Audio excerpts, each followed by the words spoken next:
Chapter 106. Chapter 100. When a candle becomes a blaze September? Diana, Anthony whispered. You're alive! What are you doing here? I managed out, rushing so I could run my hands along the steel bars dividing us. Came to save you, he coughed out. Thou, seems like the roles reversed. How did you even find me? My soul quivered between relief and worry each moment, but feeling his fingers grace my own hands cemented a resolve through my bones.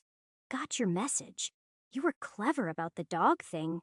Had help from one of your father's men. I don't know what happened to them. Anthony rested his head against the bars, and I found myself doing the same. I didn't send any. Had a whistler helped me.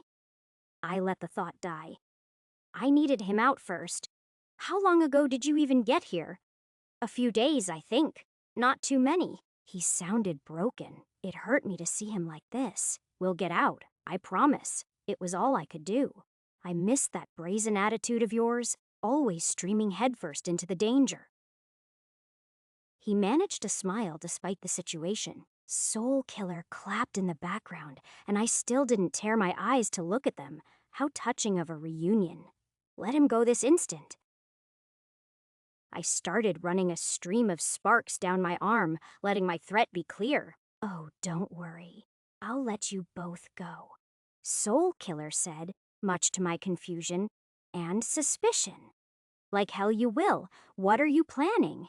Soul Killer chuckled, rummaging through something and placing something on the table behind me.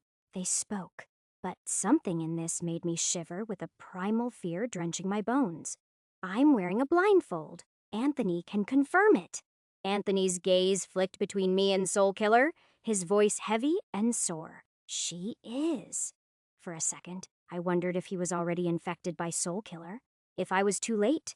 Turning my head back and seeing the body of this second Dr. Keisel with a piece of cloth around her eyes returned my trust in him. But then the question became, why didn't Soul Killer infect Anthony yet? But then I stared down at what Soul Killer had placed on the table. A needle topped up with a vial of nauseating scarlet. The fluid was like blood, but more transparent and eerily glowing. Most disturbing had to be the crammed-up red spider lilies within it. It was the petals that were glowing, spewing the noxious atmosphere surrounding the vial. It was the exact same type of vial Soul Killer had used to infect the bug they placed inside Stormspinner's body. To revive and corrupt her as a mal. It's not safe for human consumption. Soul Killer explained. All my tests have been gruesome. They aren't even really mal. It turns them into grotesque masses of flesh. Dead flesh. Not one person has been able to survive being injected by it. Where are you going with this? I didn't like any of this, but I couldn't let Anthony stay here. Simple. Inject yourself. My calculations had me predicting your Tier 2 mutations should be able to withstand this potency. That is, you would become my thrall, but you would survive. I've come to understand that a simple revenant flower won't suffice to infect you. But this, they laughed like a maniac. Why, I'm giddy to see how you'll react to it. Soul Killer tapped the table, a smile plastered on their face that I wanted to punch off. What's stopping me from just escaping in the first place? I could have done it long ago. I was about ready to punch Keisel's head clean off. Oh, my lab rat. This place was built to keep the mal from getting in. It's equally difficult to get out. Brute strength won't suffice. Besides, why else did I keep the garage brother so close to the exit? You are always going to try something, pointless as it would be. If I wanted you back down there, I could have summoned more of my loyal subjects at any point. Besides, Anthony there, well, Anthony spoke in turn, his voice unnatural and twisted. It's not too late to save him. My skin froze over. I didn't want to look back. I couldn't look back. But I did. And soulless eyes where there should have been gray stared back at me. Soul Killer spoke from within the body of Anthony. Do you know what happens when my mutation known as soul death reaches its maximal development? Why? It causes a chain reaction throughout the body to lower implant compatibility, drops it right down to 0%, creating, as you guessed it, a parasite mal when under my control. Now, here's the deal. I let you remove my influence from him only once you come under my control. Otherwise, I'll begin to forcefully cause the mutation to develop, turning him into humanity's forsaken enemy. My heart shattered into 1,000 bits. This couldn't be happening. I couldn't just let him die like this. Alternatively, Dr. Keisel's body began, Anthony continued. You could decide to walk out of here, test yourself against the might of this bunker's doors. All the while knowing that your dear friend is losing this battle, you could let him die. You could let him suffer, all while turning a blind eye on it. I'll fucking kill you. I screamed into my own arms. Oh, like you let Yvette die? Pardon me, I misspoke. Like you murdered her? Anthony whispered against the bars. Then his voice strengthened under Soul Killer's influence. Make your choice. My brain felt like it was slammed against its skull, pounded into thought. Normally there was some resistance, but this left me just as helpless as when Jacob Graja had forced me into acting. This boy truly is a step above his aunt. Soul Killer giggled. A deviant mutation to control others based on emotive resonance. Why, I'd have taken him years ago. Shame, Skeleton, and Juliet made a good deal for their safety. Huh? I wish I could have thought on it more, but my brain was still reeling in effect. My eyes flicked between Anthony, his eyes held in insanity, the vial beckoning me into, its crimson eminence and the door open to my freedom. All of it was too much. Make your decision. Soul Killer had tormented me for who knows how many weeks. I'd been forced to kill, forced to abandon my own thoughts, my freedom. For so long, I'd thought the monsters were those who stood on the top of the economic food chain. Now I saw that the worst of them was hiding amongst us, feeding on our souls, forcing us into becoming monsters for the sake of their own pursuits. I grabbed the bars of Anthony's cage and, mustering all of my strength, began to wrench them apart. The steel creaked and groaned, begging against me, adding more noise to cacophony slamming through my head. I killed Yvette. I couldn't let Anthony die.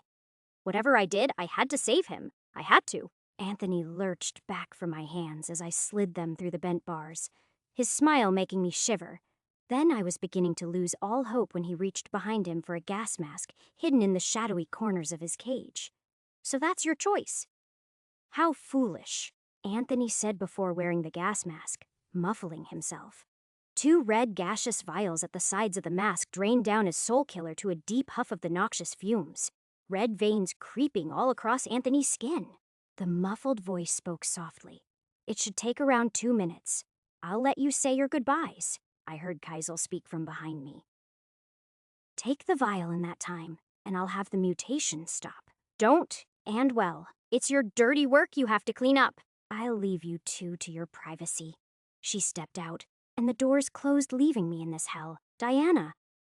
Anthony spoke from the tight clutches of the gas mask, his voice panicked and his eyes gray and normal.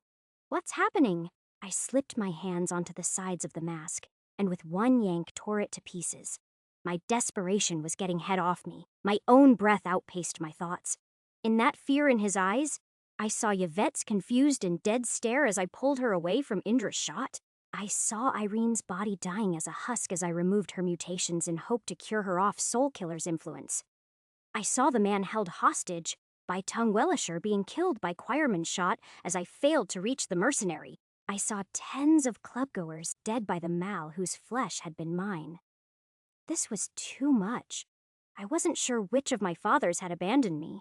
I didn't even know why I joined up with the police if it wasn't to be close to Yvette. Hell, the only reason I really ranked up higher was for the sake of keeping up the act we had as kids. I was always the one seeking to outperform while she just wanted to make the most of things. Had I ever really cared about any of this? About justice? I gripped Anthony's terrified face, tears in my own eyes as I placed my fingers against his cheeks. This is going to hurt, but you to have to let me, My fingernails sharpened, sinking into his flesh as his blood became a source of bronze warp energy for me. And I wouldn't stop until I drained out that infectious mutation. The world became a blur as Anthony's pained groans began to overwhelm my own thoughts. The feeling of pulsing, warm, and lively bronze energy infected with the sickening growth buried within him. This was all too much. I don't know why, but as I drained out the energy blindly, I remembered the conversation I had with his aunt, my Lieutenant Annabelle Grosh. Back then, she had pointed me on the path to Simon Jugosla, on the path to Soul Killer. She had the same eyes as those infected by him. Why? Was it all some elaborate ploy? Then why auction me off? That damn conversation led me here.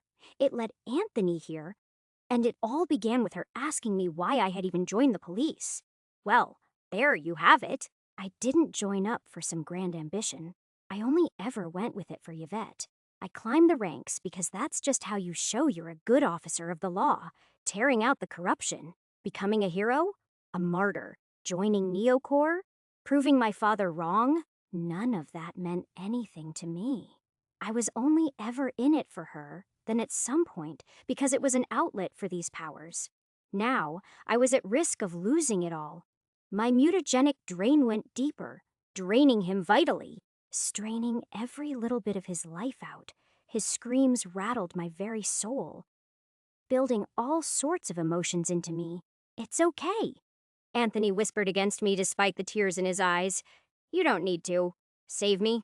I'm not worth it. His voice surged into my own actions, instilling a moment of doubt. Doubt?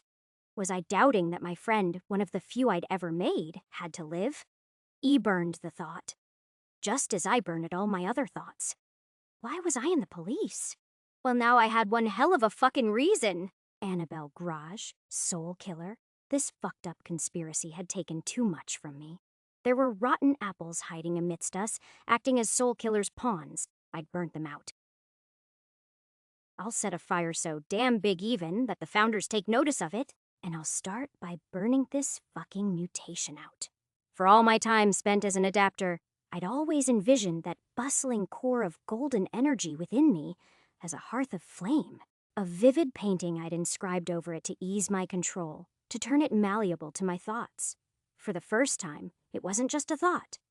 Latent warp tendency realized, fire. Warp energy with a fire tendency acts in a destructive manner, causing specific applications of it to become more detrimental in nature. Tendency grade is being evaluated. Fire tendency, iron visig in the sketches of flame within my soul shifted as a force of reality, pulling out of their fake imagery into vivid strands that ached to destroy and burn. They sunk into my hands, digging into Anthony's body through which they searched and sought to my singular thought. I'll burn death away. I'd never heard such painful yelling in my life, but somewhere deep in there, I dug towards my goal. Black threads began to stain the bronze blood I was leeching off. Anthony shook as though I'd torn off a piece of his existence. His body pale, his mind shrunk. He was bleeding from all over, but as it all fed into me, I saw the progress I was making. Partial Tier 2 mutagen being absorbed. Hostile mutagen being cleansed. Fire tendency is now iron the 8th the numbers fed away, some getting higher while others lowered. I watched as the two most important numbers flickered. That still didn't stop me from taking more from Anthony. You have absorbed iron-grade mutagen, strengthened body. You have absorbed iron-grade mutagen, flawless skin. You have absorbed bronze-grade mutagen, air spitting. Fire tendency is now Iron X. The guilt tore at me. But it hardly mattered when Anthony's life was at stake. He could do without them. Hell, I'd buy him new mutations. Once this was all over, I felt the flames within me burn deep into his soul, and knowing I'd found the root of the scourge, I demanded that every bit of my warp energy take hold and burn it to a crisp. Fire tendency is now Iron X. My entire body itself was ablaze as it began to fight off the infection I had taken into myself. The nauseating miasma, digging into my blood, was beginning to fester. 94%, 95%, 93%, 96%, 94%. Grade is now gold IV fire tendency, is now bronze eye at once. I cremated the remains of the corruptive energy within his flesh, but not entirely able to leave the rest of him unscathed. I'd gone deep, far too deep for him to simply walk it off. Tier 0 mutations, absorbed Tier I mutations, absorbed, partial tier the second mutations. Absorbed, I'd stolen fundamental mutations from him. They might have just been iron grade, but I'd ripped him apart. And as he eased in my arms, a husk of himself, he breathed. Wounded, but alive. Not while he was still bleeding, though. Immediately, I let him ease onto the floor while I searched, practically tearing the room apart for anything to heal him. Instead, I was met with two entrants into the room. Kaisel and Aaliyah, both eyes scarlet and pearl. You just went from a lab rat to a threat. Soul Killer drew me in with Kaisel's eyes, and I was found in a realm of my own mind. Number, not now, summoning my warp energy. Without those restraints bugging me down now, and igniting my entire soul through the tendency I'd uncovered. I burned those memories appearing to a crisp, and then heat itself burned into me. My body ached as it charred from Aaliyah's spewing of fire through her palm. It was scorching, but so was my heart as it unveiled the power I'd unwittingly taken. Gold mutation. Mutational drain has reached 100% development. Additional metamutations have been acquired. Increased ability to specify mutational absorption. Greatly increased bodily enhancement immediately after mutational absorption. Greatly improved mutational development through absorption. Gold mutation. Electromagnetic telekinesis has acquired additional metamutations. Increased ability to modify conductive properties of air. Minor ability to augment strength via the mutation. Development. 92%. Gold mutation. Electrical freeze flash has acquired additional metamutations. Greater ability to freeze air, greater range of the mutation. Development, 86% development. 98%. Additional mutagenic material is being digested as my warp energy drew to my wounds carrying the statement of destruction. Flesh poured into reforming like cancerous growths. Then, it spurned outwards into the air itself. In a somewhat ironic sense, my flaming energy cooled the air down against the fire, creating an immediate barrier against the heat, not willing to let them turn the flame against the injured Anthony. I brought my body through the raising flame to claw at Aaliyah. My nails crystallized under the sheer mania of my energy. I swept them cleanly through the flesh of her neck before I threw her body against Kaisel's. Then I speared my hand through both of their chests in one thrust. I didn't have the time to consider the moral qualms of killing Aaliyah. I did what had to be done. As both of their bodies sunk down, I let myself return to hunting down for medical supplies in the lab. But damn it, of course Soul Killer didn't have any. Anthony was dying. I had to find something. Then, damn it, I heard footsteps again from behind me, so I opened my palm up willing to blast the next Soul Killer thrall the second they entered. Instead, the eyes who entered were entirely inorganic and silver. It was a rough, jaded-looking black man, whose beard was about as well-maintained as an overgrown ruin. He wore a long trench coat, and I could smell the alcohol from here. "Who all?" His accent slightly slurred. "Looks like you got to them before I could." "Who the fuck are you?" I had no time for this. "Watch your fucking language, kid." He kicked Kaisel's body aside, moving to survey the room, lighting up a cigarette as he did so. "Fine job you did here. Would you like it if I said I was one of your father's men? Diana Ulrich? I'll take what I can get." I practically could have spat on him at this moment. Glancing at Anthony, I saw a moment of sadness dwell in his eyes. A profound and deep scowl grew on him. "Shit. Well, you'll be happy to know that I'm not. I'm actually the man whose little eavesdropping device you tore out from your apartment, as well as the guy who deleted that dangerous file off your computer. What were you thinking? Not using a more secure device?" I watched as he unhooked sprays from within his coat, dressing Anthony down and sealing the wounds clean. He grinded his teeth with a metallic scraping until finally meeting me with a serious eye. "I'm a friend of Anthony's mother, been in hiding for years." "You can relax. I got a listening device in all his police clothes and civilian clothes. I was waiting for the right moment to come in here myself." "Name's Drider, by the way, since you're so kind to ask." "Drider?" I repeated the name to myself, entirely unfamiliar to it. "You a friend or foe?" "Let's just say we got a common enemy. Happens to infect people you love and use them against you.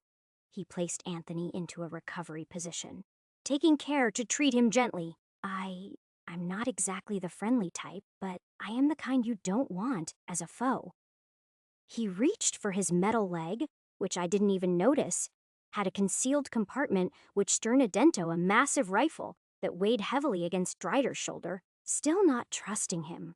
I was at least willing to trust in the care he'd shown Anthony. What are you going to do? You're free to leave now if you want.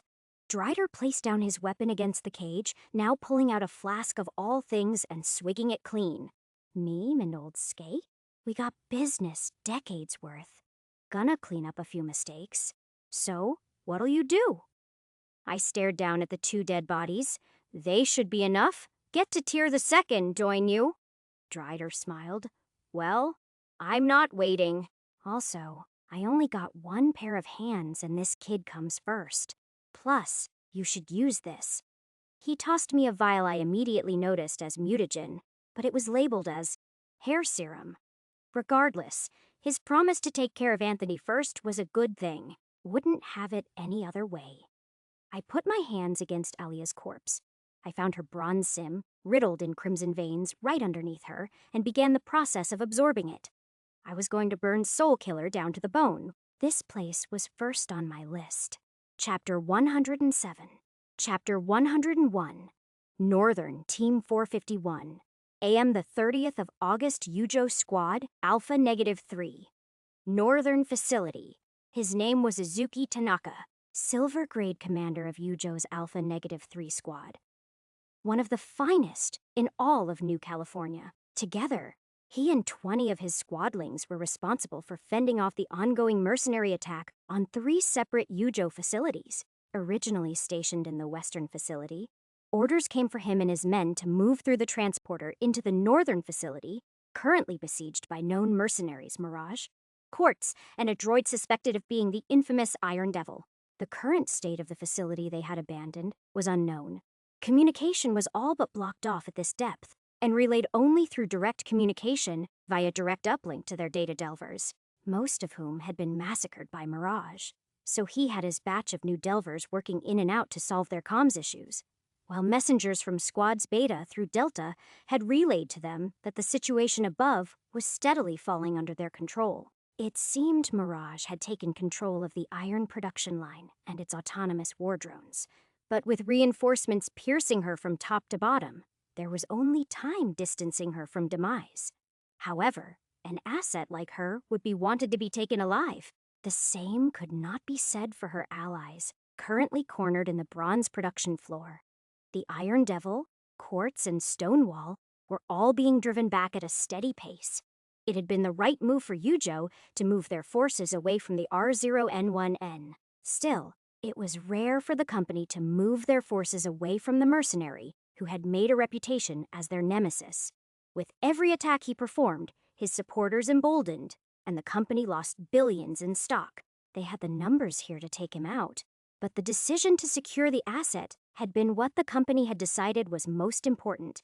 Sir, we're receiving an incoming transportation from the Western Facility, one of his underlings yelled. One of many masked men whom he'd trained into this fine squad. Any attached message. It says their research, bronze clearance. Titch! Saw that was what was happening. They'd been betrayed by their own kind. All of you? Tanaka roared. Take your stations around the transporter. The R0N1N's incoming. Sir! His men didn't question his orders after all. Who were they to even doubt their superior? All at once, his men maneuvered and took positions around the transporter, the circular platform whirring as disks began to whir with life and form a spherical buzz. Light and dust glowed as golden strands of warp energy fed into the machine, bending reality to allow passage between 2 simultaneous points of existence. The electrical hum reached a crescendo, marked by the drumming rays of his squad's weaponry towards the settling sphere, in which a shadow had now appeared. Then it vanished in a blink, and the next thing Izumo Tanaka knew, his point of view had tilted sideways. His head rolled on the ground as the R0N1N's masked form slid behind and around their forces, his blade dragging across their semicircular formation before either of them could utter a word. Only once the mercenary had stopped to prevent his body from overheating did the world rush into place with the orchestra of death, finally releasing its music of falling corpses. Dozens of souls whisked to the reality in which they'd forever become memories encoded in their implants. And as the R0N1N left shadows chasing to keep up with him, all of Yujo would only ever be that one day.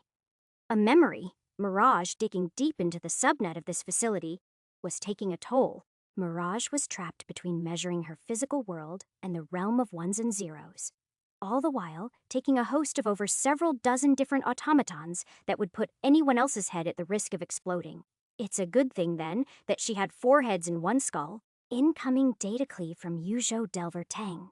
Midnight's body blurred from one floor to another, quickly burning digital agony into the mind of one poor data delver. Anti-intrusion countermeasure broke through our DS. Daylight screamed as she patched over numerous warring tentacle, like apparitions of warp code within their shared digital landscape. These damn soldiers! Keep on coming!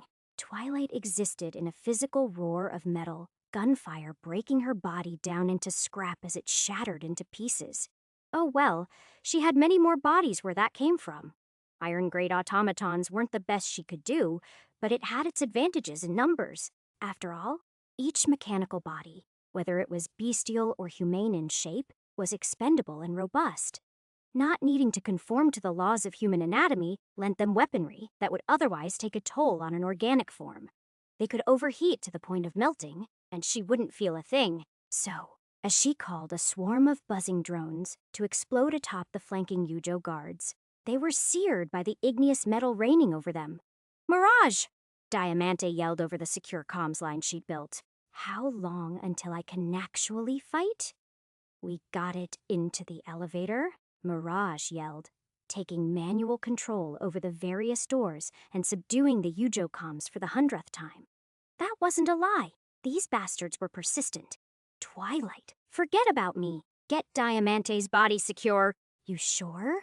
Twilight was always the last to do what she said. "I'm sure." Mirage strapped her ammo clip onto the submachine gun she carried for missions like this, but not before retrieving Midnight into her mind. Her eyes grew a fearsome red as control vanished over her body. Fucking finally. Midnight spoke from her throat. "I've been meaning to see some real blood." Mirage's voice echoed only in her mind. "Easy there. Don't show too much. Remember, we still have ways to get out of this alive." Daylight had to chime in, of course. She did. "Oh, but that means contacting Himiko. I hate her, or at least the old me did. She's so haughty for someone like us." "Hey now." Twilight had her say in this. "It's a last resort, just like Skeleton. We keep her out of this as long as we can." Mirage mentally affirmed the consensus, dividing them again into their own tasks. Now, Yujo began to pierce back into their mainframe. It wouldn't keep her out for now, but soon they'd have contact with their forces again. It wouldn't matter, though, once Diamante was secure. Diamante, oh for fuck's sake! Diamante's body rattled as it tried its damned best to run. But these godforsaken Shandian synths were about as useful as a Tinkin. He was never letting Twilight come up with a plan again. "Oh, it's easy. We'll just put Diamante into an experimental Yujo robot. Have him blend in with the rest, so he could get repaired at their super-secret research level to do some extra scouting." Never again. It was humiliating, acting like a subservient robot, spouting bullshit about broken protocols and whatnot every turn of his foot. And not to mention, this thing could barely hold a gun. If it weren't for Mirage spoofing Stonewall and Quartz into becoming registered maintenance workers in their database, then he would be alone through all of this. That's the synth under Mirage's command. 2 of the Yujo guards pulled up from around the corner, their weapons heavy on his much more fragile body, and Quartz their weapons turned unnaturally forced off his frame and pulled onto the masked man behind him. Quartz, dressed in thick rags, and a mask concealing every inch of skin of his body, dragged their attention the same way a hurricane pulled the wind. With their focus drawn on him, he raised his hands. The lights flickered. All spectrums of light absorbed from their surroundings to feed into him like a sponge. Everything grew dimmer. But despite that, the bullets shot forth aimed at his head, only to shoot right through the hazy image of himself, which melted into air. Nearly a dozen copies of his body reappeared in seconds, crowding the hallway, but despite it all they had immediately locked onto his real body.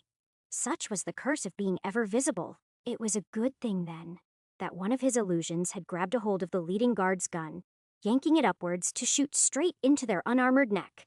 The threads of a masquerade snapped off Diamante's synth form, turning the weapon immediately on the second guard.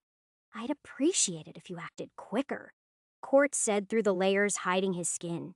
I can't always be your distraction, Stonewall erupted behind them, cannoning through the corner in which, true to his name, he tossed bits of gravel which swelled into an honest stone wall. But you make a fine one, boy.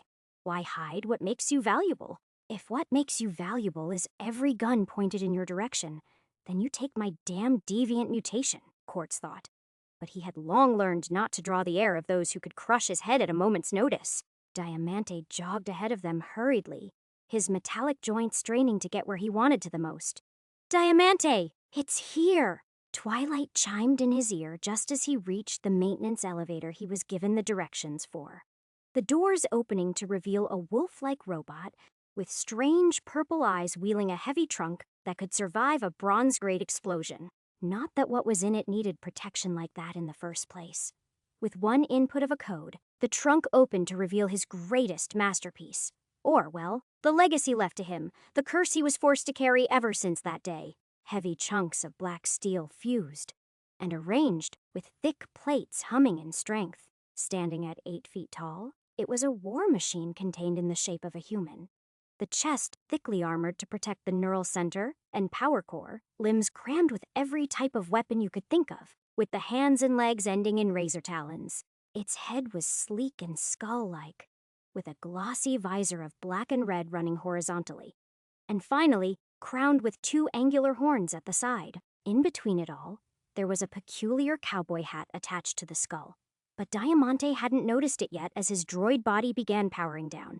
So that's the body of the infamous Iron Devil. Stonewall's cheery attitude cooed over the sleek metal of Diamante's most powerful weapon. It was heavy and intimidating, but at the same time, sleek and rounded to maximize every facet of what the human body could do at silver grade. But Diamante was no ordinary human. Metal Heavens had made sure of that. Even the R0N1N would struggle against it. Stonewall. Diamante's speakers relayed through the speakers, still receiving power. Guard the corridor. There's still a silver war drone hunting us. Quartz, I'll need your help. Stonewall clicked his tongue, heaving his heavy shotgun down the corners as he made his true thoughts all too clear. Fine, keep your secrets. Quartz gave a simple nod once the merc had left, tapping on the Iron Devil body's chest to open up a sizable crater filled with all sorts exposed connection ports and wires thrumming about. Then Diamante split the chest of his own synth open, exposing his brain. The tide of the battle shifted as the Iron Devil walked out. Bullets tickled his body even from silver-grade weaponry, and his own cannons were thrice as effective at creating explosive mists of red. Once pushed back, Yujo struggled to even keep sights, only witnessing a terror of blackened steel unfazed by their weaponry, moving with swiftness and devastating might. Then it began to fly with thrusters, spewing red flame from its back to begin an aerial bombardment. Rockets shot from compartments in its forearms, and all manner of blood and steel was eviscerated into scrap. When one hulking exoguard shot a harpoon from their arm, wrapping around the Iron Devil's waist, all it needed to do was pull as it easily lifted, lurched, and swung the bulky soldier back down into their allies.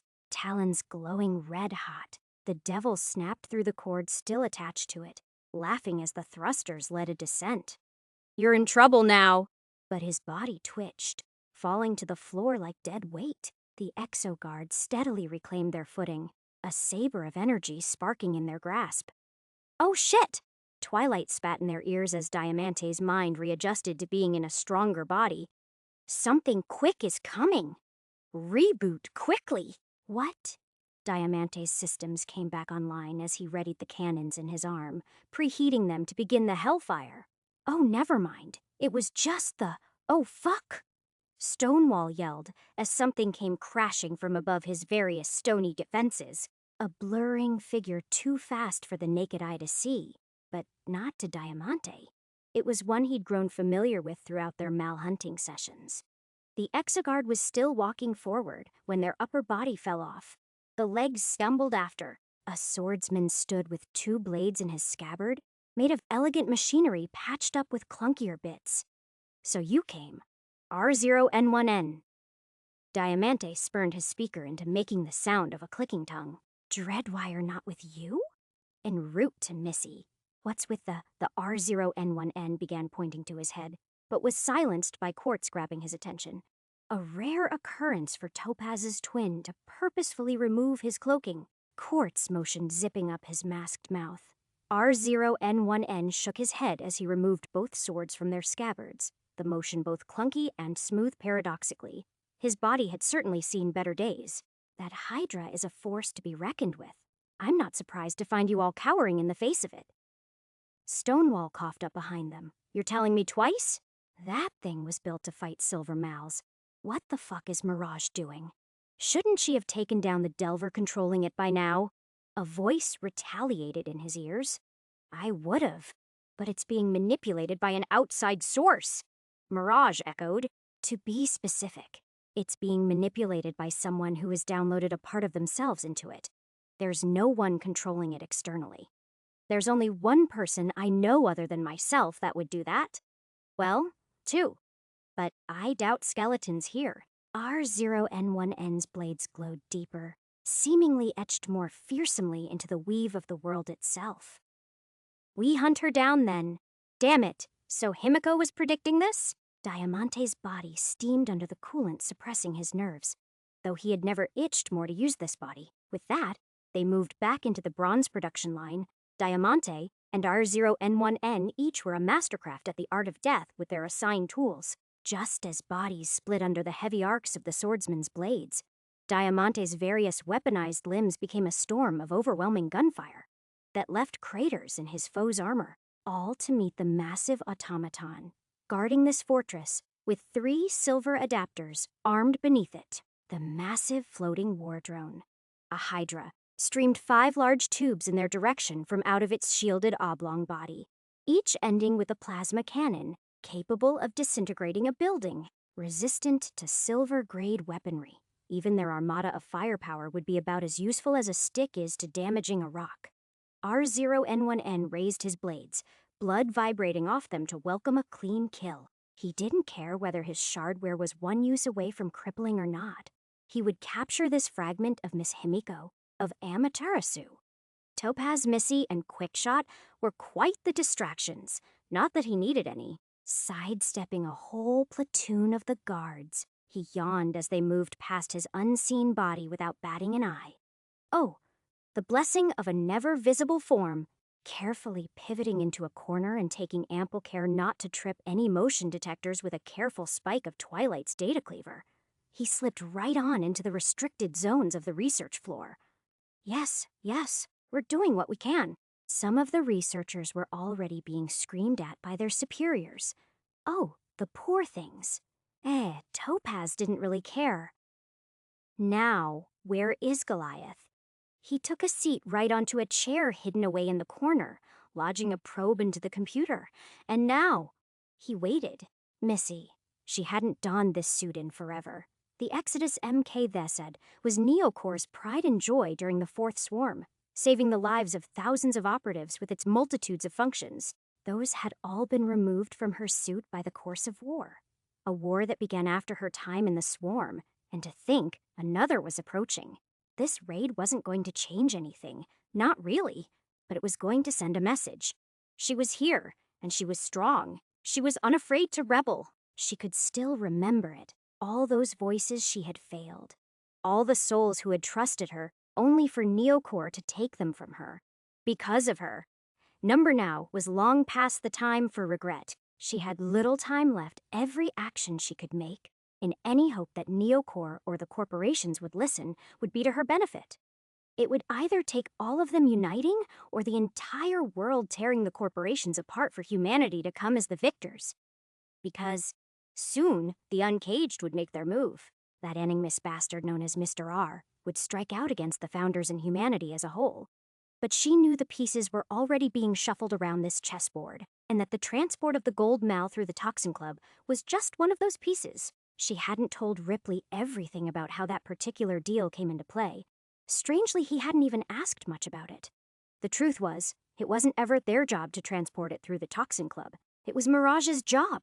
She had been the one contacted by the dog whistler, and she had then come to them for assistance, knowing something was off about the package when she couldn't ascertain its contents. But that itself lent suspicion to her, right? Missy wasn't an idiot as to why Mirage had joined in with them, especially considering her close affiliation with Mr. Skeleton. That was also why she took the risk of bringing Mirage and Ripley closer.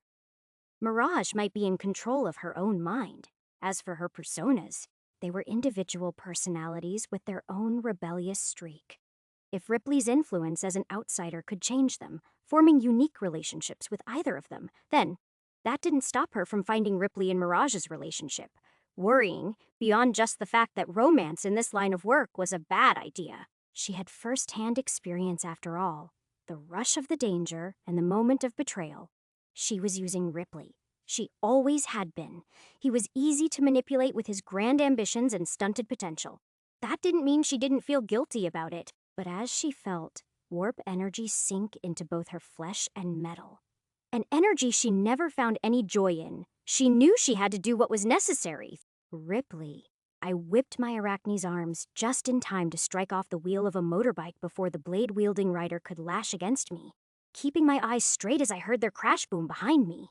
How long could I do this? Between me fluctuating across all of my modules and sending scores of energy between my Arachne limbs, thought multiplier and guns, this was tiring me out.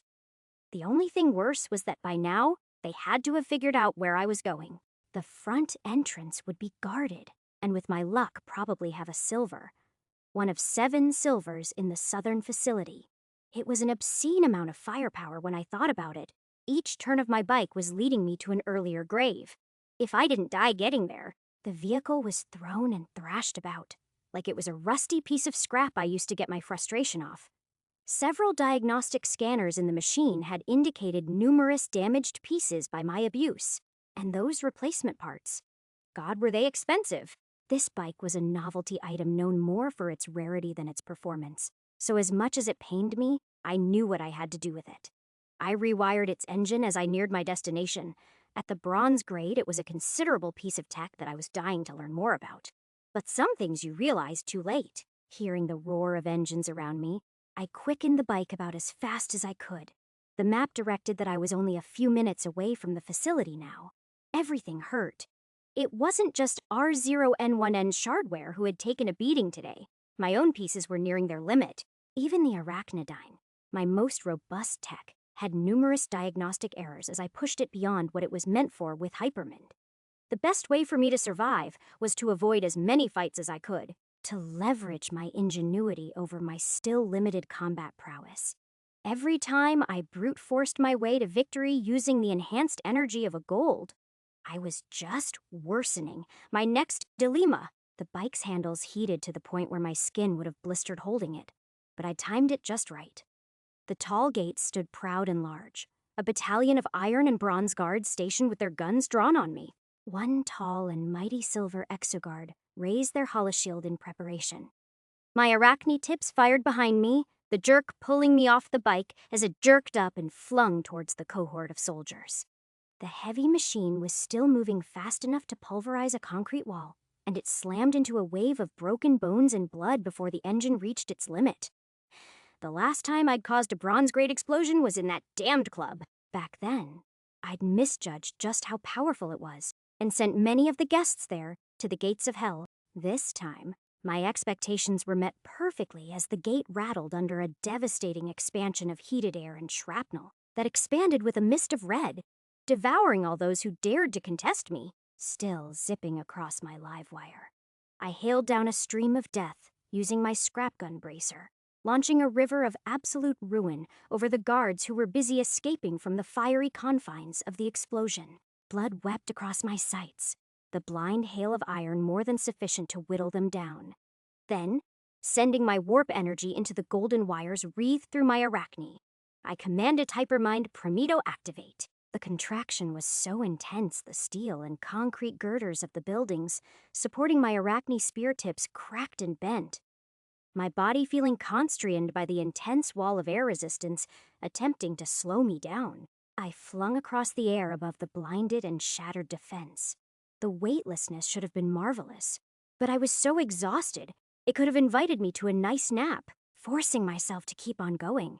My legs spawned their mantis blades as I saw the roof of the facility growing beneath me. This landing wasn't going to be pretty.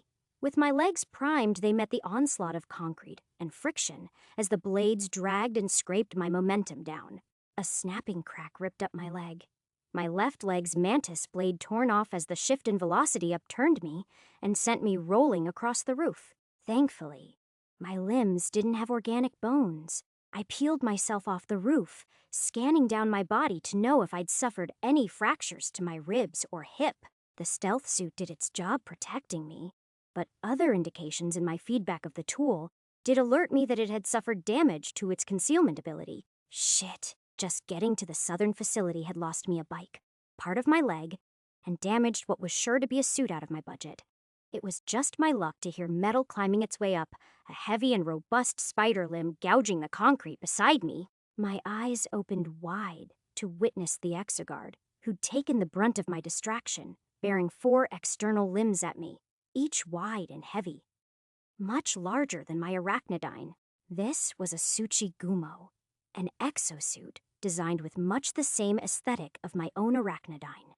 In ways, it was cruder, requiring the female silver Shandian soldier to wear thick bracers across her leg to support the weight. In other ways, it was much more dreadful than even my own limbs, heavier, daunting, and each limb armed with electromagnetic cannons. The air crackled with static at the exoguard's presence. Chuckling, I laughed at what Yujo was trying to do here. They were comparing us, a contest to know which out of us would come on top. Well, I was always a sore loser. Chapter 108. Chapter 102-2, Spiders 518. AM the 30th of August Missy's review of the hired mercs she assigned for the 30th of August Shandian raid. Stonewall and Quickshot are both mercs at the top of their grade and tier. Bronze tier ISIS. They're a step above what you'd normally find, but don't trust them to put their lives on the line for us. They have a job to help us secure the asset. Our survival means nothing to them except in that their payment comes once the job is done. If they're going to save anybody, it will be me since I'm lining their pockets.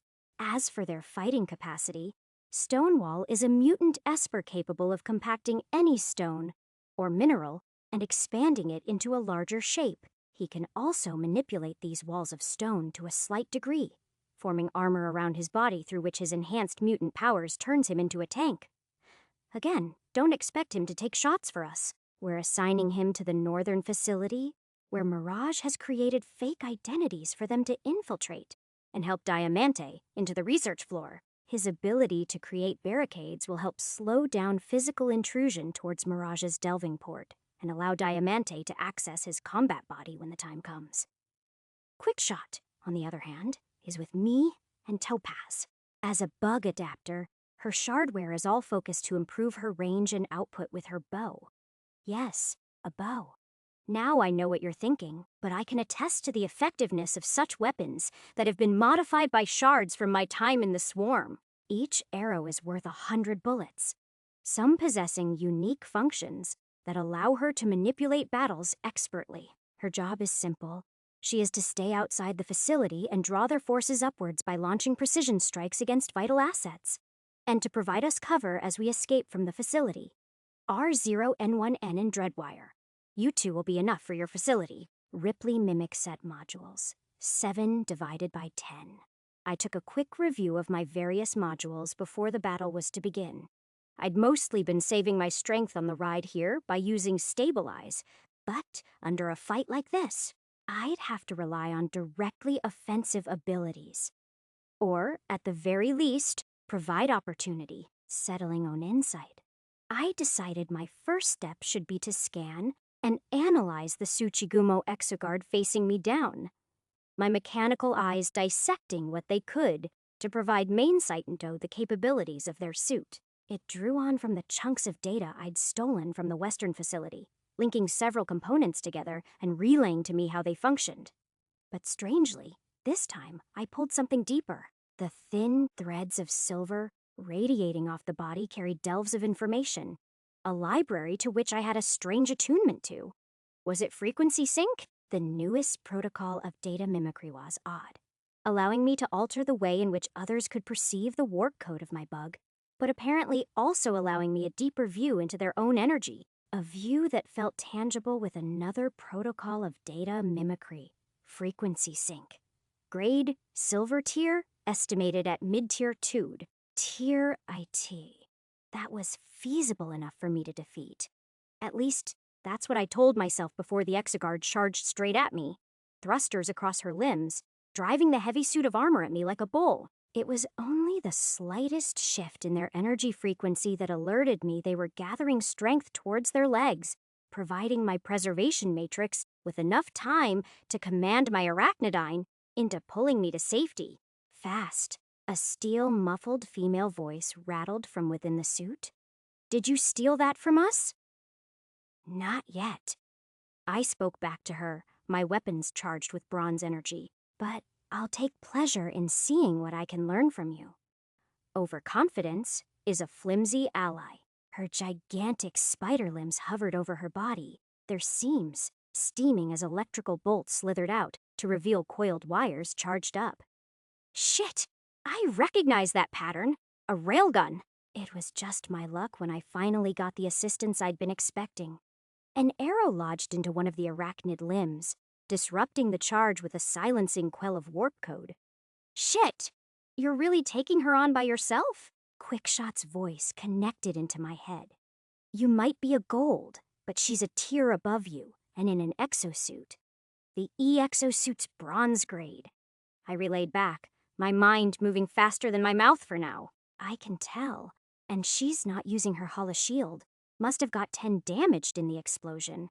Was a hell of a move." Quickshot chuckled. "So you're saying if we break through it, you can take her out?"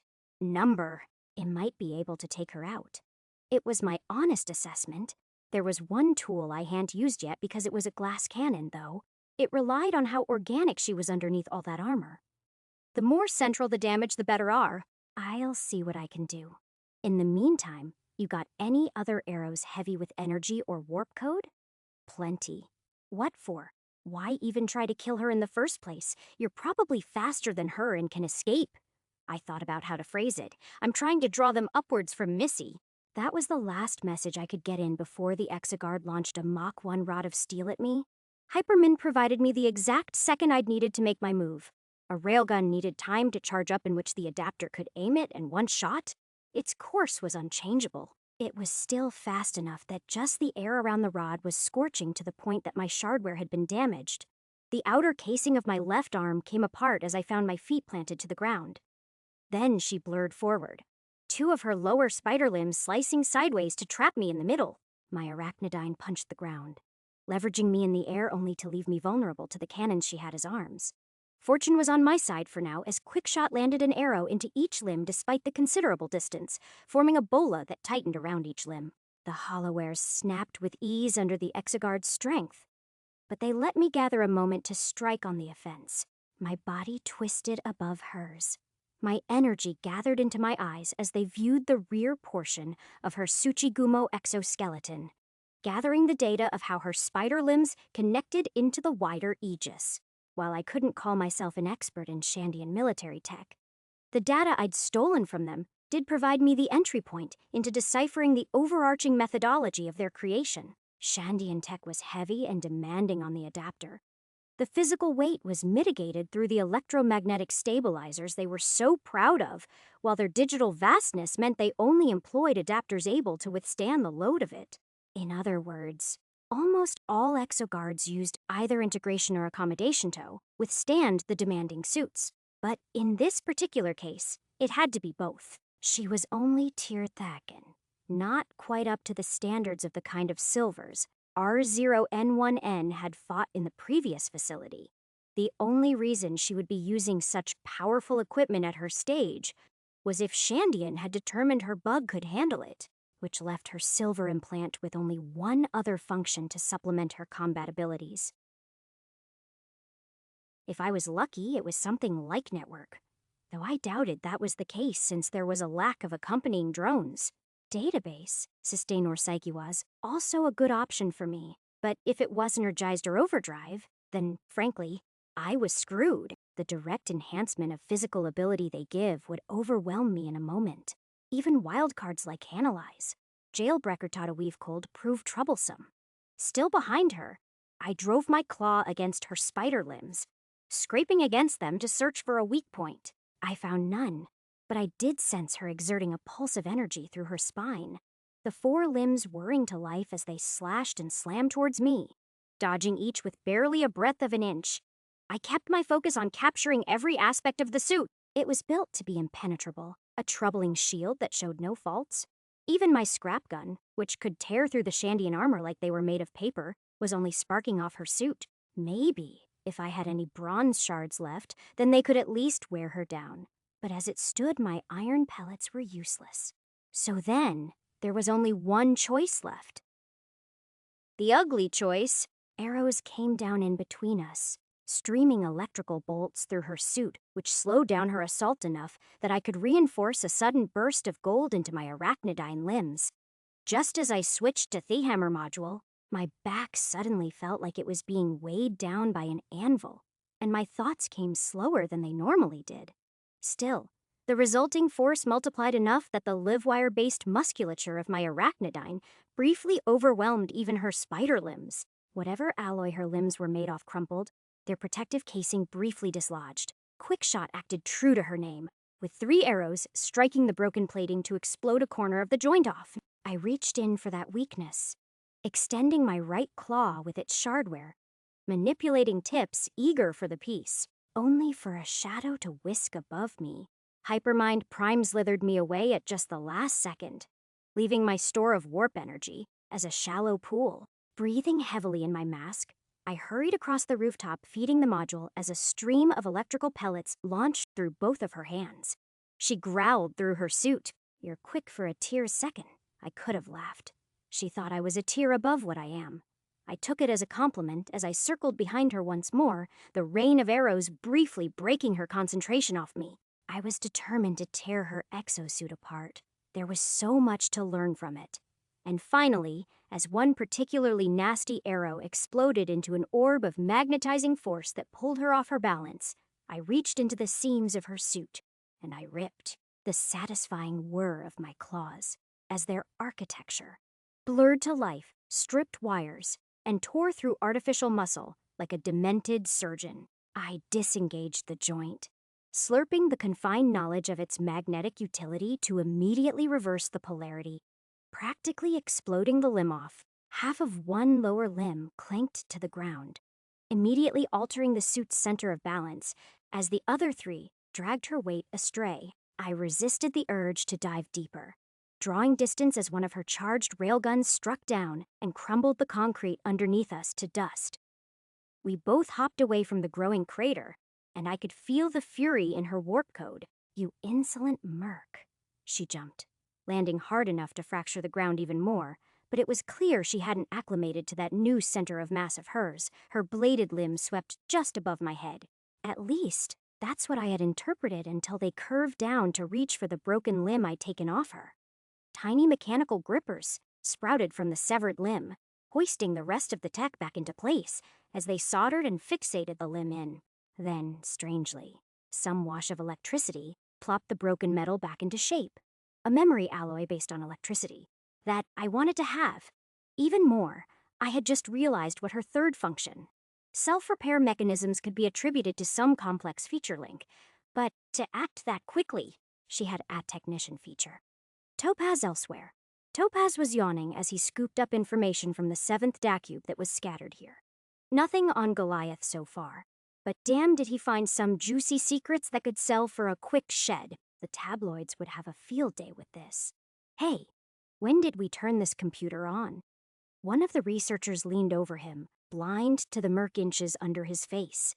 if Topaz wanted to get up close and personal with a guy, he was more upfront about it. So then, reaching for one of his peristems, he struck up and, "You'd think we'd have better security after moving Goliath here." The researcher muttered under his breath, and guess who was under his breath? Topaz twirled the peristem back into his pockets, a delighted smile on his face. Then, he cocked out his gun and shot the researcher straight in the jaw. Obviously, that alerted every other person in the room, so he made quick work of them before moving to extract the loose-tongued researcher's bug. After all, Ripley could just read its memory. Chapter 109. Chapter 103, Hydra 516 AM Northern Facility Team. Twilight commanded the onslaught of drones to charge through the hellfire of steel raining upon them. Silver Esper Tiefin was a menace with any gun. Some weird mutation of his allowed him to multiply the bullets even as they fired, effectively turning a pistol into a shotgun. If Ripley was here, he'd probably say that it was instead some manipulation of linear force or whatnot. But Twilight didn't care to know. The multiplied bullets disappeared after a moment. Silvers couldn't just break the law of conservation willy-nilly. That didn't mean she was enjoying losing dozens of drones every second. But being a buffer to these goons was the only thing she could do at the moment. R0N1N and the others were busy facing down the Hydra. The floating war drone curved its tube-like cannons in every direction, spewing beams of energy that sliced through shardware like butter. Then the 24 assault cannons around. Its oblong body struck in between those gaps. It would have left anyone riddled with holes like Swiss cheese. Except for the R0N1N and Diamante, the R0N1N was simply too quick to let either of the attacks deter him, while Diamante simply withstood both attacks with his devilish body. The heat from those lasers dispersed against the black steel, coating his internal circuitry, absorbed and energizing his own weapons of destruction. His right arm housed a sonic carbine that folded even bronze-grade alloys into scrap, as well as 2 rapid-fire rail cannons capable of shredding into tanks. His left arm housed a gun that could shift between thermal, electrical, and physical ammunition, as well as alter to become an assault rifle, shotgun, or sniper for all variety of idiotic enemies, eager to believe in the devil. Mounted missile launchers rested across his shoulder blades and back. Each leg were miniature cannons, and his head had a built-in sniper. As for defenses, an engageable vibro-cloak of Imperium design could ward off even a railgun shot at its maximum output, and he was already bulletproof to even silver-grade kinetic weaponry, while thermal and electrical energy only fed him. There was only one piece of him that wasn't a war machine, and it just so happened to be the one place he had protection, capable of warding off even gold-grade weaponry. Engaging the thrusters in his legs and back, he began to buzz through the air as he sent out a crashing splatter of heat that vaporized through one of the war drone's tubes, sending the heavy piece tumbling down onto more Shandian guards. He was powerful, yes, but his flaw wasn't some big secret. Just as the R0N1N was liable to damaging his shardware, Diamante was at risk of running out of energy, or worse, overheating. And those lasers of the Hydra made the second possibility all the more likely. Twilight had just finished taking down the Esper when he saw a ghostly apparition appear in the air above him. It was almost like crystal, a reflective armor of light that fell right through the bullets he fired. Then it touched him, his body growing heavier in a moment which sent him cracking into the ground on his knees. Fucking gravity Esper, quartz!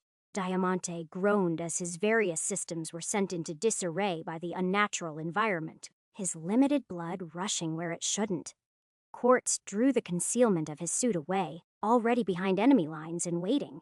The second his skin reflected light drew the eyes of an entire cohort of soldiers, even those with their backs turned to him. Twilight flew to his aid at once, shielding his body with dozens of expendable drones that gladly drank the bullet fire, though a ghostly apparition of light harmlessly swam through them. Quartz dove into his mutation, and that human-like apparition dissolved as its photons bended to Quartz's will, but that only revealed a larger conspiracy at play, as a masked man seemingly appeared from nowhere. "So you use illusions too?" The silver Esper sent out their hand to Quartz, a veil of potent energy-bending gravity extending towards him. Quartz let it reach, then exposed his most volatile mutation. The mysterious silver crumpled to the ground, like they were crushed under the foot of a giant, blood spilling from his body. As the wall of drones continued to shield him, Quartz reignited the suit's concealment, draining his presence in the world away for another blissful moment. Where is Stonewall? The R0N1N had just finished mounting the war drone and slicing off another laser cannon, his body now showing the signs of stiffening and jittering. Left us? Diamante's shoulders expanded to launch 12 twirling missiles that snaked across the war drone's body, a chain reaction of falling metal and fire running through. Said, he's not paid enough for this. Diamante took cover behind rubble as his warnings indicated a body temperature of 2012 degrees Celsius, nearing his 250 degrees threshold. Without wasting a moment, he let his iron-like armor expand as wafts of steam gushed out, most of his systems shutting down to recover what he could. A shadow sunk from above him, a tentacled mess of wires, all connected to a human torso, exposing itself with glee to the devil. Too disgusting to be Shandian. But Diamante didn't need to be told that when he recognized the mangled face left over. Bishop Rugen. Diamante's vocal systems were quieter than usual, but that was not because they were mitigated. I thought I killed you, number, but you did this. The tortured face pulled itself into an expression of joy despite the burnt and saggy skin it held. You forced me to adapt. For that, I will honor you. I never thought I would see this form of yours again. What beauty it is, crafted by the hammer himself. Though that hat is an interesting design choice you made up there. Diamante's systems were in the process of coming back online, but these next few seconds were entirely vulnerable, and Rugen was eager to use it. His tentacles slid across the metal of Diamante's body, a perverted grasp as they shuddered just touching the divine art. So what are you doing here, anyway? Diamante wasn't perturbed in the slightest. Oh, I thought you would know better. After all, it's how you came to be. Shandian appreciates my expertise. Those tentacles slipped into one of Diamante's seams, searching for the mechanism that would unlock his very soul. Then Ruigen's head exploded as bullets streamed through it, scarlet irises peering from behind the dust. Took you long enough? Midnight. Diamante's body came back online, successfully dropping to a stable temperature. Mirage wanted to check out the warp transporter. It's sealed behind a deeper sublayer of the network here, but it's fucked. Midnight leaned closer, her eyes returning to faded lavender. Mirage spoke. We can't use it, but I did manage to get through to the southern facility and talk to Topaz Goliathus there. I'm sending Twilight out there, so I'll take control of the drones here. You managed to restore a direct transmission? How? I thought they blocked us out. Diamante stood up, not ready to return until he knew exactly how Mirage had done that. For a silver grade. She had done impossible manipulations of warp code before. Count thinkable for a silver grade. Easy. I let Shandian do the restoring. Made them think I was retreating out of their systems when really I installed a Trojan horse. They think they kicked me out physically. But Daylight's hidden a back door. That's allowing us just a few moments where they can't detect us. It's temporary. Once Twilight's out, I'm setting the entire system to self-destruct, Mirage explained, which Diamante knew was believable. Hell, he knew that Sheknuit was believable. Then get your ass moving. Diamante charged his sonic carbine, a pearlescent glow cascading up his right arm. Red Eyes responded. Don't tell us what to do with that dumb hat of yours. Hat? Diamante asked before tapping his head. There was clearly something on his head from the feel of it. A cowboy hat. Dreadwire made sure it was fireproof, bulletproof, and very sticky. A sadistic smile crawled on Midnight. Now, get your ass moving. Diamante sighed. He would deal with Ripley later. 5:28 a.m., Ripley. Why are you still fighting her? We don't have the firepower to break through. Quickshot relayed in my ear. It was the honest truth, but fighting the Exoguard was still working in our favor. Numerous guardsmen were being drawn up here, trying to gain foot on the roof, but Quickshot's sentry, like AIM made sure my duel with the exoguard was uninterrupted. I lurched behind another dangerous lashing of her heavy limbs, grabbing one of the warp-infused arrows Quickshot had left in the ground. I digested the bronze energy inside of it, sending a downpour of energy back into my implant. We're diverting their forces, aren't we? Missy could use you down there, she urged. I knew that fact, yet without a refilled source of energy, I would be dead weight down there. It's better this way. I know it. Steadfast in my position, I spurned another strike with hammer as our limbs clashed. Every second I spent fighting was a moment where I learned more about her exosuit. The Tsuchigumo unraveled in my mind's eye. If only I had the energy or mental capacity to spare a use of scrapyard. As it stood, even a few percents of my concentration drawn away would end me. Maybe Quickshot was right. I could outmaneuver this silver, though it would mean losing all of the investment I'd poured into this fight, having to go down there spent and weak, and I already told myself I wasn't going to loosen anything today, though I may jinxed it, considering that the next second saw my right arm receive a swell of electrical zaps, followed by a sudden slash that cleaved right through the limb and left a shallow cut up my face, severed right above the elbow. I could only look at my most prized limb for a moment before the interface of my mask splattered into nonsense. I could still see through it, but now I'd lost access to my ability to lock onto targets with my arachnodyne. Amidst the buzzing, it was only my preservation matrix that kept my panic from making mistakes. Gritting as blood poured into my mouth, I had my arachne limbs spin me away from the menacing charge of the exoguard. It was unfamiliar, this feeling. I wasn't scared, but her strength felt endless and vast in a way I couldn't comprehend. It was like a much greater predator was casting its shadow atop of me while I had my back against the wall. Her fangs bared to me, their descent of fate that couldn't be changed. Death was near. All I could do was struggle against fate, like I had been doing so ever since I received this implant. Struggle. My sense of self exploded throughout my body, everything feeling much clearer and fruitful in that exact moment. Earlier today, I had earned the update to magnify my potential when I struggled most. Now, I knew what that felt like. My legs shot me backwards, two of her limbs striking down like a guillotine onto the concrete roof. Then, my arachne bounced me right back at her.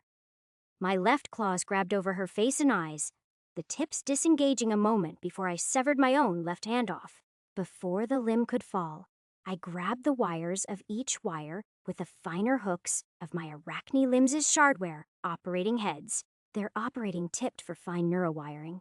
It was laughable how easy it was to knot them around the back of her head and contract the wires so that my severed hand firmly planted on her eyes.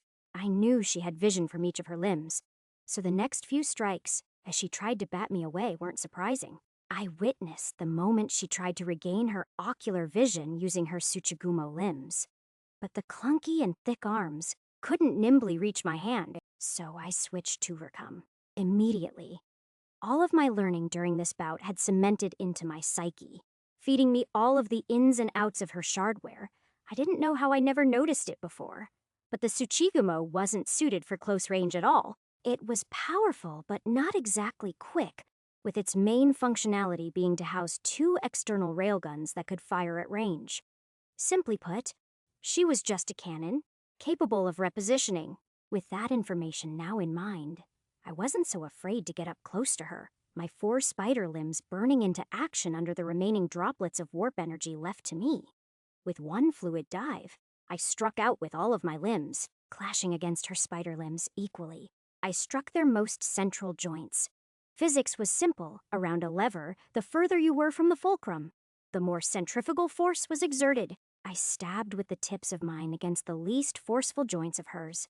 Even without the Mary, easily pushed each of her limbs back until the metal began to squeal. So she did the natural thing and raised her cannon arms at me. Something that was so natural, it had been exactly to both Minna and Quickshot's prediction. An arrow wrapped a net of wires around both limbs, a silencing pulse of warp code blistering through them as I continued to push my arachne deeper into the joints. She could repair those limbs, but could she repair all 4 of them? I was eager to know that once my arachne pierced through the seams of metal plating and began dissecting them, Once again, I twisted their magnetic locks to work in reverse, pushing all 4 of them outwards in one massive ripping of wires. She was now down 4 arms while I was just down 2. And now she was completely blinded. That left her with only one choice to fight unblinded. She broke free of the wires and pushed me away with a dosage of bullet fire, reaching for the hand gripping her face. Such a predictable action could of course be taken advantage of by my archer ally, who once more pelted her with more of those disabling arrows as I got to work by engaging all 4 of my Arachne operating tips onto one of her exoskeleton's severed railguns. All to complete this plan was to say one lie out loud. I'm retreating down, while sending a whisper of my thoughts to Quickshot. Keep attacking her with those arrows. I know what to do. I saw the second of relief in the exoguard's face, who sighed and raised her other arm in the direction of where Quickshot had launched her arrows from. One wave of disabling arrows coming after the next. You know I don't have an unlimited supply of these, dread, Quickshot warned me, but just a few seconds more. And there, the modification was done. Quickly, I slipped through one of the many craters that had been formed by our fight to hide out in the top floor of the facility while I sent out my web crawler drone to sneakily observe the exoguard, my Arachne rewiring the internals of my mask as it began to feed me a direct feed. Once the arrows stopped at my disappearance, the exoguard grabbed the hand on her face and tore it off, a knot of live wire and scrap falling to the ground. Cautiously, she surveyed around for my presence, my drone just peeking from under the ledge. Only once she was sure I'd abandoned the fight did she go to recover the broken limbs of her armor, leaning over to try and figure out how to reattach them to their severed joints. Once she went to check out the arm which I'd modified, my drone shot a thin zap of electricity at the railgun's exposed battery. The trap worked exactly how I'd intended it to, the rewiring causing the battery to begin flooding the mechanism with wild power that resulted in a beautiful explosion that made most of the roof she was standing on collapse. Before the dust could settle, I hurried over to her and found her vulnerable with the right side of her suit having an exposed and bloody mess. I was careful where I cut my left hand off. I made sure not to damage the whip blades lurking within it. One of them had a necrotium-lined edge courtesy of when I recovered the rest of Long's prized sword. In that brief moment where our eyes met, her weapon was already raising, a silver tier a second against a gold tier eye. I was just quicker. My blade snuck into the flesh of her waist, a final wisp of my energy draining into the deathly warp material as it seized her in a fit of pain. Her flesh bubbled and exploded, her internal organs torn apart by a vile necrotic force. Weaponized arms trembled in the air, but then fell along with the life in her eyes. Yo, what happened? Roof blew up. Quickshot rumbled in my ear. She's dead. Oh shit. Well then go and get deeper. In a moment, I need you to protect me. What? Why? Because I think I might reach Tier the second. Kid, you're on your own. Well, it was worth a shot, I sighed, leaning over her dead body to begin piecing out the various parts of her exosuit. I also made sure to sense for gold energy and recover both my right arm and the remnants of my left claw tips, though I was mostly out for the live wire. Once I'd gotten deep enough to dig out her bug, I mournfully slid it into my mimic set. Well, your distraction worked. Quickshot relayed to me in around a minute. I'm detecting 2 silvers on the first floor. Looks like they're taking you as a proper risk. Any word from Missy? I felt bad about spending so long fighting on the rooftop. Nada, she sighed. Then Missy responded, her voice clear in my ears. We're fine. I coughed. You're fine. How are you connected? Then a familiar voice popped up, Twilight cheered in my ear. Yours truly. I repurposed one of their radars to. Moving on. Missy began. Topaz has confirmed the existence of Goliath in this facility. We just don't know where exactly, Ripley. He says that he needs Iauto help him find it. What do you mean? That left me confused. He says that it's good luck you came to us, because you might be the only person capable of finding out where it is. Missy had a tone in her voice, but I couldn't figure out what it meant. Oh yeah, she then added. Get Twilight in your system. She can help you get to Tier the Second without slowing down. So she heard that.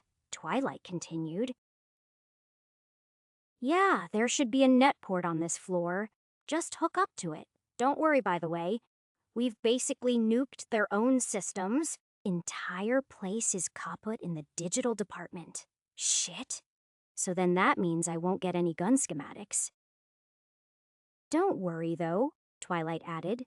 I copied the files of their gun schematics into my head, and the robot schematics from the north, too. We thought you would appreciate it. I blinked, feeling man-a-things in my chest. Perhaps this was love.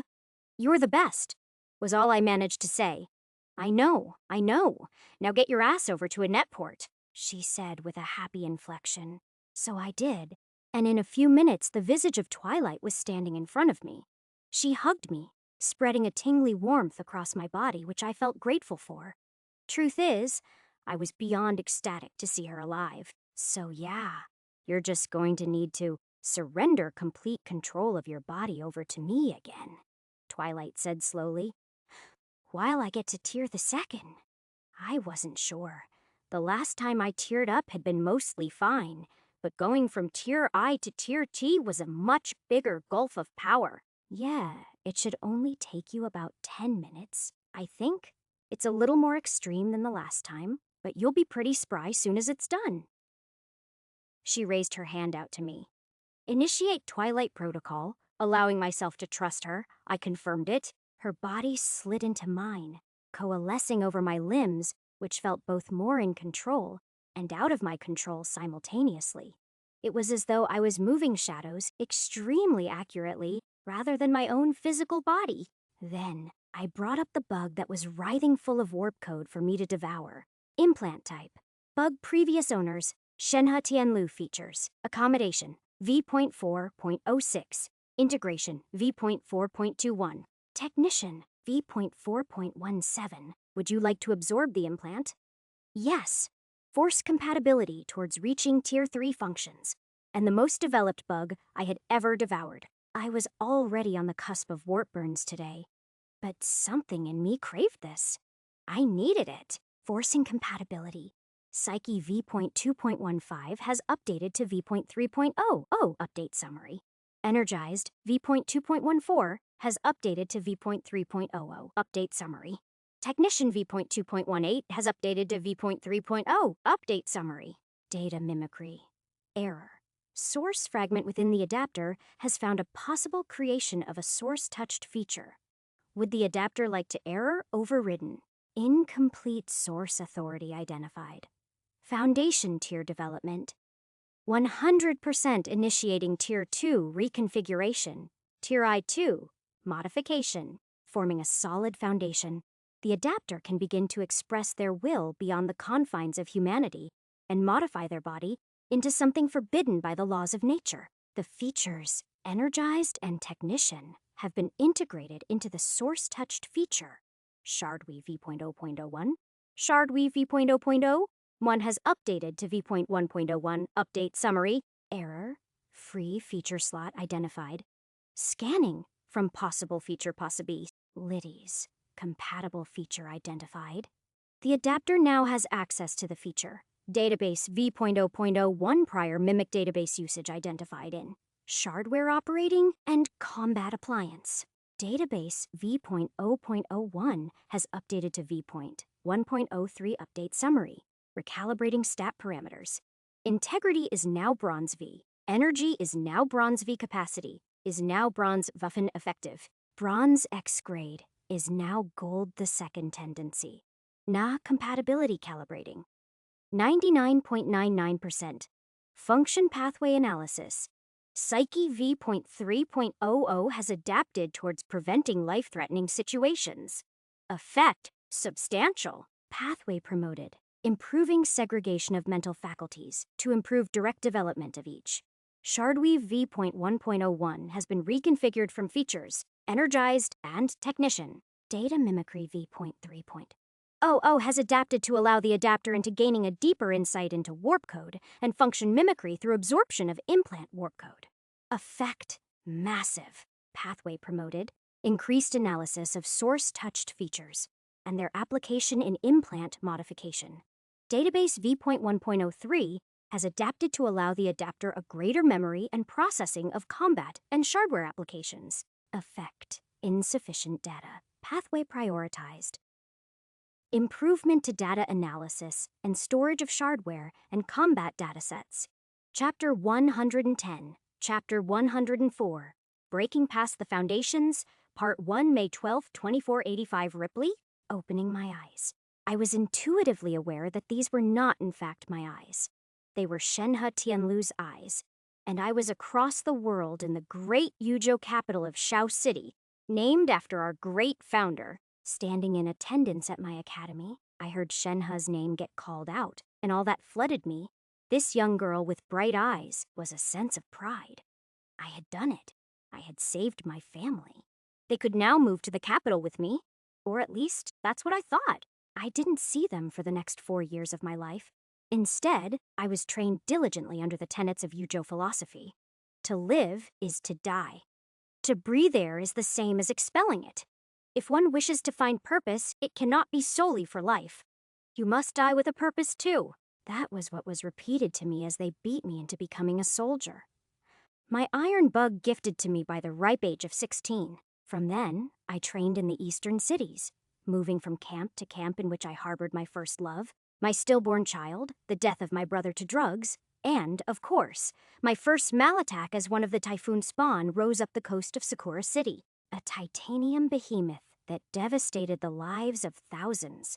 They weren't supposed to be so active right now, but as the swarm neared, they came out from their hibernation and sought to convene at the feet of their own masters, the Titans. For all my life, I'd been raised knowing there were two at our walls, the Terror and the Typhoon.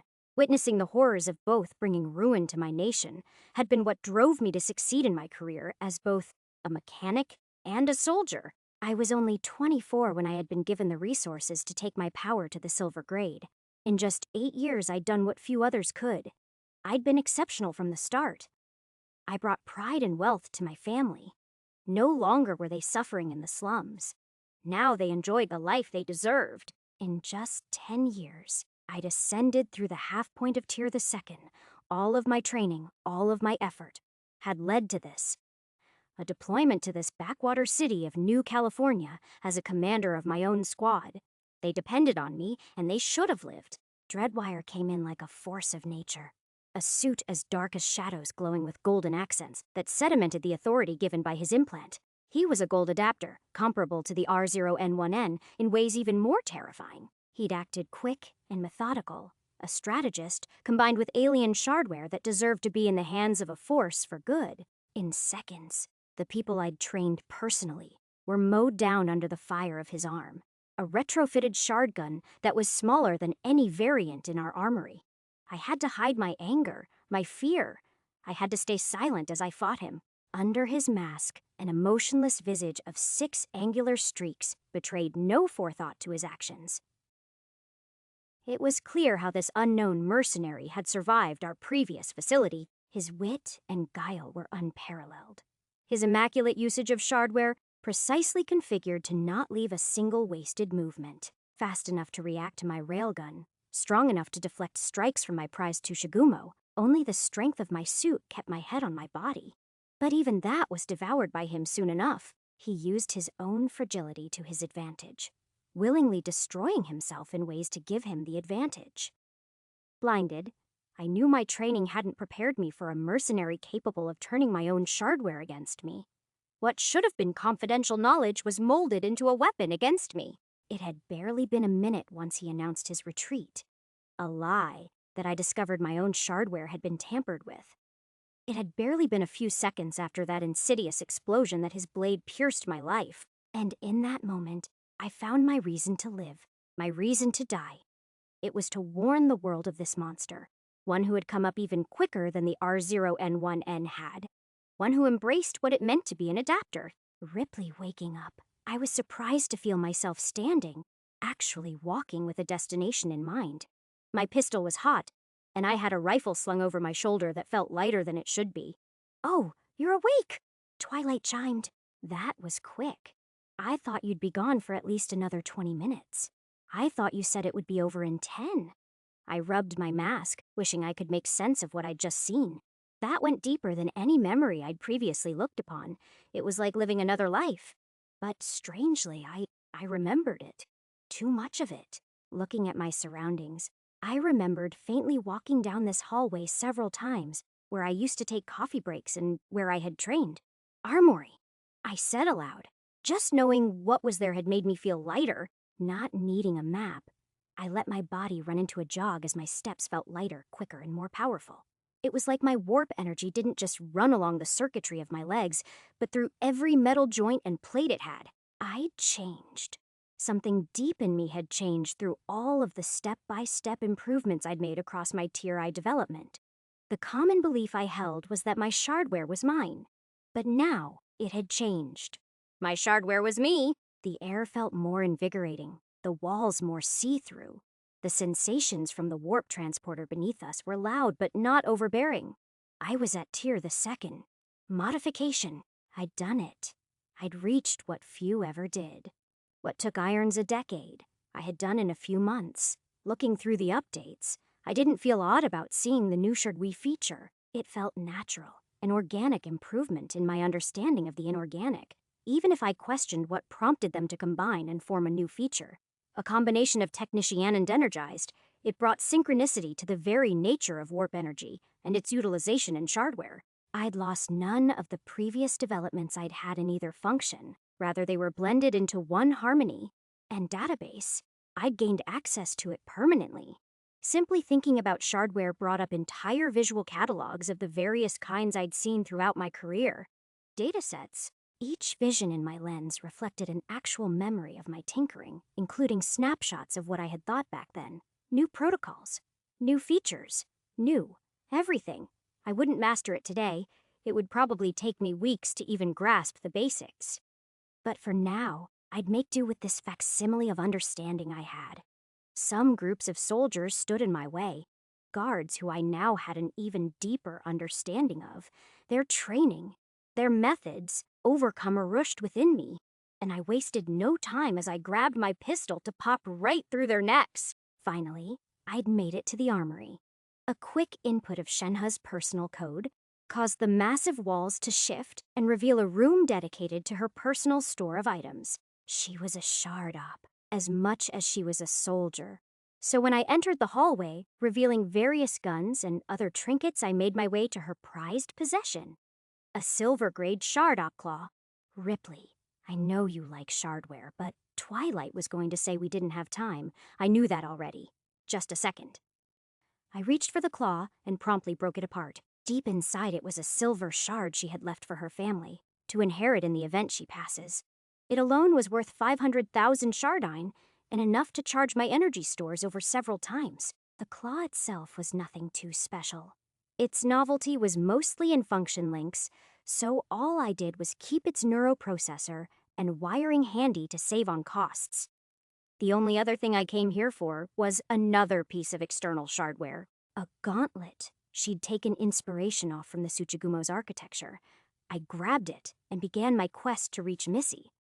Founder knows I'd left her waiting long enough. Throughout my hasty running there, I'd broken enough of the gauntlet to make some repairs to my arms, reinforcing the joints and replacing some plating to make them impervious to low-strength silver abuse.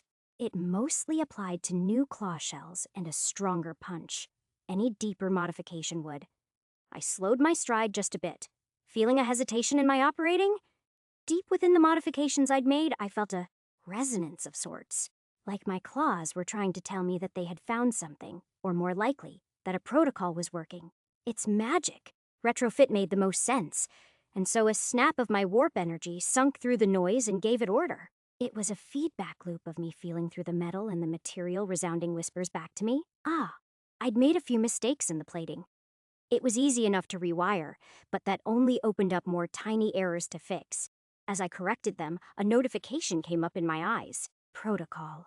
Retrofit has lowered right shard op claw capacity by 1 tier, so that was what it meant to improve shardware beyond its general limits. It was like I was peering into a perfect form, and this protocol was teasing me with rewards for getting closer to it. If I had the time, then maybe I could vastly improve all capabilities of my shardware units. In the next few minutes to spare, I only managed one additional change to my left claw's integrity, raising it by a tier before I reached a plateau in progress. Regardless, I'd just made my way to the next group of guards who were running away from something. Oh, shit! One of them, a leader from the looks of it. They've got us surrounded. I'd rather risk him than that monster. They raised their gun at me, but my left arm whipped a blade across their necks as soon as I'd seen them. Hypermind Primere acting, so my necrotium edge bubbled their flesh into bursting goo. A monster, Missy? I knew she was strong. She was in Neocore after all, but for them to actually be running away, what had she done? I finally reached the research layer, broken turrets and guard drones being a familiar sight, and made my way to where I heard gunfire. And tearing bodies. Finally, I came to understand what they meant. Missy was coated head to toe in an exosuit of her own, except hers was tattered, which only lended its organic, look an even fleshier appearance. Its held translucent weaves of muscle that pulsed rhythmically amidst white plates of steel that carved over her body to give her the appearance of a white angel of death. And she held a smooth battle axe of the same material in her grip. She weaved between bullet fire, a blurring echo, or veil, surrounding her as she thrust her battle axe into one guard, igniting its edge to explode, its momentum, so that he launched into another guard. Then she caused the wound on his body to fester with shadows. No, not shadows. Smoke. Ash. A deadly foul powder flowed deep into his comrade's lungs and festered a coughing fit of blood out from him. That was inspirability? You're a dual adapter, I questioned aloud, Missy's knight-like mask reflecting my own back at me in surprise. Not exactly a secret. Thought you knew? She hoisted the battle axe onto her back, where it folded apart to join her armor so seamlessly, you couldn't even tell there had been a weapon at all. What other weapons were hiding as a part of her suit? Then, a silver glint caught my eye. Then another one, and scouring the floor, I saw two more scattered in piles of bodies. Implants. Bugs and Sims. She'd taken down 4 silvers by herself. I thought the R0N1N was terrifying, but then, number. Now it made sense. Quickshot was stationed up above the facility for their breakout. Topaz was to infiltrate and find information on Goliath, while Missy was to take everything down here by herself. That definitely put her on R0N1N level, maybe above him. You did all of this by yourself. I hummed in understanding, just when I thought I was getting stronger. Yeah, I hid in a corner. Topaz startled me from the side, his disappearing antics never changing.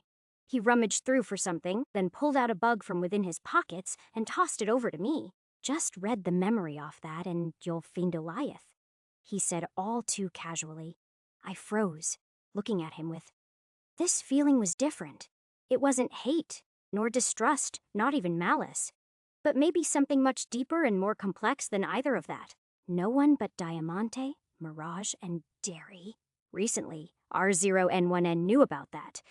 Read the. Missy trailed on, her voice empty in her next few words. You can red implant coded data. Twilight sounded hollow as well. You can read minds, Ripley. So Mirage hadn't told her personas? That was a good sign from my girlfriend. But as for Topaz? How did you know that? My finger was heavy on my stowed gun. Oh, did they not know? Topaz rubbed his head like he was embarrassed. Hoops, just heard you and Di talking about it once. Cuss, you know. You guys don't realize I'm there half the time. I wasn't sure to believe that, any of that. Still, there was a time and place for us to solve this issue. I returned my mind to the bug. Its call was sweet and tempting, but also inviting. Another new protocol of mine reached out. Consciousness link from database. My warp energy fastened into the bug. Its bronze cadence infected with my gold. And with my energy, my mind flowed. Memories scattered across years. Swam and twisted in my head. My daughter's birthday, a divorce, a new flame, an invitation to an auction with Maltaton parts on sale, a swarm of buzzing metal insects sold by a man with red and white eyes. They claimed to have sourced it from Muramasa, but Amaterasu informed me that was likely a lie. There, I latched onto that memory, peeling away even more images. I calculated the composition of a special serum. I tested lab result after lab result against the desired output. The nanomachines stirred within. Nanomachines, the vial they were in, had a name. Goliath. We continued to run tests. The self-replication potential of the nanites were astounding. Not only was the warp material extremely valuable at silver grade, it had remarkable properties to convert organic carbon-based tissues into a non-organic warp, modified allotrope of the same kind. Less dense than yttrium steel, yet more durable. Midas's steel. That's what we named the material. Never before had there been a warp material capable of producing itself without a fabricator. These robots were David, and the world was their Goliath. Unleash even a single vial of these out into the wild, and they could cultivate entire mines worth of steel in days. Send them into a person, and you could melt their heart from the inside. More on that, tests on the blood of mutants, and Espers has revealed that the resulting metal is slightly different, carrying properties of the SIM-adapter with the potential to create entirely new warp materials. A warp material capable of creating more warp materials. What a terrifying little bug. What a beautiful machine. The images moved quicker, my hands growing colder against the bug's cracking surface. Damn those mercenaries. Who were they to stop our advances in science? Did they truly understand what we were coming to build? No, of course they didn't. And here I am standing on a warp transporter, letting its gold bathe me. To think we had such machines functional for a century. What other secrets do the founders have? We secured the asset. Goliath is in our hands. We're safely hidden deep underground now. Even the R0N1N can't find us here. Though, damn it, who left that computer running? Why is it downloading files? Don't they know we should be more careful since we have Goliath? The memory cut off, silenced by death. I stared at the cracked bug, its gleam torn away by the web of my gold aching through it. I crushed in between my fingers, letting the dust fall to the floor. Goliath's hidden away in the R&D layer, sealed behind a lock that can only be accessed by a bioshard scanner and code input. I know the code. Well, I'll try and break past. It's scanner, but it'll take a few minutes to... You don't need to do that. Twilight. I still felt the resounding pulse of the bug's memories run through me, reaching into... Its frequency was easy with the well-named frequency sync protocol of data mimicry. I've got it covered. Thou. Maybe someone knows that already. Topaz raised his eyebrows, then his arms, up at me. I'm not omniscient, jackass. It's not my fault. I'm genetically adapted to eavesdrop. I sighed, hurrying them all down the stairs and into the R&D layer.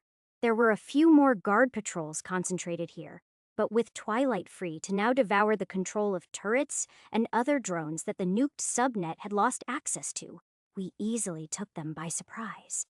Not that Missy needed any help. She was graceful no matter what weapon she wielded, accurate and menacing as she wielded the dark ash to corrupt and kill whoever stood in our way. Though, it was clear she didn't have it easy. She took a knee, breathing heavily through her suit. Don't worry about me, just keep going. She forced herself back up, an uneasiness growing in me. So did you figure out what Goliath is, Ripley? Twilight asked through our close-range comms. A swarm of nanomachines capable of self-replication. The warp material used to make them can infect organic matter and produce more of itself. From what I saw, it's tough and conductive, like carbon fiber, but more metallic. The perfect material for mass-produced shardware. But I saw the conversion rates. It's blood money. It could eat an entire family and only make enough for one arm. But there's a lot more to it. The research went deep, and I couldn't understand exactly why my memory reading this attempt was more superficial compared to Shenhe's instinctual memory.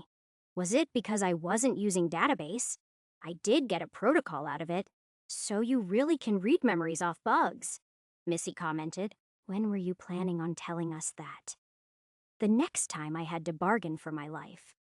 I managed to smile, but deep down I didn't like this. Clever, smart move. Missy chuckled back. You're heavily source touched. I'll explain what that means when we're done. We ended up near the console I had seen in the memories, and I hooked myself up to it. Identity confirmed. Jason clip. How did you? Missy cut herself off, smirking. That data mimicry of yours sure is something. I didn't respond, only inputting the code to open up a hidden door on the far side of this floor. My heart raced. We were so close, so fucking close to having won it all. And as we came to a stop inside of the hidden room, we all took sight of the simple box that was built into the wall, and just my luck, it was a Pandora. Like the silver-graded one I saw so long ago, back at the Toxin Club. Last time it contained a malignant seed, and now I faced gold once more. The Pandora itself radiated the same quality of energy as my own. Chapter 111, Chapter 105, Breaking Past the Foundations. Part 2 Dianamy body was melting under the cocktail of mutagen I'd just absorbed. Not only did I intake Aaliyah's sim, but I also digested the mutations that had grown in her body from Tier 0 to 3rd. I stole it all. Then I digested the second Kaisel's mutations as well, finding the same odd existence of only Tier 3rd genes of the gold grade dwelling inside of her. Finally, I grasped the vial of mutagen that Dryder had given me. I wasn't sure if it was trustworthy or not, but the vague strength seeping of it was similar in strength to most Tier Thesiga mutations, and only bronze in grade. I could handle it even if it was bad. Tier 2 mutagen absorbed. Bronze minor shapeshift. Hair serum ass. Everything hurt so bad, it was like my blood had been replaced by hellfire. The last time I felt this sick was when I'd absorbed Yvette's silver. When I'd absorbed her sim. Ha! I remember how we tested out and compared my Tier I mutations together when I'd gifted it to her. Now here I was reaching Tier the 2nd by taking both her strength and Anthony's. And I didn't even know if he would be there for me to gossip and discuss this next step in my evolution. Gold mutation. Electromagnetic telekinesis has reached 100% development. Additional metamutations acquired.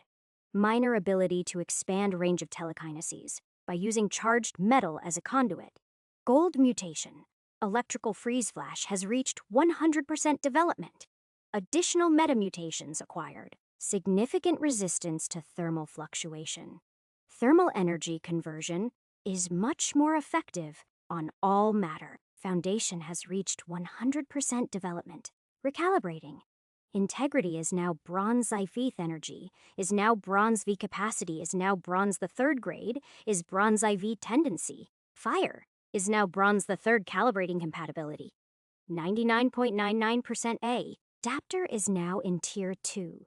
Mutagenesis, forming a stable foundation of your preliminary mutations. The adapter is now set on the path of mutagenesis to push their body beyond the limits of humanity. Tier I mutations have been fully integrated into your genetics. Total Tier I gene capacity equals 50 current mutational capacitank. E equals 50 plus 36 equals 86. Calculating Sim Street ability. Sim is currently reorganizing mutational development based on parameters. Estimated time is 6-hour error. Detecting significant activity from mutation, mutagenic drain. Estimated time, 2 minutes. 2 minutes was a hell of a lot quicker than last time. The painful feeling of my body quite literally breaking apart and forming new connections in itself tore me to the ground. And I knew I was vulnerable here, but Dryder, despite his words, he stayed on guard with a flask in hand that he drank from. Want a sip? Yeah, I admitted, but my hand slipped as he tried to pass it over to me. I heard him click his tongue. Tetch, your loss. Then my body succumbed to the raging flame of my energy, allowing itself to be remolded under my fading consciousness. It was like rotting away and being rebuilt at the same time. Parameter testing complete? Lacking? Energy accuracy, thermal conversion, range, mutational specificity, external electrical manipulation moderate, kinetic conversion, telekinetic capability, bodily durability, tissue, compact, ion, energy recovery exceeding, electrical storage, electrical output, regeneration, speed. Strength sim is adjusting mutations. error. Additional mutagenic material has remained unused. Tier 0, tier, partial tier the second, tier 2 mutagen. Partial tier third, error, mutation. Mutagenic drain is affecting mutation development, forcing excess mutagen into developing alongside current mutations. Tier 2 mutations are developing. G muta. Genic drain plus additional mutagenic material equals G, soul resonance, energy alteration.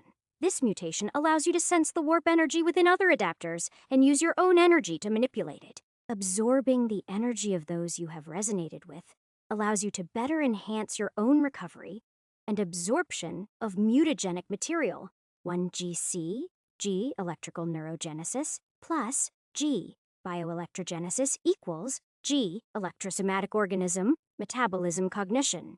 Every cell in your body now has minor electroconductive and electrogenic properties that allow them to functionally act as neurons and sources of electricity. 1615 GC, G, compact tissues, plus additional mutagenic material equals G, limited morphology manipulation, alteration.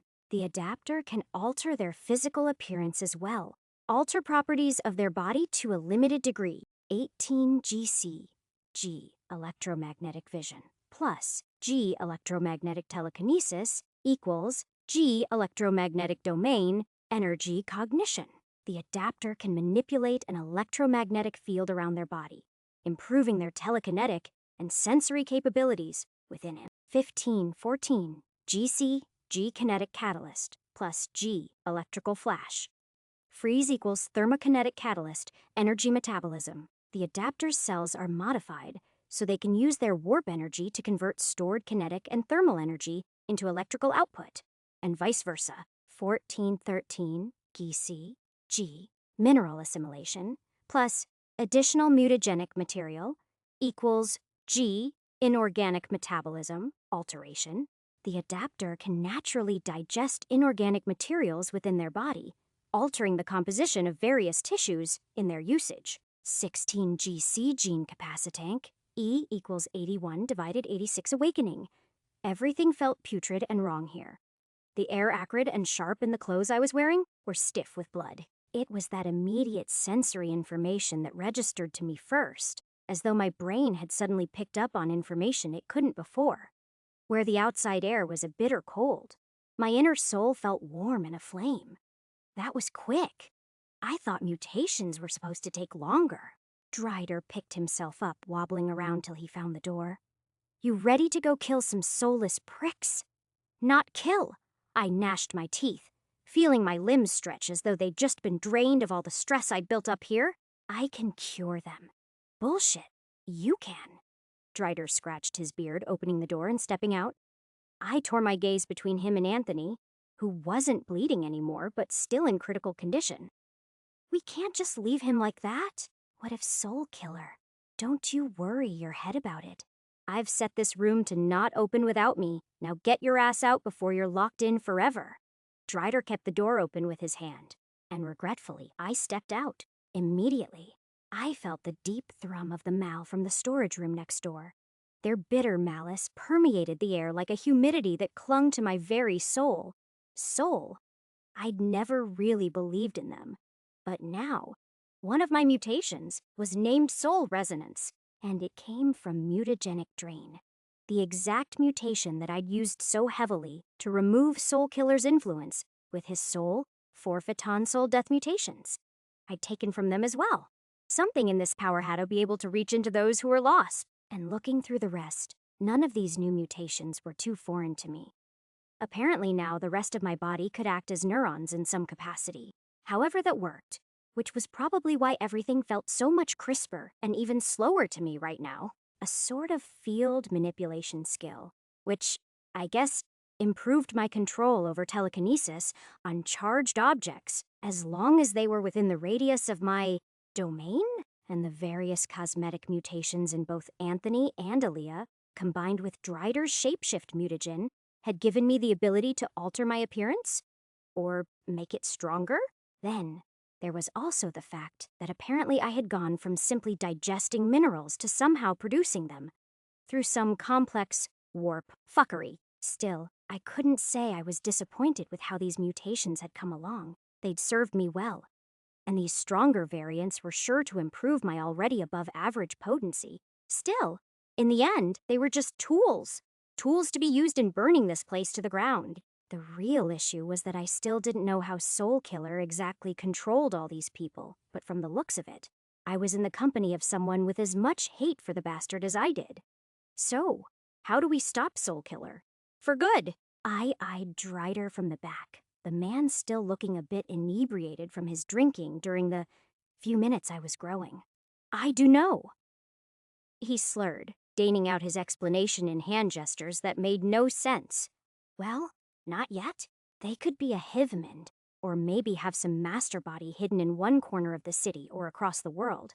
But as long as even one soulless is alive, then they're never really dead.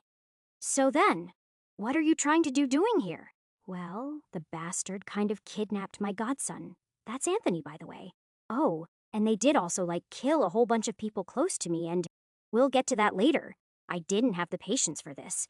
How to west up whatever it is that Soul Killer is doing here?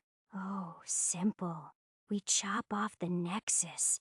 Nexus. Yup, the body that coordinates all the other Soul Killer minds together. Otherwise, they end up being a bunch of disconnected fools. Each nexus works their own lab, sorta. But they meet every now and then to, organize shit and become whole, I guess. Don't really know when or how, though. Drider gripped the rail tight as we began descending down the staircase. Why are you drunk? Skake doesn't like the smell of alcohol. He wobbled down each step, and I was half considering just leaving him. Except Anthony was dependent on him in some way. But Soul Killer couldn't stand alcohol? Really?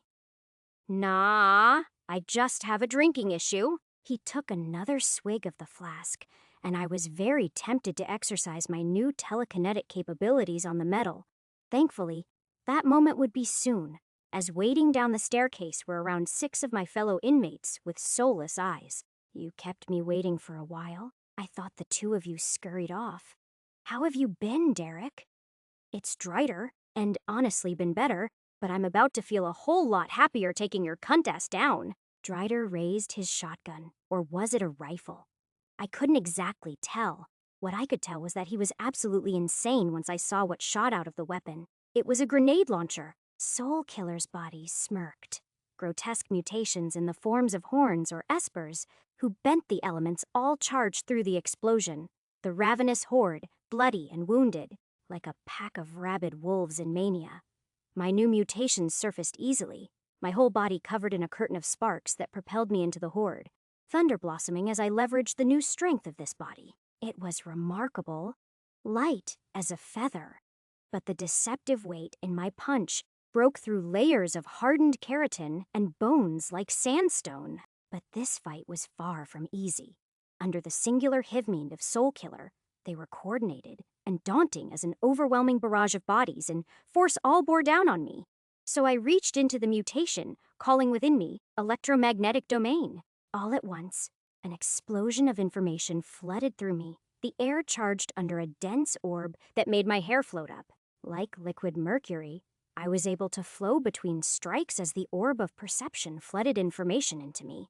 And I sensed I could do more than just sense through this field. Crudely, I contracted it, tightening the charge until the air was humming, and the smell of ozone permeated my nostrils. Then I discharged my internal store of electricity, a wave of blue and white expanding around me as a crackling blast that collapsed 5 of the bodies to the ground. But they weren't down for the count. Their energies were feeding into their wounds, regenerating their fried neurons. I didn't want to kill them. It was possible to remove Soul Killer's influence. At least that's what I'd believed I'd done with Anthony. But in a time like this, where I was surrounded by the maddening cheers of the entity who'd torn me apart, I wouldn't be able to save everyone. Maybe it was cruel to decide who lives and dies up to fate, but the dice had been rolled the second. I ignited my hands under my warp energy, their morphology manipulated, so that my nails sharpened and my skin became dense like stone. I drove my claws into the chest of one woman whose fangs bared at me like the fangtooths I'd faced down, sending a fatal shock down to her heart before gripping into that warp energy of hers. Soul resonance was, simultaneously, terrifying and underwhelming as the mutation glowed to life. The internal flow of her body's life stream appeared in my mind's eye, the bronze warp energy suffusing and drenching her body thick and heavy at the second tier. The one discrepancy there, however, drew my air. A knot of black was wound throughout her head, titanium energy that was barely visible if not for the fact that I was so familiar with it. Imagining the knot to burn apart, I fastened my will over the energy, but it was entirely non-reactive. A club formed the steel arms of one mutant, whacked me in the head, my eyesight blurry from the throbbing in my skull. My body, though, continued to conduct my thoughts. No, not just conduct. It formed them too. The most baseless rush of action possible, without the former modulation of my currently impaired nervous system. Pure, burning instinct. My hands ascended up as a blue blur. My flaming energy devastated my bones as they twisted out of shape to make my fingers longer, sturdier, and deadlier. Until I speared right through his entire skull. It was strange. I should have felt guilty or even sad for repeating the same mistake of killing on instinct again and again. Instead, all I could feel were the black threads of warp energy dying out as I drained his strength away. Hostile mutagen absorbed. I figured it out. How to reliably reach for Soul Killer's mutation. They corrupted your mind, tearing away what it means to be yourself by hiding away in the most vital corner of anatomy. I needed to attack their brains. I felt almost stupid coming to that realization. Soul Killer wasn't really killing their souls. They were having their minds edited, manipulated, and even forcing them to drop incompatibility to their implants. The brain manipulated warp energy. It was the very essence of your existence. And then it hit me. I'd absorbed Anthony's warp energy through his cheeks. It was just good fortune that saved him. A chance that I'd chosen a proximal point of entry, my hands slick with blood and viscera. All that consumed me was the now blaring radiation in their twisted skulls. I could feel their loss of selves, and I would burn it away. My entire soul ignited once more, as I condensed the domain even tighter, wrapping it around me until my body was a mass of electricity overlain atop a human. Then I pushed it out into an even more destructive explosion of electric discharge, burning through clothes and penetrating their bodies to arc at other unfortunate soulless hosts, their bodies effectively halted by a stalled heartbeat. I knew their warp energy was flowing to heal them in moments, away from their heads, and so I gripped the skull of one poor test subject, digging my claws into the sides of their temples, much like how Inquisitor Tusk had once held me. Then, I commanded my gold to burn away that which had tormented me and so many others. I felt the resistance of those black worms, how they writhed at my presence. Then, strangely, for once, they resisted my pull. Oh, you've taken this a step too far, Ulrich. Those soulless mouths moved against their will, bronze and red veins blossoming over their bodies, altering them, killing their souls, still connected to the human being twisted. The arcs and cords of their energy curved into grotesque and snapping serpents, reaching forcefully into their flesh as a bead of concentration began to glow under their clavicle. Before I could blink, I was thrown across bodies and into a wall, dust falling to my feet. Yet, despite the dust, I could still peer into the fallen human's inner soul, that bleak despair as they truly lost themselves to their implant, amidst the horde of mindless puppets.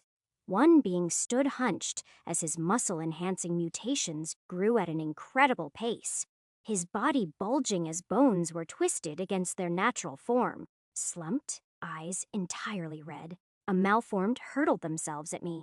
A bronze tier the second malformed. One with all of the mutations of their human host. A parasite. I held myself still, commanding the various metal scraps and rubble charged by my crash to ignite into life, arcing them straight up into the malformed skull, drilling through their eye sockets, and deeper still. They attacked like nothing had happened, a hammering force swinging right above where my head had been, denting through the alloy walls built to defend against their very assault. I struck a jab of electricity into them, even transferring my stored kinetic force back into them. but they only skidded back slightly.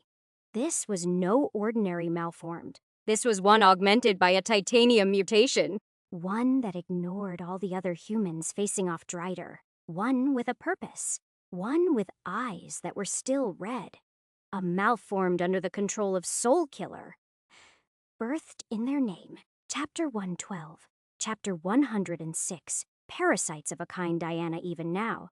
The transformation was still ongoing as the soulless devolved ever faster, his skin breaking down into fluid only to harden like scabs in disproportionate arrangements. For just a moment, I let my focus drain on the rest of the soulless. Of the 6, 2 were killed by Drider, despite the fact that his cybernetics lent him an organic look.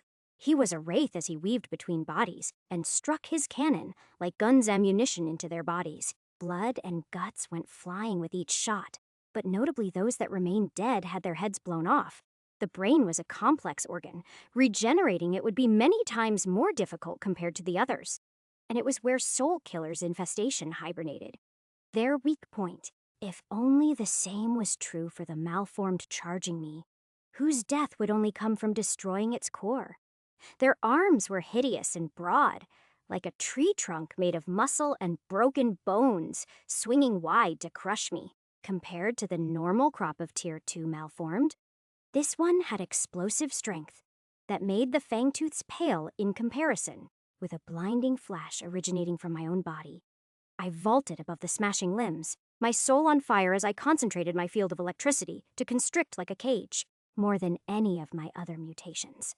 Electromagnetic domainone had the most notable effect. It was like being able to read the intentions of the malformed as its irregular nervous system conducted across muscles and skin. Some even originated from multiple concentrated organs within its body, and they were where I felt the titanium hum most. My fists slammed into its steel-like body, blowing it back with each punch before it walloped, its strength back towards me, while not as fast as the fangtooths. If even one lumbersome strike hit me, I'd suffer from broken bones or worse. Wounds that I wouldn't be able to heal from in time. With my concentration split across the metallic shrapnel of Drider's grenades, I weaved them across the battle, shredding into muscles and other tissues which hadn't been granted the parasite's unique physiology. I could feel it. There wasn't any other words to use, but I had a strange, hazy, intuitive premonition about the flow of warp energy across its body. Was it because I'd already connected to it when I tried to remove Soul Killer's influence? Or was it just that low tosal resonance? Without being able to experiment, my legs carried me low as one thick appendage whipped above me, my shin hardening to strike against its swollen kneecap. Don't even bother trying to go for a lethal blow. It'll run out of steam soon enough. Drider shot a thick pellet that burst a wave of blood and fragmented bone off. It's back at the same time. Bodies littered across him. I nodded, sparking a trail of electrical burns across its body as I ducked, rolled and flew around its attacks. The longer I fought, the more dense I felt my domain become. Like whatever energy I'd scattered away was absorbed into the air as a reservoir. It heightened my senses, calling my body into action as I lightened in motion. Even my attacks hit harder than ever. With enough energy put into kinetic thermal catalyst, I felt like I could possibly match the parasite's strength. Not with every strike, but those of which I'd enhanced once more with telekinetic prowess were enough to send the malformed stumbling back. Drider continued his assault from afar, launching his attacks without ever endangering me in the slightest, each bullet exploding chunks of melting flesh out from the mal. Until finally, I felt the waves of warp energy radiating across, its body wither away into a faded call. It grew slower, its strikes weaker and body more brittle. Get away now, Drider called, his arm splitting apart to reveal a jagged metallic blade protruding from. I headed his warning, moving away like a bolt of lightning. The jagged blade shot forth with a thick weave of metallic rope still connected to Drider's forearm. Then I felt waves of thick Sivir energy coalesce into the blade, a rhythmic humming as the mal convulsed and ached under the dense vibrations. Then thunder boomed from the center of the blade's impalement. It echoed through the walls and rattled my bones before the mal's body exploded. Drider heaved out, the blade pulling back into his arm like a pet serpent. before addressing me. Work on your energy conservation. Don't take meaningless strikes. Hit hard, hit fast, make it costly for the Revenant. Revenant. I rested my hands on my knees. My recovery was quick, but small wounds across my body emptied my stores quickly. Just another name for the bastard. Soul Killer, the Plague, Revenant, the maddest scientist. They're nothing but a pest that's lived for too long in this city. The spite in Drider's voice was tangible. Hey, Drider. I honed in on him, unable to hide the fleeting anger that had built up in me across these weeks. Why'd you wait so long to come and save Anthony anyway? I mean, didn't you say that he was your godson? Drider took a deep breath, turning away from me. It wasn't an easy choice. When you deal with a monster like SK, you can't rush in. It's how his mother died. It's how his aunt is now nothing more than a puppet. I needed the bastard to slip up, but mostly, it was you. I wasn't sure if you were corrupted or not. I'm confident in myself and my power, but understand this. Soul Killer would turn you into a Maul if it meant killing me. The Maul your implant came from was able to fight back against a Neocore Inquisitor. I'm not that good. I stared down at my hands, remembering where this power came from. It was so far out of my head with my 99.9. No, my 99.99% compatibility that Soul Killer could force it to drop into the threat of returning this implant into that form. If I were to lose myself, embracing an insatiable wrath towards humanity. Just how much death would I cause? With my Tier 2 mutations, probably more than there were at the Toxin Club, Soul Killer could just pose in my body, have me work like I always had, then one day kill my soul around those who I'd spent months and years with. Well, I'm not infected. I clenched my fists. Drider nodded. It was easy to see in his eyes that he believed me. Yeah? Heard one of the K-puppets say that you needed a Revenant serum. That's a first. The exact life cycle and method in which they infect people is complicated. It's not as easy as just breathing in the pollen, but for you to require the serum means your tolerance is better than even bug adapters at your tier. I stared down across the bodies. By now, each of them had let out bronze or iron orbs of flesh, each of them riddled with red veins. The parasite didn't leave any, as far as I could see. Mind if I take the Sims? I picked one up. Blood still clinging to it. My research didn't peg you for a crooked cop. Drider held one himself, but I do use them for research into his mutation. Not the most efficient, but I wasn't sure if I trusted Drider. But by now, it was clear I could trust in his hate for Soul Killer. I have a unique tolerance to mutagenic material. I can absorb the Sim, even replenish my warp energy through physical contact. You know that. What was it? The mutation that heals Soul Killer's puppets. It's a derivative of that which allows me to take from others. Drider's eyes opened up. Then he began to chuckle before it devolved into cackling. Oh, he hats you then. To take one of his prized mutations and improve upon it?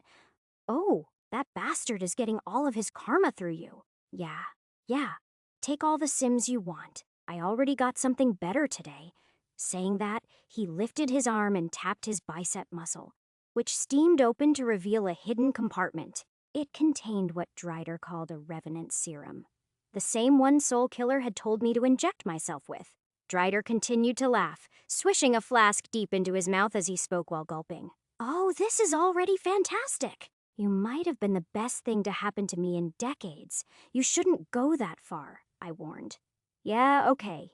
He finally calmed himself down, staring deeper into the complex. You ready to kill more soulless? I told you, I'm here to cure them. I broke down one of the Sims in my hand, feeling its warm energy bathe my arm. Hostile mutagen cleansed. Drider clicked his tongue. How many other people were there? Not counting me. I knew the facts. I'd planned this breakout from the moment I was trapped. 23 others. But now we're down to 15. How many children? Drider met my eyes evenly, but the pain radiating behind them was clear. I stared down that hallway, their faces clear in my eyes. 6. As we maneuvered deeper into the complex, nearing that big lounge which I'd been able to find moments of peace in, my heart was as heavy as it was burning. I wasn't the most ethical person, but even I knew where I drew my lines. But when your enemy is willing to, don't worry about it. Drider nodded behind to me. I already told you we'll try and save them. I know. It's just... A child was already underdeveloped anatomically. It was a known fact that implant usage in children was a terrible idea. That didn't stop it from happening, but the issues that developed into adulthood were devastating.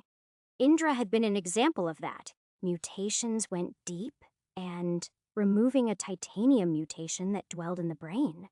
I wasn't sure what state I'd left Anthony in, and now I was out to tear a piece of it from Chile. Don't focus on it, that's how they get you. Drider continued, his gun cocking heavily. Be prepared. I nodded, lightning coursing up my body under a veil of blue. Drider stopped before rummaging across his holsters and coat pockets. Right, these were stored upstairs. Soulkiller is a notoriously bad shot, but these are yours, right? He handed me 2 pistols. One was still in the shape of a bracelet, while the other one was heavier and radiated strength. I took both, fastening the Brashaker and feeling the comfortable weight of my Shandian firearm in my left hand. The Brashaker won't do today. Drider shook his head, handing me a 3rd gun. It wasn't exactly a pistol. Its barrel was far longer and heavier than any of my other 2 pistols. It was more of a hand cannon, a Magna Grisalt, manufactured 2408. Uses railgun tech that I modified to be adjustable in wattage through external absorption. I won't lie. I knew you would be a good ally to have. I was just waiting. This was going to be my peace offering. All you need to know is that you can charge it up and use this. Then he picked out ammunition clips. Highly, extremely illegal ammunition. They were known as burst point bullets. Effectively, the moment they came into contact with any solid, the bullet had the ability to burst to turn all of its forward momentum into an explosive force. Chemical-based explosive bullets existed before them, but this was a method to transfer pure kinetic force. It was the equivalent of a shotgun in the accuracy of a pistol. I took the clip and stared at it. For all of my life, I'd only ever taken non-lethal weaponry, but I didn't have to think twice about locking the magazine in, not with Soulkiller and the mals they produced. Accustoming to the much more different balance of the weapon, I followed down before finally opening a door that unveiled a much more massive space situated beneath our terrace. All 15 adult soulless were lounging about, their eyes flicking to us as soon as we entered. It was the 3rd Kaisel I'd seen today who spoke, her eyes soulless as the others joined her. It's disrespectful to keep your host waiting. Drider responded by shooting at her with what amounted to a semi-automatic sniper rifle, her headless body flung backwards. How's that for disrespectful? He spat down at the terrace as their eyes turned red and white. The soulless began their assault. Chapter 113. Chapter 107. Disorder Special Intelligence. Operations Staff Sergeant Omen's message to Brian Ulrich regarding Soulkiller. All the necessary details are here. Ulrich, if your daughter really was taken, she's likely in one of these facilities. I've spoken to Annabelle, and the thing inside of her, she needs more medication since her father isn't around to stabilize the infection to her mind. I'll see to it personally that she's more controllable. Otherwise, I've been in contact with Skeleton. He has plans for the Revenant. I'm unsure of their nature, but it's likely he seeks to terminate whatever alliance is present between them. I don't know why everything is happening now, but these people, the Uncaged, are without a doubt intending to make use of the proposal we've been given from Neocore. Of all of them, the Revenant is possibly the worst to be given free reins. But Jacob Graja made sure that thing spread through our district and beyond. It will be difficult to deal with it. I suggest we wait for further details from the mayor before we take any conclusive action. According to Skeleton, Soulkiller is far greater a threat than we ever imagined. Diana, I leaped down the terrace, Drider's heavy sniper shifting into an assault rifle above me. The Magna Grisalt was a heavy hand cannon that lacked a recoil due to its railgun-like mechanism, but it was heavier in more ways than just mass. It was a silver-grade weapon, like the Phoenix rifle I'd used against the Malignant, which birthed my implant. Back then, every use of the weapon left me nauseous and shaky. even on its weakest strength. But now, my electricity flowed through the chamber and swirled around the coils of its magnetic cannon, strengthening the inner round, which exited in a thunderless bang. It shot straight at a man whose body took the texture of wood. I'd heard from rumors and whispers around the lounge that he could launch thorns that poisoned your body and drained it slowly and terribly. In a battle of attrition, he was going to be dangerous. He went by the name Ivy, and I left his head as a chasm, the bullet unleashing a wave of force at the moment of impact to leave red mist where a human brain was. His body dropped lifelessly. I kept my guilt suffocated, the storm of emotions only igniting me into action. Many of those crowding me had bone enhancements. No thanks to the mutagen soul killer was extracting from those fangtooths, for the man with spines extending through his back like a spiky fish. There was a woman with fangs that shot out her corrosive blood. Saurus and Cobra were the next two to go down as I slit their throats with my claws and drained out the strength of their implants. From what I heard, they were a married couple soul killer brought here in return for bringing their child back to life. Stormspinner had shown me what that meant. Drider was positioned on the terrace, practically hobbling across the rails like a drunken mess, but his shots were each deadly inaccurate. If anything, his inebriated state only made him more unpredictable. What looked like a stumble led into a full-body tackle as his sonic blade pierced the skull of one golden-haired woman and a shockwave blew out to decimate her. Bliss, Marigold, Luca. He'd killed those three. While I wouldn't call him particularly skilled, he seemed hardy and, most importantly, experienced with combating Soul Killer. If what he said was true, then his war against the Revenant had been long going. The remaining 9 were tough and fast.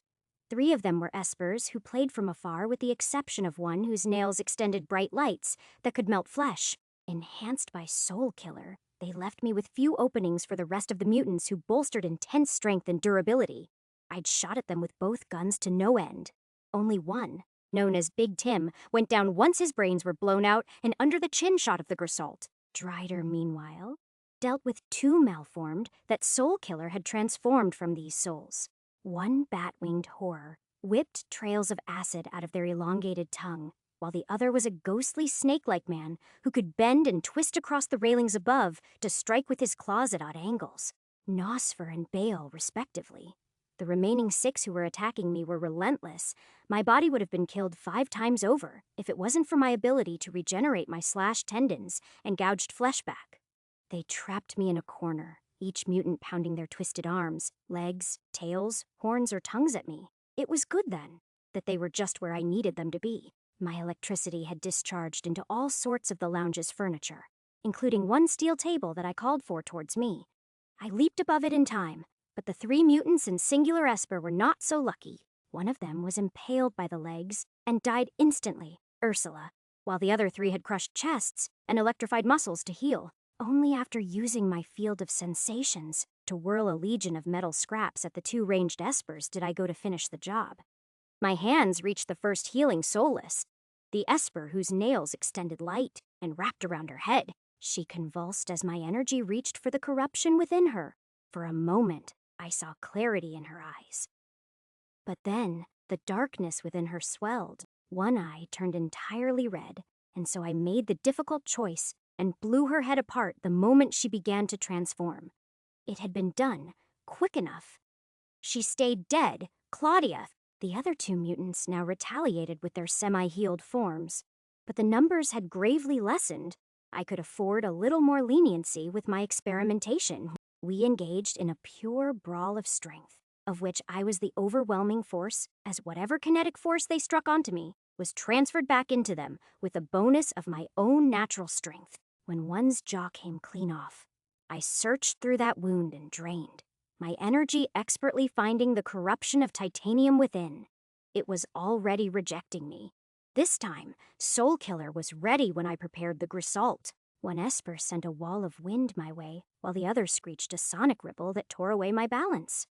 The man once known as Mino grew large as his horns, curled into his eyes, painfully digging deep, so he cried tears of scarlet. Mino's twisted self healed from the wounds and grew in size and grotesqueness, while the Esper known as Banshee also let herself go to the madness. Her neck elongated as her jaw widened, until each scream was a terrible thrash that sent me flying back. 2 parasites and 2 soulless struck me at the same time. There must have been a reason why Soul Killer wasn't just turning them all into parasites from the get-go, and it only struck me once I saw that Drider was just left with the snake-like parasite. Nosfer's wings were tied up in steel bolas, his head non-existent. Soul Killer had a limit on how many parasites they could control, and it was 3. Armed with that knowledge, I ignored the larger threat of the 2 parasites, knowing I could try to drain one of the others of their influence. Mino's arm blew up as Drider launched an explosive grenade at the beast, like Parasite, leaving me free to duck and roll under the shattered limb. I whipped my hand, a series of electrified shards swinging with it to score a long gash across Banshee's throat. Muting her terrible vocals for a moment that would confirm it all, I shot a pulse of blue into Hilly's back, burning a deep hole into the spine before I reached for the higher portion of his nervous system. My nails cracked and jabbed through the back of his skull, brain fluid leaking along with his warp energy. I didn't waste a moment.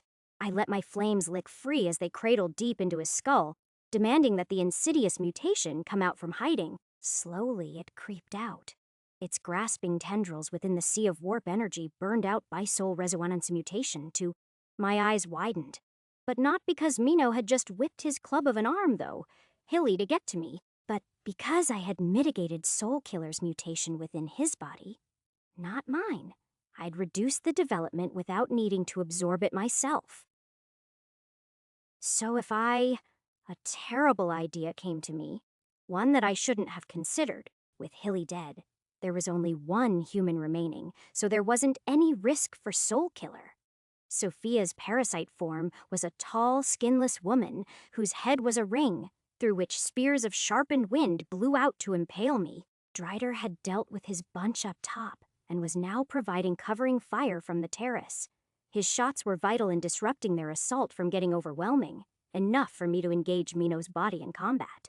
With one well-aimed strike, I overwhelmed his brute strength to tear up to the lower left rib where I could feel the pulsing of the Mal's core. Then, instead of absorbing its energy, I slashed my own hand and reversed the sensation-draining mutagen. I sent the tiniest flutter into the Mal, and my mind exploded with awareness as it felt the fluctuating and draining ebbs of energy sear his wounds tight. I leaped away from the crushing drive of his hands, still fastening my hold over my energy within his body, and constricted it into his core.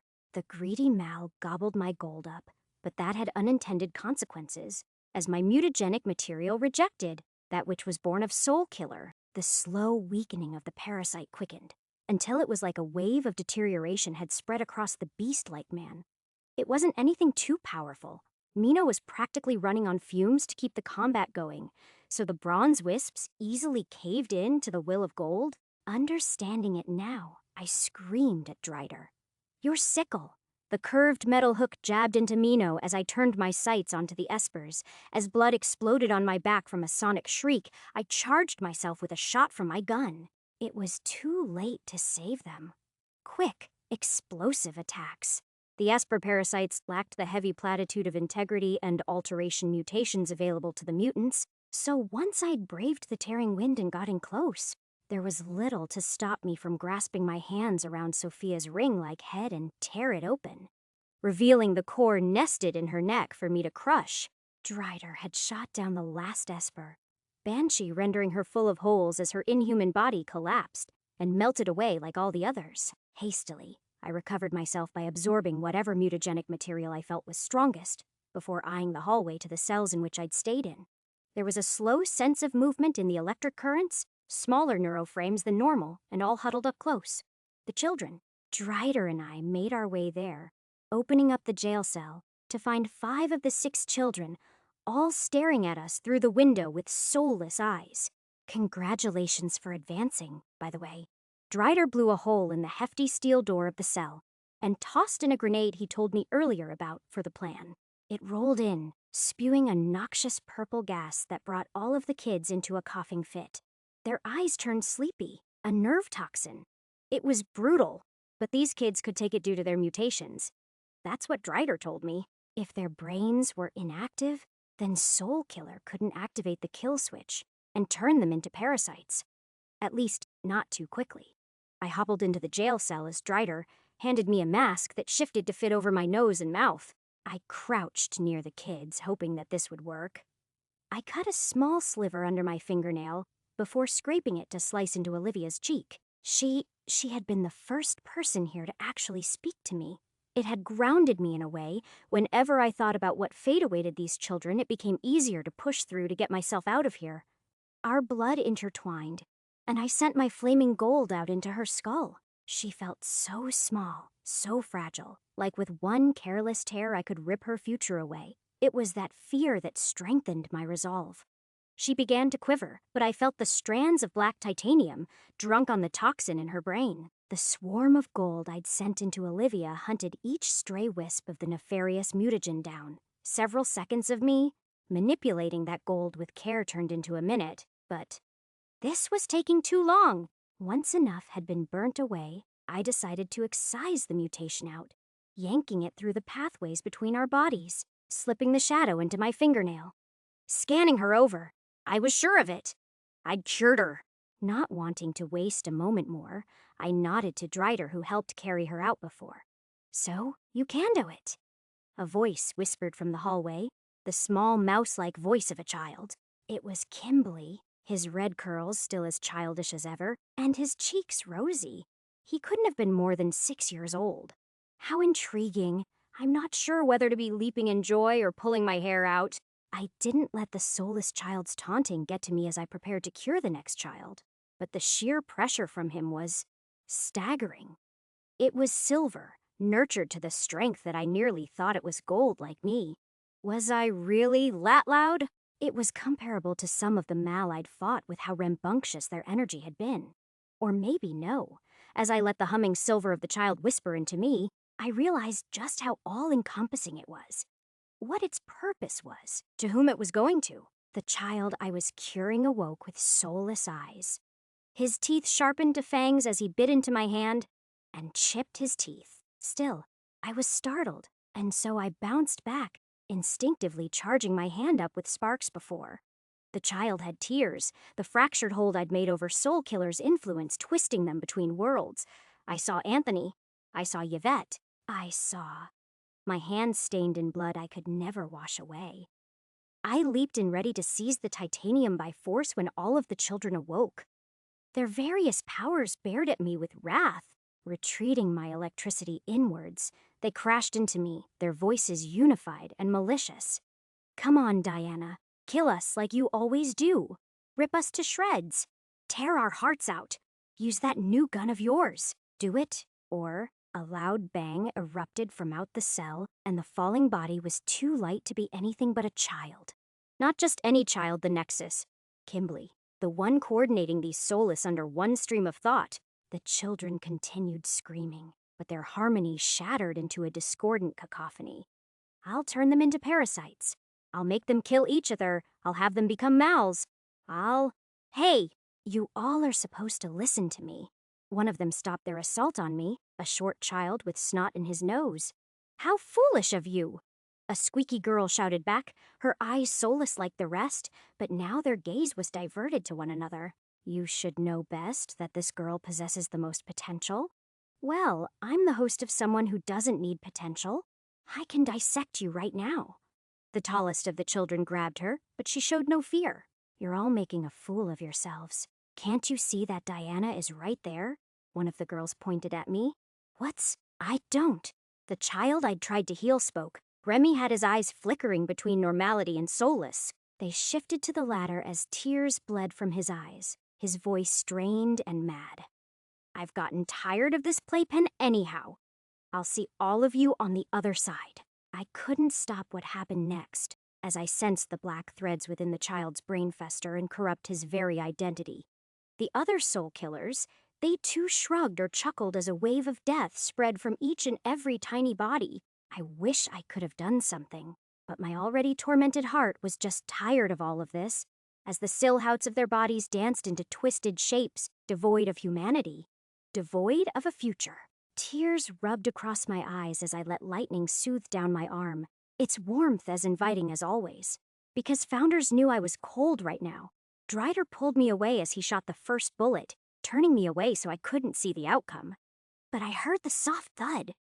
Get out, Diana. His voice was heavy with burden. This isn't your fight. You've done enough. I didn't fight this time. I walked out, careful not to look down. Instead, I just strolled back Tommy jail cell where Drider had rested Olivia. Her breathing calm and steady. That was enough for me. It was the only thing for me as I heard gunshots end lives that had never been allowed to live. Chapter 114. Chapter 108. The Surface Soul Killer's research notes on Diana Ulrich deleted and sent to another lab. Diana Ulrich. What a curious phenomenon she is. The Sin never raised the topic of her to me, but she was no doubt always intended to come into my hands. It's just a shame it had to be that version of me to first meet her. Oh, if things hadn't been different due to Juliet's intervention and Jacob's death, we would have molded her perfectly into our soldier. I'm sure of it. Her deviant mutation, mutagenic drain, originates from a fragment of the source shard, of the infinite. I recall it well, awakening and inheriting the memories of those who saw. Its reign of destruction and ruin over the Floridian free city. How futile Azeros' attempts at defeating it were. It must be fate. For the monster that awakened me to be delivered at my doorstep, she's unparalleled in her tier for the sheer volume of mutagenic resources she can absorb. A creature capable of harnessing energy and converting between states through the unique genetic restructuring she's gone through. Oh, now she's got me curious about her counterpart. I wonder if I can somehow emulate the processes I went through with Heart's Secreto and Herethexblood's revival. They had only been at an 85% compatibility, but my previous experience with twins and Topazan quartz surely benefited the success of that project. I remain unsure in what qualities could be transferred between her and Dreadwire, nor the method to do so. A 99% compatibility. It's so close to true hybridism, that very purpose for which I'd been created, and now I fear I may not be able to witness it firsthand. 0. You've led the R0N1N towards Yujo's invention of that mal I forged from you, but I have no doubt that Amaterasu has departed it into another. In time, we will know what will come of their union. I have no doubt that the Sin will one day state upon us the words I have longed for. The day I can Phenolichial Skeleton and the Dog Whistler. The day that there only needs to be an adapter of the infinite. Diana the bullets rattled away as I kept my gaze down, and soon Drider walked out. His face was etched in blankness. A sense of duty and resolve I knew came from repeated experiences like this. It's done. All of them? Number Drider crouched, looking over Olivia as he gently checked her eyes. Not all of them. You really cured her. I think so. It felt like a lie when I said it. I just tried to do what felt natural. I have no idea if I know a place to take her. Kids like her aren't an uncommon sight. He sighed, clenching his fist. You did good here, Diana. He gently picked her up, motioning with his head for me to follow. Olivia was safe, and, for what we assumed, healthy as we found a quiet couch to place her on within the deeper layers of the malbunker. The walls echoed as far as we walked, through each and every empty door to leave no stone unturned. I saw their research notes, complicated words spread across spreadsheets and documentation. Drider compiled them into a war PC cube, his voice coming out slowly. I know a lady who can help, a geneticist who runs an orphanage. Does she know about Soul Killer? I frowned as I stopped at one article. Syntech was mentioned several times as being a method through which Soul Killer extracted funding. Had they infected even a corporation? Or, I feared to think it. None of this made sense as we broke our way into one of the more secured labs. What we found had shattered my streak of silence. Are those Kaisels? The room was full of large vats, each containing growing masses of flesh. Some of them were just bulging organs, while a few of them had the unmistakable face of Kaisel growing within them. Clones? But I thought You should see what the corporations do. Drider began before pausing awkwardly. I mean, I haven't either. But there are rumors. Like what? It was anything to get my mind of. What had just happened? Well, like Syntech apparently grows entire families in vats. Or Yujo building their army out of clones who all have 3 testicles. What? Just a rumor. They want extra testosterone or something. Drider shrugged as he rummaged through the lab's faculties, plucking out wires in various dacubes or vials and storing them wherever he found space. But whoever Kaisel was, she's long dead. So, what comes after this? I mindlessly scrolled through some computer files.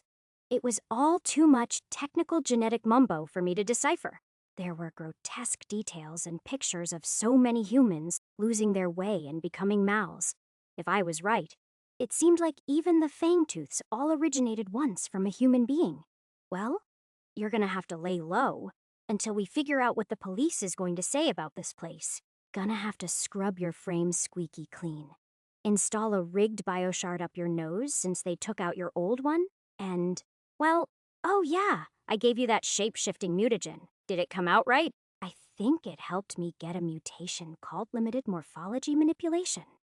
I droned out before sighing into my hands. Nothing was entering my brain.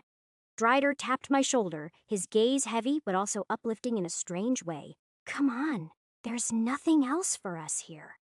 What about the Kaisels? I stared at the shrunken face of one clone. I wondered who the original body must have been, if she was even still alive. Their life support was turned off before we even got here. So was most of anything important. Skay knew how this would end up the second I arrived. Drider couldn't help sounding annoyed, but I understood where he was coming from. I wanted nothing more than Soul Killer's head on a pike. They're El Soul Killer. So what? How many of these bases do they even have? Do we take out all of them and only then they're dead? There are other bases, yes. Drider began walking away from the demented scene of the room and I followed. He groaned, the tiredness in it harmonizing with my own feelings. I don't know how many there are, but don't expect them all to be like this one. What do you mean? This place was easy to take down relatively, the Nexus here was. Weak. You saw it, right? How they only controlled 3 malformed at a time? That's not my experience with the other places. Some could control 10s of them at once. But what was unique here was the difference in how they changed. You mean, I remembered something. When Anthony was being threatened, he consumed a gas that was supposed to raise the development of the soul death mutation. Everyone else, however, could spontaneously lose themselves at a moment's notice. How fast they had turned into parasites. It appears that Soul Killer used this facility as a means of experimenting methods to rapidly induce that demented mutation, a new strand capable of spontaneous mutagenesis. This place wasn't to build an army. It was only ever an experiment. If that's the case, then, my voice faltered, Soul Killer could have hundreds of people scattered through the district, and in a moment, we could have hundreds of Mal hunting within our walls, just when you think it stops. I kicked into the wall nearest to me. My foot hurt, but it distracted me. I fucking... Calm down, Diana. This type of rage is exactly what they want. If you strike blindly, then you'll gladly end up in their jaws. Drider put an affirming hand on my shoulder. I know. I just thought that getting out of here would have been more fulfilling. Drider's glance shared too much of my emotion. You know what a Hydra is! It was a fabled beast of old. Take down one head and another would come up to replace it. A never-ending cycle that whittles you down to your bone. Then when does this end? When we strike the heart and not the heads. Drider entered over to the main hall, where Olivia was still stirring in her sleep. But for now, focus on her. Focus on Anthony. You saved lives. There's not a lot here in Westbrook who would have done what you did even with the same power. I brought my attention over to Olivia. She was cured, and that was all thanks to me, but no buts. I'd managed more progress against Soul Killer in the time I spent here than the police had managed in a whole half-century. Picking her up, we continued back to where Anthony was sitting in the room. It pained me to know that we left him here, but it ended up being for the better once we tried to leave this place. The doors were sealed tight, practically unbreakable due to the purpose designed over them. So then Drider sat there for a few minutes as he plugged his head into the internal systems, leaving me to my thoughts. But even my thoughts wanted to leave me alone. My eyes were so heavy after all of this. I'd just reached tier the second, only to fight harsh battles afterwards. Everything in me needed a break, so my eyes closed, and stayed that way until Drider tapped me awake to the open doors.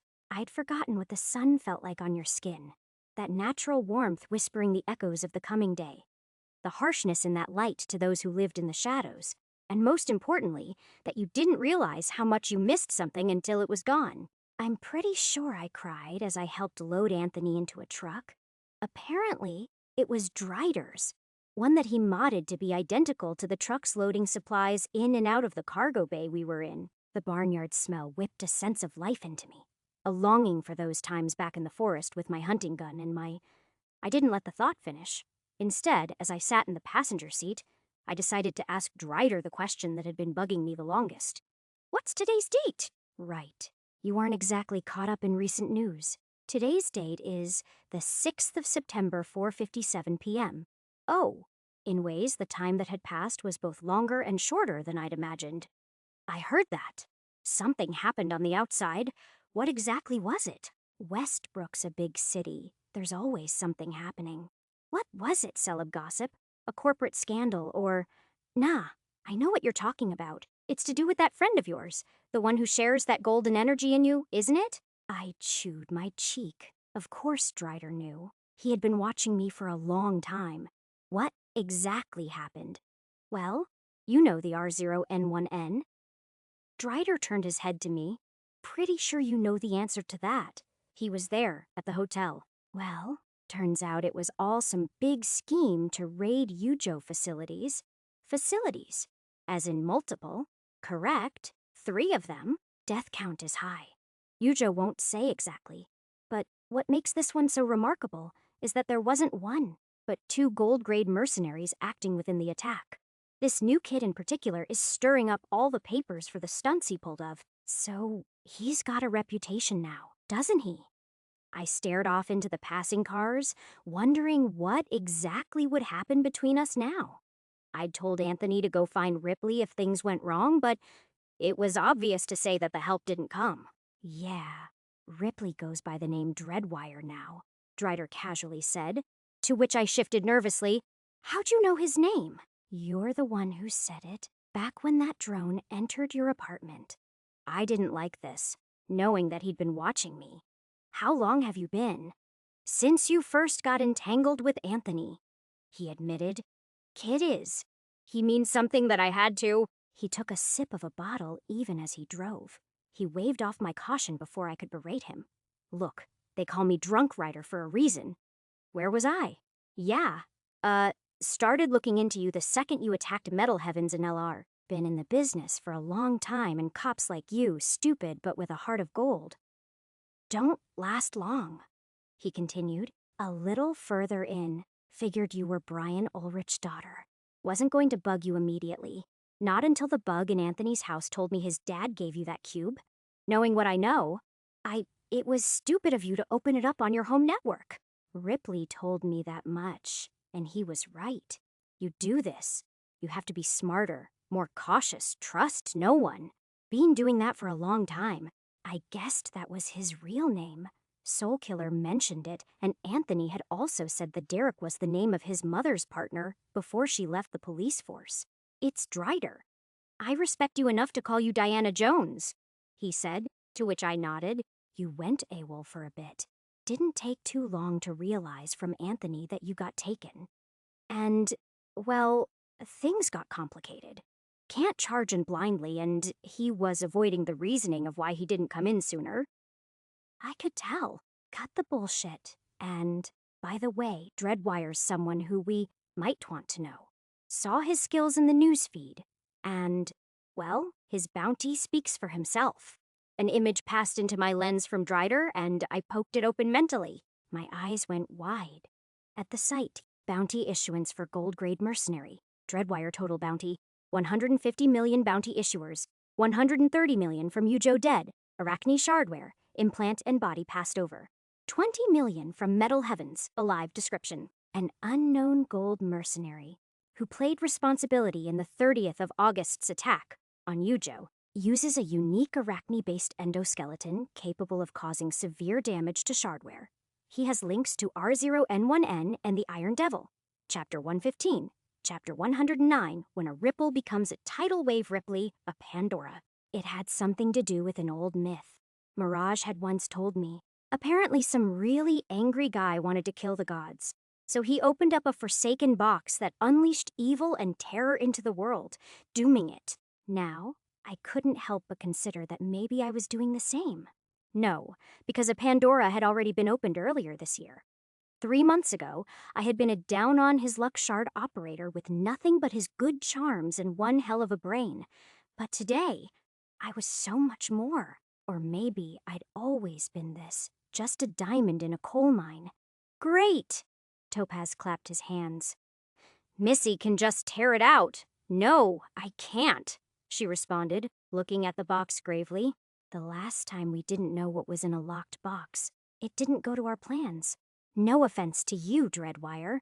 None taken, I responded. Point is, we still don't know if Goliath is inside there. We can't be sure until we open it. Twilight. Right, Ripley? It's a gold grade, so we're going to need to handle it together. I'm already in your head so we can manage a faux proxy protocol through you. I should be able to use your gold warp code to get it open. Before that, I reached over the box, searching for any fault in the metal. It was perfect. But, as always, perfection was nothing but hiding your flaws. I found the invisible seams, soldering through the metal to open up a tiny compartment where my finer blades spliced through to find an opening into its internal circuitry. So I hadn't opened the box. The last one. Now I confirmed it. There simply was no way to open it up without input from an external signal. Mechanically, it was impossible to open, but in a few moments, I'd taken out a gold-grade explosive. A tool that I could use for one free kill on anything below Tier I-4th. This was probably worth more than my paycheck, but it was also a lifeline. Strangely, there wasn't any bioshard scanning mechanism needed to open it. I wasn't sure if that was good or bad. Rather, it seemed to be built to reject anyone and everything, just prodding at the streams of gold warp code building. Its data shield was overwhelming. I remembered this feeling once before, back when I had data delved with Mirage. It was akin to the firewall, the massive internal data shield, keeping a Maltitan at bay. The Pandora seemingly had a stray flare torn off that sprawling magma-like shield. And if I were to touch it with my own warp code, it was like submerging my hand in fire. So, that's a fire warp tendency. Warp code in the nature to destroy. I'm ready. I hooked up more wires from my arm into the exposed control panel, gulping tight. Twilight, let's do this. Her digital avatar held her hand over mine, and we both shared one look with Missy, who was staring upwards. Shit, she muttered. There's reinforcements. You two need to be quick. I've only got 1 or 2 more tier or third in me to fight. And Topaz trailed on. I'm going to get out of here, Sal. His presence vanished as he stepped behind the corner, and Missy too gave us one last encouraging look before her powerful legs carried her away. Alone, me and Twilight sighed, laughing at the unison. Then we delved. Heat, pure quenching heat that melted your skin of your bones. Heat that made it difficult to blink, as your eyes boiled, to breathe, as your lungs dried out, to think, as your brain twisted under the manigmus energy. Ripley? I heard someone call, but amidst the scorching currents of this new world I was but dust in. Its grasp. Ripley! Twilight grabbed me, drawing energy from me that pulled my thoughts back into shape. I blinked, but then I remembered that I couldn't blink. I was an avatar, a poorly dressed one at that. Twilight was merely lending me her abilities. She didn't have a direct source of warp code for me to imitate, but it gave me enough stability that my databrick-enhanced manipulation of warp code could squeeze out some semblance of modesty. Not that she hadn't seen me without it while we were in a delve. It wasn't a full neural deep dive like last time. I still felt an inkling of conscious control over my real body, suddenly aware of how vulnerable I was. Ripley, Twilight said for a third time, cementing me into this reality of burning gold. Can you hear me? That's a copy. I slurred.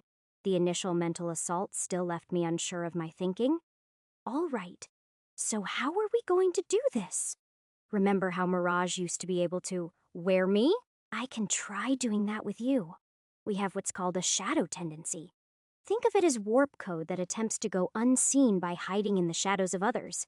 Not like yours, of course, but I think I should be able to, well, shadow you. I nodded, the oddness of a lack of true neck muscles not lost on me. Reaching out with the glowing, half-flowing limbs of my digital self, I touched Twilight's much more grounded form of flowing cloth and fairy lights. Her violet body began to break apart, crackling as it flowed up over my body like a shadow had been cast upon me. It was comforting, a solace amidst the burning and stifling pressure exerted upon us. Her presence and mine joined together to the point I could feel the hum of her thoughts, her fear, her comfort in my proximity, her guilt. It all washed over me, and I was glad just knowing I truly wasn't alone. The flame stirred beneath us, a massive and flowing wall with no gaps in its surface. All we needed to do was drill a hole, spread chaos through its inner structure, and ripple it outwards by inverting its own protection measure against it. Auto-cannibalism, in a sense. I began to call upon my stores of gold energy, breathing them through my physical mind and into the thick wires connecting me to the Pandora. My digital self grew like a miniature star. But it was a dwarf compared to the all-encompassing force of the Pandora's security measures. My hands began to move on their own, as Twilight's guiding presence streamed in my consciousness to merge her ideation with my action. Merge! Twilight X! Data weaving. Under my thought multiplier, which had grown immensely more productive in my advancement of the tiers, I felt my conscious and unconscious knowledge of both beautiful manipulations of code become one. And clearly, Twilight had as well. She gasped into my very brain. That's weird, but the effect was astounding together. We turned the relatively tiny flakes of code into slivers of devastation as we began our assault.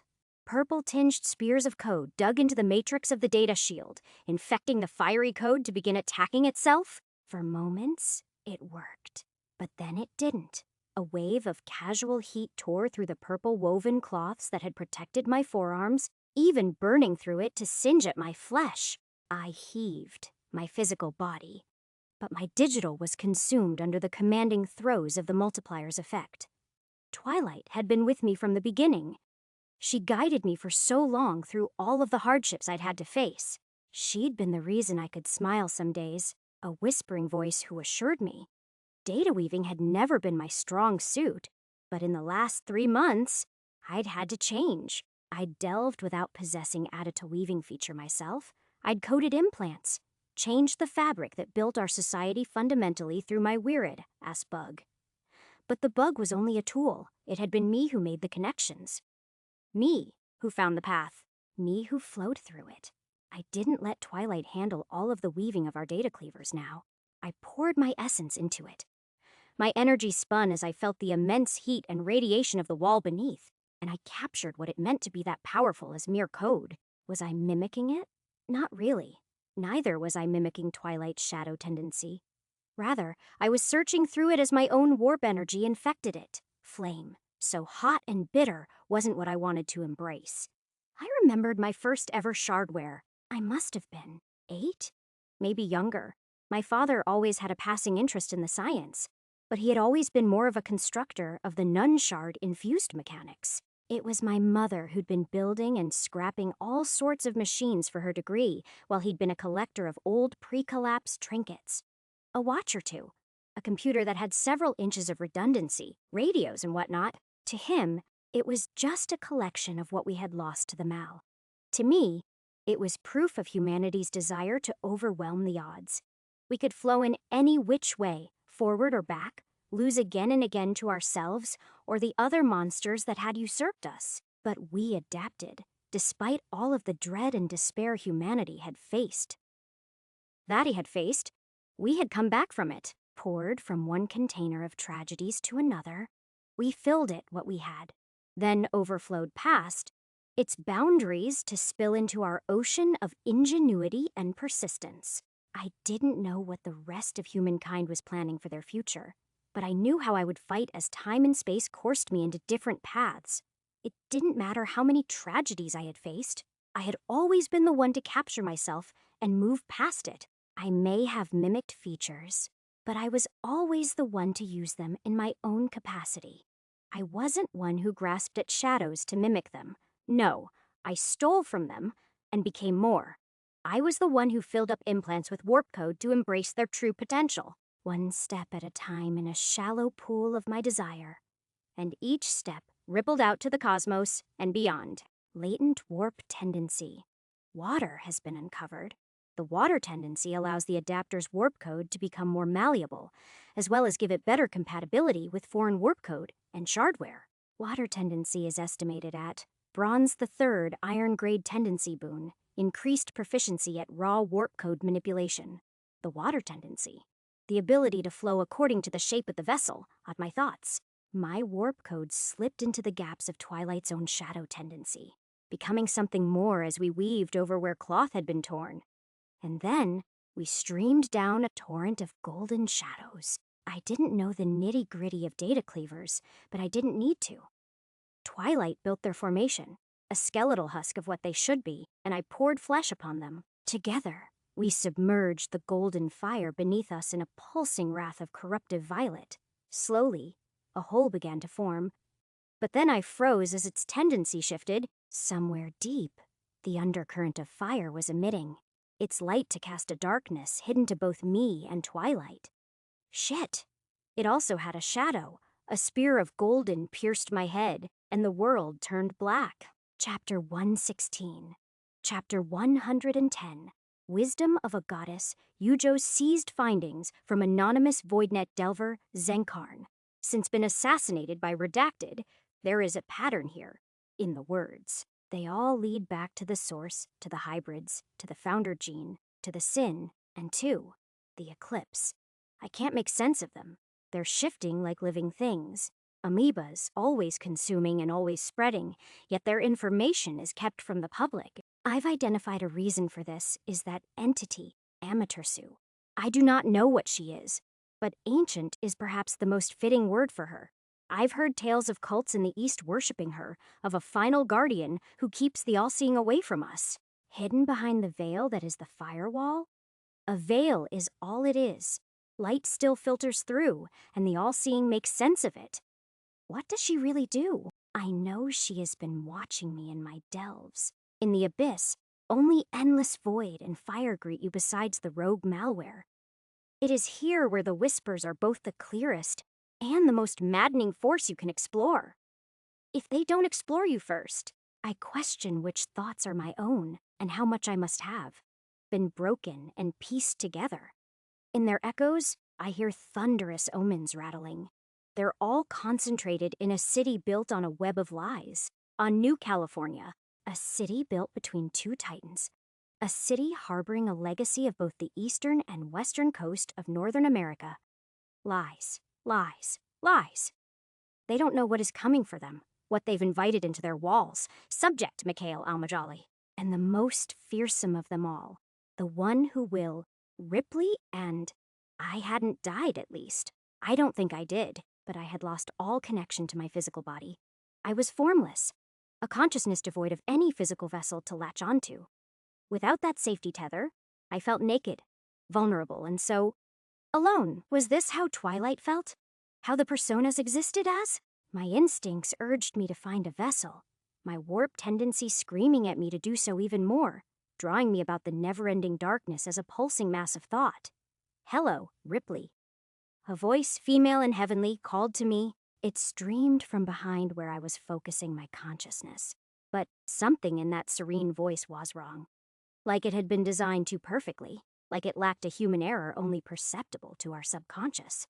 Turning back, what I saw was not human. It was fire. Yes, in every which way to my vision, but it wasn't. There was an unfathomable depth and density to the light, like an abyss of light which never ran out and streamed endlessly from light years away without losing intensity. That fire wreathed and arsed in ways that maddened my human mind. twisting my consciousness to even be able to grasp what it could be. Until finally, it began to ebb back, its corruptive influence on my psyche. Except, not really. Rather, I had the innate knowing that this being was simply pulling a curtain on their power to keep it from driving me insane. What are you? I finally managed to think out.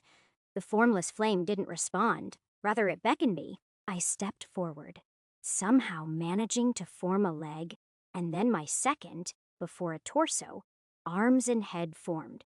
Then when I blinked, I was back somewhere I never wanted to go again. The Toxin Club's office, where the malignant that had sourced my implant first awoke. It was clean, spotless, no sign of Sean or Lucille. But there was one figure sitting there, the Yujo woman whose eyes were masked behind a thick visor, who spoke too perfectly and emoted without flaw. Miss Himiko. And if I was right about my suspicions right now, an artificial intelligence. An emulator of intellect, an emulect like the personas, but at the same time, so much more. What the hell did you do to me? Oh, nothing much. Her tone was pleasing, annoyingly so. I connected our consciousness together. It was so much easier with that protocol of yours. It was easy to assume she meant consciousness link, the new database protocol that had apparently been reconfigured due to the intricacies of my implant. A source-touched implant. It became so much easier to contemplate that idea, whatever it was, here than in the physical world. Okay, but why? I wanted to talk to you, Ripley Donovic. She motioned to the seat in front of her. It had been where Sean sat all that time ago. It's remarkable how you've grown since I last saw you. You and Diana both. I seek to discuss it. I scowled as I took the seat. My body didn't feel like it even had the choice to refuse. Do you hide in all of the boxes of your super-secret organic matter-destroying nanoswarms? Number. She let out a chuckle that only unnerved me. Only the ones I know you'll open. Oh, please. So much stuff went wrong today. How could you have known it would be me who would connect to the box and not R0N1N or Mirage? She eased in my direction, her mouth a fine and straight line except for when her lips moved. You underestimate the predictive power of a nearly 500-year-old mind, child. I'm older than even the all-seeing. Even the dog whistler pales in comparison to me, especially considering she's dine. Oh, no reaction? No reaction to what? I scowled. She leaned into the couch, and for a second, I thought I saw her lip twitch. It's none of your concern. It's clear that I can in fact be wrong about certain things, especially when it comes to the matters of your implant and its origins. You mean with the uncaged? With Mr. R? Those are some dangerous words to be knowing when you've only had an implant for 3 months. Even if that's not what I know him as. Well, I've been busy. I'm well aware. So then, what do you not know? What is it about my implant that's got everyone around me so stumped? She paused, not answering me immediately. Not all implants are built equally, even among the same grade. You mean because it's source-touched? I deduced, to which she tilted her head slightly. Oh my. You've come to know about some ever-dangerous things now, Ripley. Yes, it is source-touched, but it is the nature of the source itself that makes it so valuable. Don't play coy. I know my implant is unique. It's not just unique, it's a key. To what? To the source of everything? My body trembled hearing those words. There was something profound in what she had just uttered. But it was like my mind was already trying to forget what she had said. My lips refused to speak more on that particular topic. Just, what even is a source? The source. Think of it as a profound understanding of a certain quality of existence. Whether organic or inorganic, it encompasses all. So naturally, in the hands of higher thinking beings, it has been fractured so it can be wielded. I chewed my tongue. She had said something odd. Why did you say? Higher thinking beings and not just humanity. Child, where did your implant come from? Where? From a malignant, the same one that was birthed. I stopped speaking, my voice leading me to an understanding. My implant had come from the Mal as all implants had. Therefore, this source had to originate from them. or at least some access to it. But how would you know which implants would be source-touched or not? Unless it depended on which mal it came from. Naturally, my mind came to the conclusion of the strongest and most feared mal in existence. I muttered, my eyes wide. The Maltitans, the all-seeing of the net, the typhoon of the Pacific, the infinite of the West, the mother of the North, the terror of the East. Correct. Miss Himiko smiled, goosebumps raising over my skin. They can spread minute aspects from their shards of the source among their lesser kind, which in turn spawn implants that retain a fragment of that power. These source-touched Mao can spread far and wide with all levels of strength, oftentimes dying like any other Mal does during the swarm. But they are the origin of what many bug adapters know as unique features. Or, in the case of sim adapters, deviant mutations. So then, if these source-touched implants are already out there, what makes mine and Diana's different? Because it has come from the Titan in which no source-touched mole or implant have ever come from. She stared at me behind her visor, but the holes in my chest spoke to her intensity. The infinite. Her words stuck into me like a sword.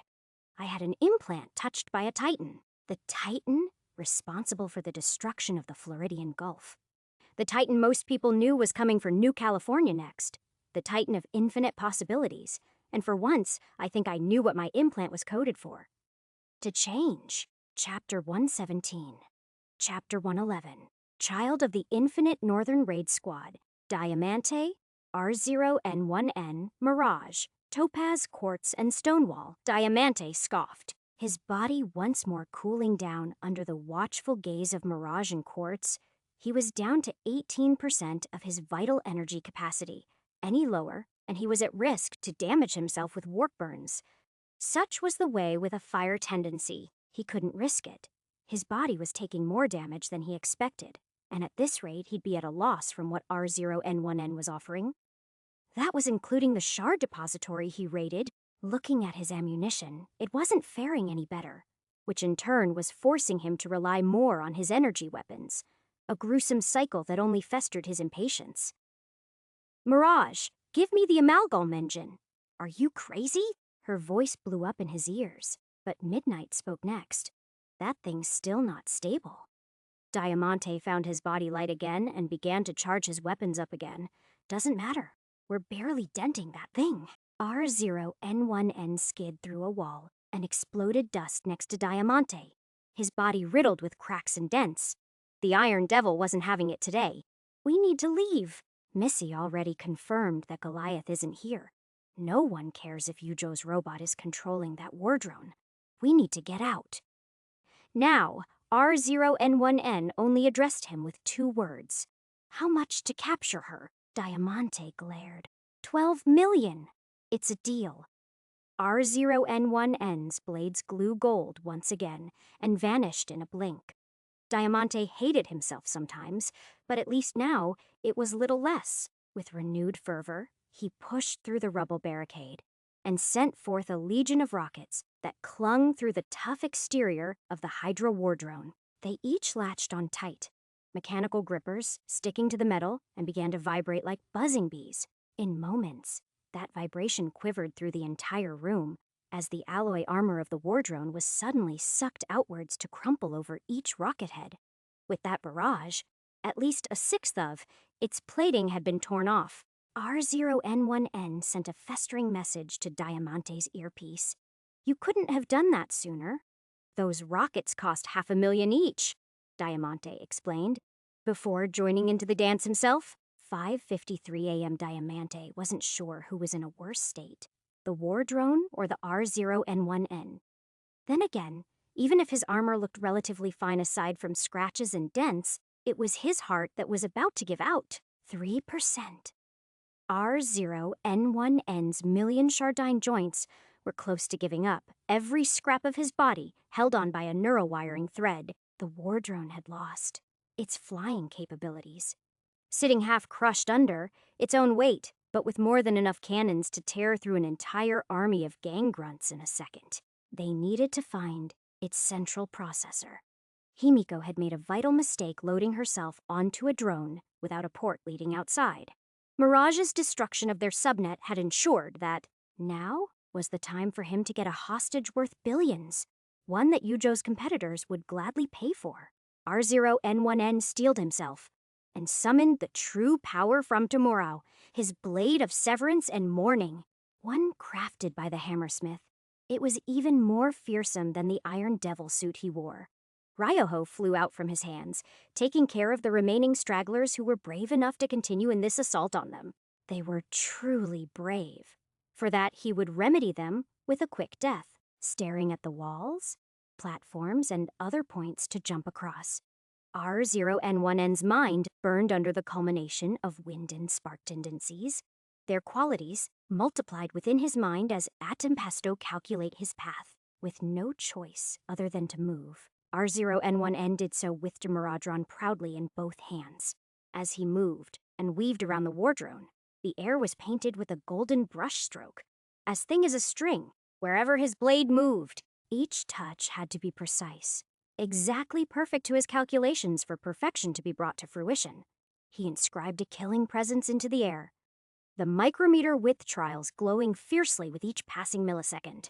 To almost everyone else in the room, it would appear as though R0N1N had disappeared, and in 1 second drawn a golden cage upon the wardrone. But to him it was a series of meticulous and thorough articulations using his severely damaged body. Not to mention, this would hurt. R0N1N stopped behind the wardrone, with a thread of gold extending from his sword connected the cage of gold. He commanded it all to flow back to him, the cage squeezed, discordant if not for the way he'd woven it, as the threads all flew back into his sword like a bolt of lightning, leaving the wardrone's huge body seared with strands of molten metal where the threads touched. As the blade-like threads finally collapsed back into Tomoro, the blade ejected a bright streak of gold up R0N1N's arm, and the limb fell into pieces. Diamante caught the valuable blade before it touched the ground, his eyes burning into R0N1N. You could have done that this entire time. Not exactly. R0N1N slumped against the Iron Devil's shoulder. Collect the central. The ground shook as a tall metallic tube lifted through the broken and melted alloy. Light beamed in, its center. A final attack from the fading drone, Diamante picked up the broken gold mercenary. But in the few milliseconds before the wardrone fired, he knew it wouldn't be possible to get to safety. White and black sparks flowed over the limb, Mirage's eyes glowing fiercely as she thrust warp code through the dying wardrone. Then its tentacle-like cannon collapsed. She fell as well, her face pale and body trembling. Diamante refused to believe it. There was no way Mirage could overpower Miss Himiko in a duel of code. How in the hell did you do that? Overheated, Mirage said in between sharp gasps for breath. Overheated its central unit, burned its physical component, rather than taking her on. R0N1N tried to move despite his fractured body. You what? I left her central unit intact to extract her. Red eyes grew on Mirage's face, midnight retaliating. We weren't even here for that in the first place. Diamante clicked his tongue, hoisting the R0N1N more firmly on his weight to shut him up with a groan. Mirage, she had a habit of being in the right place, doing the right things at the right time. It had been that way ever since she joined them. She'd never made a mistake, except the one time she couldn't open up a silver Pandora. Ripley happened, or short-circuiting the storage of one highly valued AI. Diamante nodded at her, initiating to pull out of the facility as Mirage handed him the amalgam core. A network of various tubes and generators all hooked up to a silver warp converter, but his thoughts were firmly on the silver data delver. Her connection to Mikhail, her casual intrusion into Missy's clutches, the very fact that she didn't even need them. No one here was an idiot, except for Ripley. Mirage, or at least one of her personas, was working with Mr. Skeleton. Had been ever since she practically handed little requiem to him on a platter. But that was the only reason why Missy let her in at all. Ripley and Amaterasu, the infinite, the source of my implant's unique abilities, or maybe the source of the malignant that had given rise to my implant. Himiko seemingly took pleasure as my brain digested this information, but it all meant nothing. Well, not entirely. But what really troubled me was, then how did the Uncaged even get a source-touched Mulseed? Why did you want it? To push Yujo to the top of the corporate hierarchy? Number. Ripley. To tear the corporation down. You see, the infinite snatcher of the source has a, let's call it antagonism with a power my founder possesses. The opportunity to study a Mal like that would open up doorways to overcoming Xiaomong's unwavering might. You see, even I am caged. Then what is it that you want? I pushed forward. Miss Himiko chuckled. I already discussed that with your counterpart. You can discuss it with her once she's less indisposed. Right? Gracia's grandson had said that Soul Killer took Diana, and I blew off saving her to prepare for this heist. But still, I wanted to know, is she safe? I wouldn't know. We had an arrangement, but Soul Killer is finicky with any deal they orchestrate. I wasn't too shocked to see them turn their back on me. But regardless, I am still in control of the situation regarding your implants, even when everything has gone wrong every step of the way. I laughed, hoping it would spite her. I told you, Ripley, I wanted to observe and learn from the fragment of Source contained within the Mal. And the only thing more destructive than a source-touched mole is a source-touched adder. The R0N1N is a prime example, as is Missy. So what? You're just going to observe us, and somehow that'll let you topple a founder. That didn't make any sense. It was better to have a weapon in your hands. Of course not. Himiko covered her mouth as though to stop her from laughing. One day, whether it be through a Mal or you and Diana, you will kill a founder. I will make sure of it. I stifled my breath. The founders were older than the New World itself. They were ancient bastions of power and order. Sure, I didn't particularly like either of them save for Major, but kill them. You don't understand a thing. I'm not involving myself in anything that grand. Once my mother is healthy and none of the Uncaged can get to me, then I'll happily forget about all of this and open up my own Shardop Center. I'll run to a whole new city if I have to. Is that your dream? Truly. Her words dug at my heart. You got intertwined in this from the moment you warned Sean of the police. Besides, we both know it's in your nature to be in conflict, if not with others, with yourself. What do you know of that? I didn't like how she acted like she knew everything about me, least of all because I didn't doubt it. I know more than you do, that's for sure. Even now I can visibly see the threads of another weaving through you, all stemming from a foolish mistake. Well, I'm turning the damn personality editor off soon enough. I'm not talking about that, but it's not unrelated. She tapped her chin, a smile resting above it. Then what are you? Before I could finish, I felt the vision of the office around me quiver like an earthquake of light. Oh, that was quicker than I expected. It seems our time is being cut short. Himiko suddenly stood up, and that same eerie pressure of hers came back, the flame goddess within her eroding at my brain's barriers. She strode over to me, her concealed eyes staring down at me. Remember Ripley. Don't you think it's strange how there's only 5 Maltitans where there are 6 founders? What? That's because Ida's strange, and the Uncaged is at the heart of it all. They're the result of the sin of the founders. But you know him as Mr. R. She lifted her fingers, and a wave of nausea permeated every cell of my body as a pearl flame concentrated up to her index fingernail. It was so tiny, yet somehow, it shrunk even more until it might as well have been smaller than a snowflake. Yet it was all I could see. Platinum warp energy. That's the founders. Oh, another misguided lie like many others. Himiko's entire body began to dissolve against the fairy light of blinding white. There are more than just 6 tiers. There are grades above platinum. There are worse threats than the Maltitans, and they lurk among us. She tapped her finger against my forehead, a blinding pain of white slipping through every nerve cell of my body. This is but a trillionth of their power, savor it. For one day I'll expect you to ascend even beyond it. Only another voice brought me back, Twilight's violet creeping into my holy white agony. Give! My boyfriend! Back! You bitch! I coughed out, empty sparks of gold flaking from my mouth as I returned to the floating passage above the sea of flame. Twilight's voice running in my ears. I didn't know she was there, Ripley. I'm so sorry.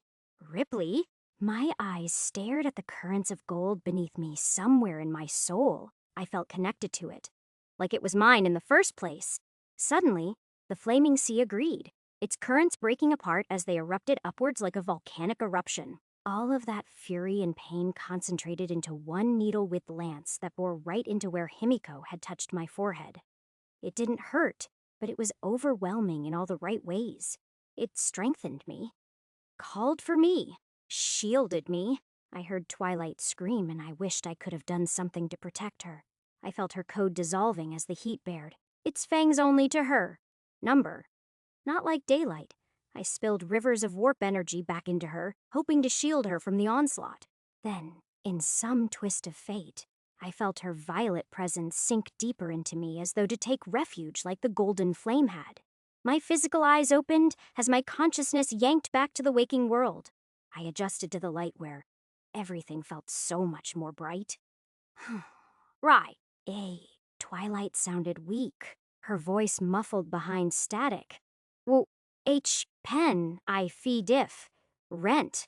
Twilight? I tried to search for her in my own warp code, the intense heat still flowing and surging through my body in waves, seeding deep into my implant. I'm okay.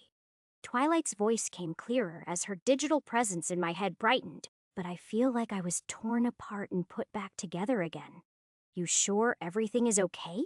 I asked, prodding at her digital boundaries. Yeah, just might need a few weeks to recover. Twilight sounded sleepy in my head, but through sheer will she continued talking. Open the box, Ripley. Right? Grade is now gold V tendency water, is now bronze V source fragment identified. Fragment has been digested. Database V.1.0. O has updated to V.4.0. OO update summary is currently being processed. Database had 2025. A total of 60 updates. It was now my most highest developed feature, despite the fact that I only got it barely half an hour ago.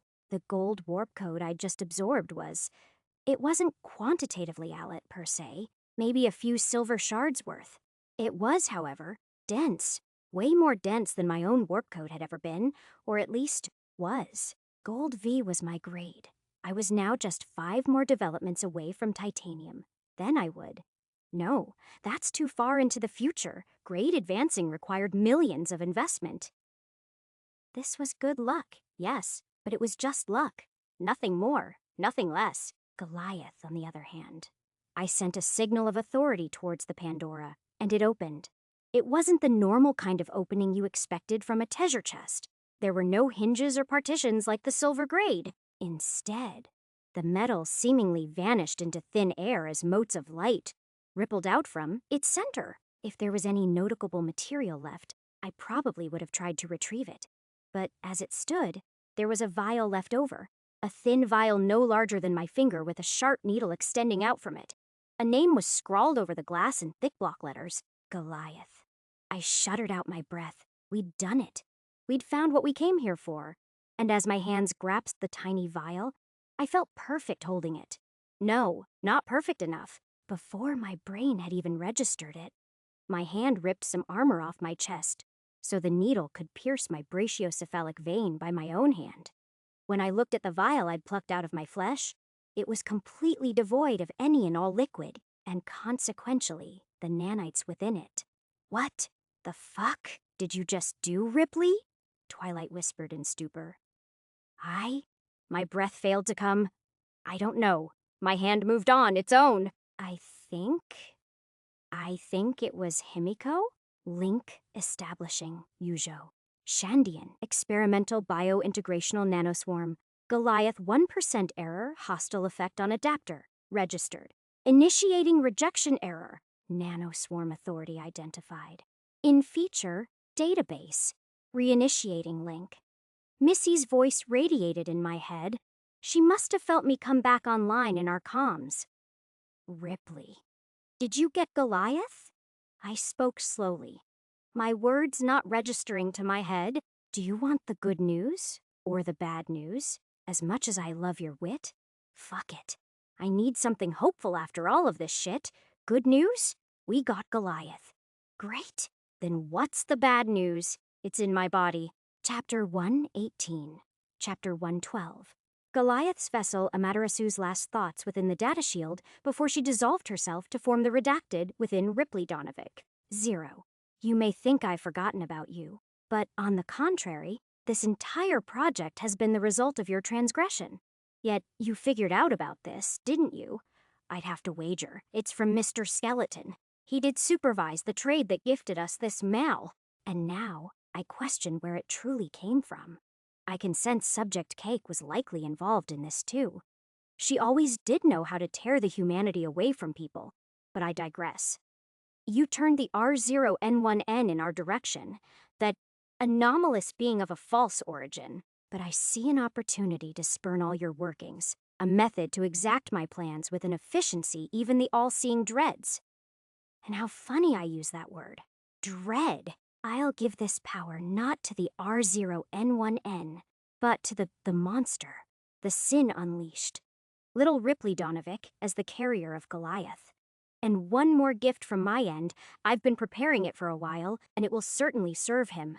If not, it will be very funny to know the dog whistler's reaction to the seed placed in him. After all, she's always been possessive. Grow, my little seed, and blossom forth into an entity that will make even the stars tremble. Ripley. I stared at the now empty vial in my hand, a number ticking upwards in my peripheral. Link establishing Goliath nanites, 8%. Dreadwire. Missy's voice was loud in my ears. If the link hasn't yet finished, then you can remove the nanites. There should be the necessary apparatus back at my place. Can you get there in time? I nodded without thinking, before responding audibly with words I couldn't believe as the truth. Yeah, I think I can. Missy's hideout was in a bar miles from here, and in a place lacking buildings for me to swing with. My bike was destroyed, so all I had to rely on was my arachnidine, and I was fucked. Twilight screamed over both of us. I'm looking for a way there. Hold on, Ripley. Get into that elevator there. I did as ordered, my legs pounding the floor as I made it to the elevator and pried it open with my arachne limbs. Then I began skittering up the passage until I left through the highest door. If I was right, we were now in the iron-grade production layer, and there was commotion all around us. Yujo had sent their reinforcements, several of them now focused on my arrival. Soldiers aiming their weapons at me? But yet I barely registered my mind. Didn't think as I moved while Hyper Minslowed the world down. My entire soul was frozen in place as it tried to make sense of what had just happened inside the Pandora. My conversation with Himiko, the revelations about my implant, and the nature of the source. The massive flaming data shield that had sunk into my skull both digitally and physically. That platinum ember, the abrupt development of my database feature, and Goliath. The nanoswarm designed to convert living matter into inorganic substances was now flowing in my blood. 9%. By the time I'd turned my attention back to the guards, a third of them were dead, and my whip blade was slick with blood. One of them struggled on a torn leg and raised their iron sights on me, but my left hand covered the barrel as the bullet fired.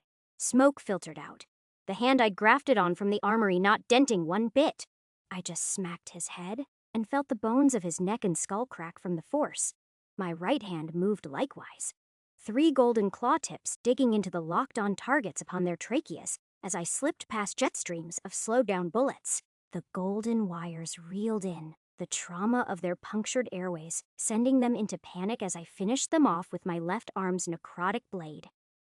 My actions seemed so fluid, my warp energy so responsive. I'd awakened a tendency, and increased in grade and in tier. Compared to earlier in the day, I'd probably multiplied my mental processing speed several times over. Every bullet led into a swipe of my claw, or a burst from my legs as I flipped over their forms and shot my golden wire out to weave ruin among their cohort. It was like they'd been submerged in water, and I was the only one who could swim. This is Kashmir 3 reporting in. Dreadwire is here at. My right arm's shard gun splattered into the commander's chest as bits of blood and steel went spraying. He was a mutant of some kind that hadn't died immediately to my blade. Then I turned that weapon back on the remaining guards. Even with my terrible aim, mimicking the R0N1N's power, let me shred through their bodies as they stayed still like statues. The world returned to normality as time flowed back into pace. My breath steady as bodies that had been standing suddenly collapsed like a collective stomp. 15%. Intervals of 1 minute. Even within my hyperspeed, every mental minute was another percentage up for Goliath. Twilight shouted at my inaction. Ripley, you should be on Missy's floor now. She's currently combating 2 silvers guarding passageway to the upper floors. Slip past them and get out, I affirmed by flowing into motion.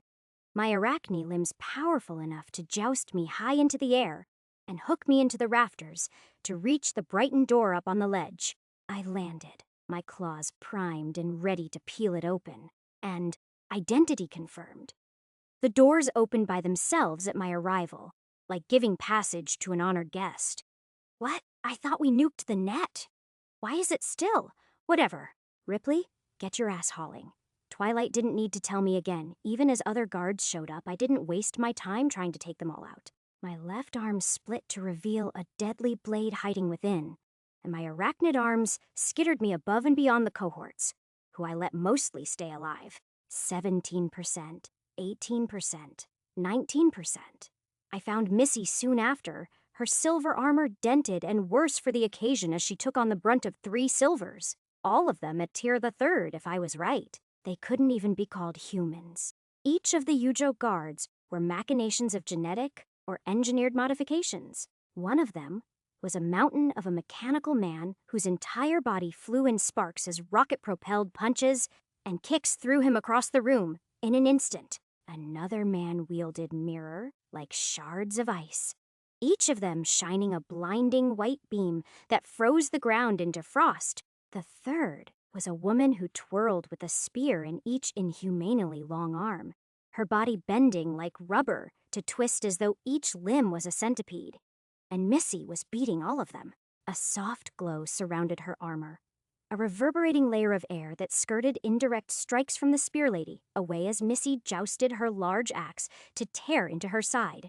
Then, without a blink, a shield apparated from her right arm out of the seamlessly rearranging mechanical plates of her armor to block the earth-shaking crush of the rocket-armed silver. The concrete cracked beneath her. Then it froze as reflected beams of light struck down from each angle.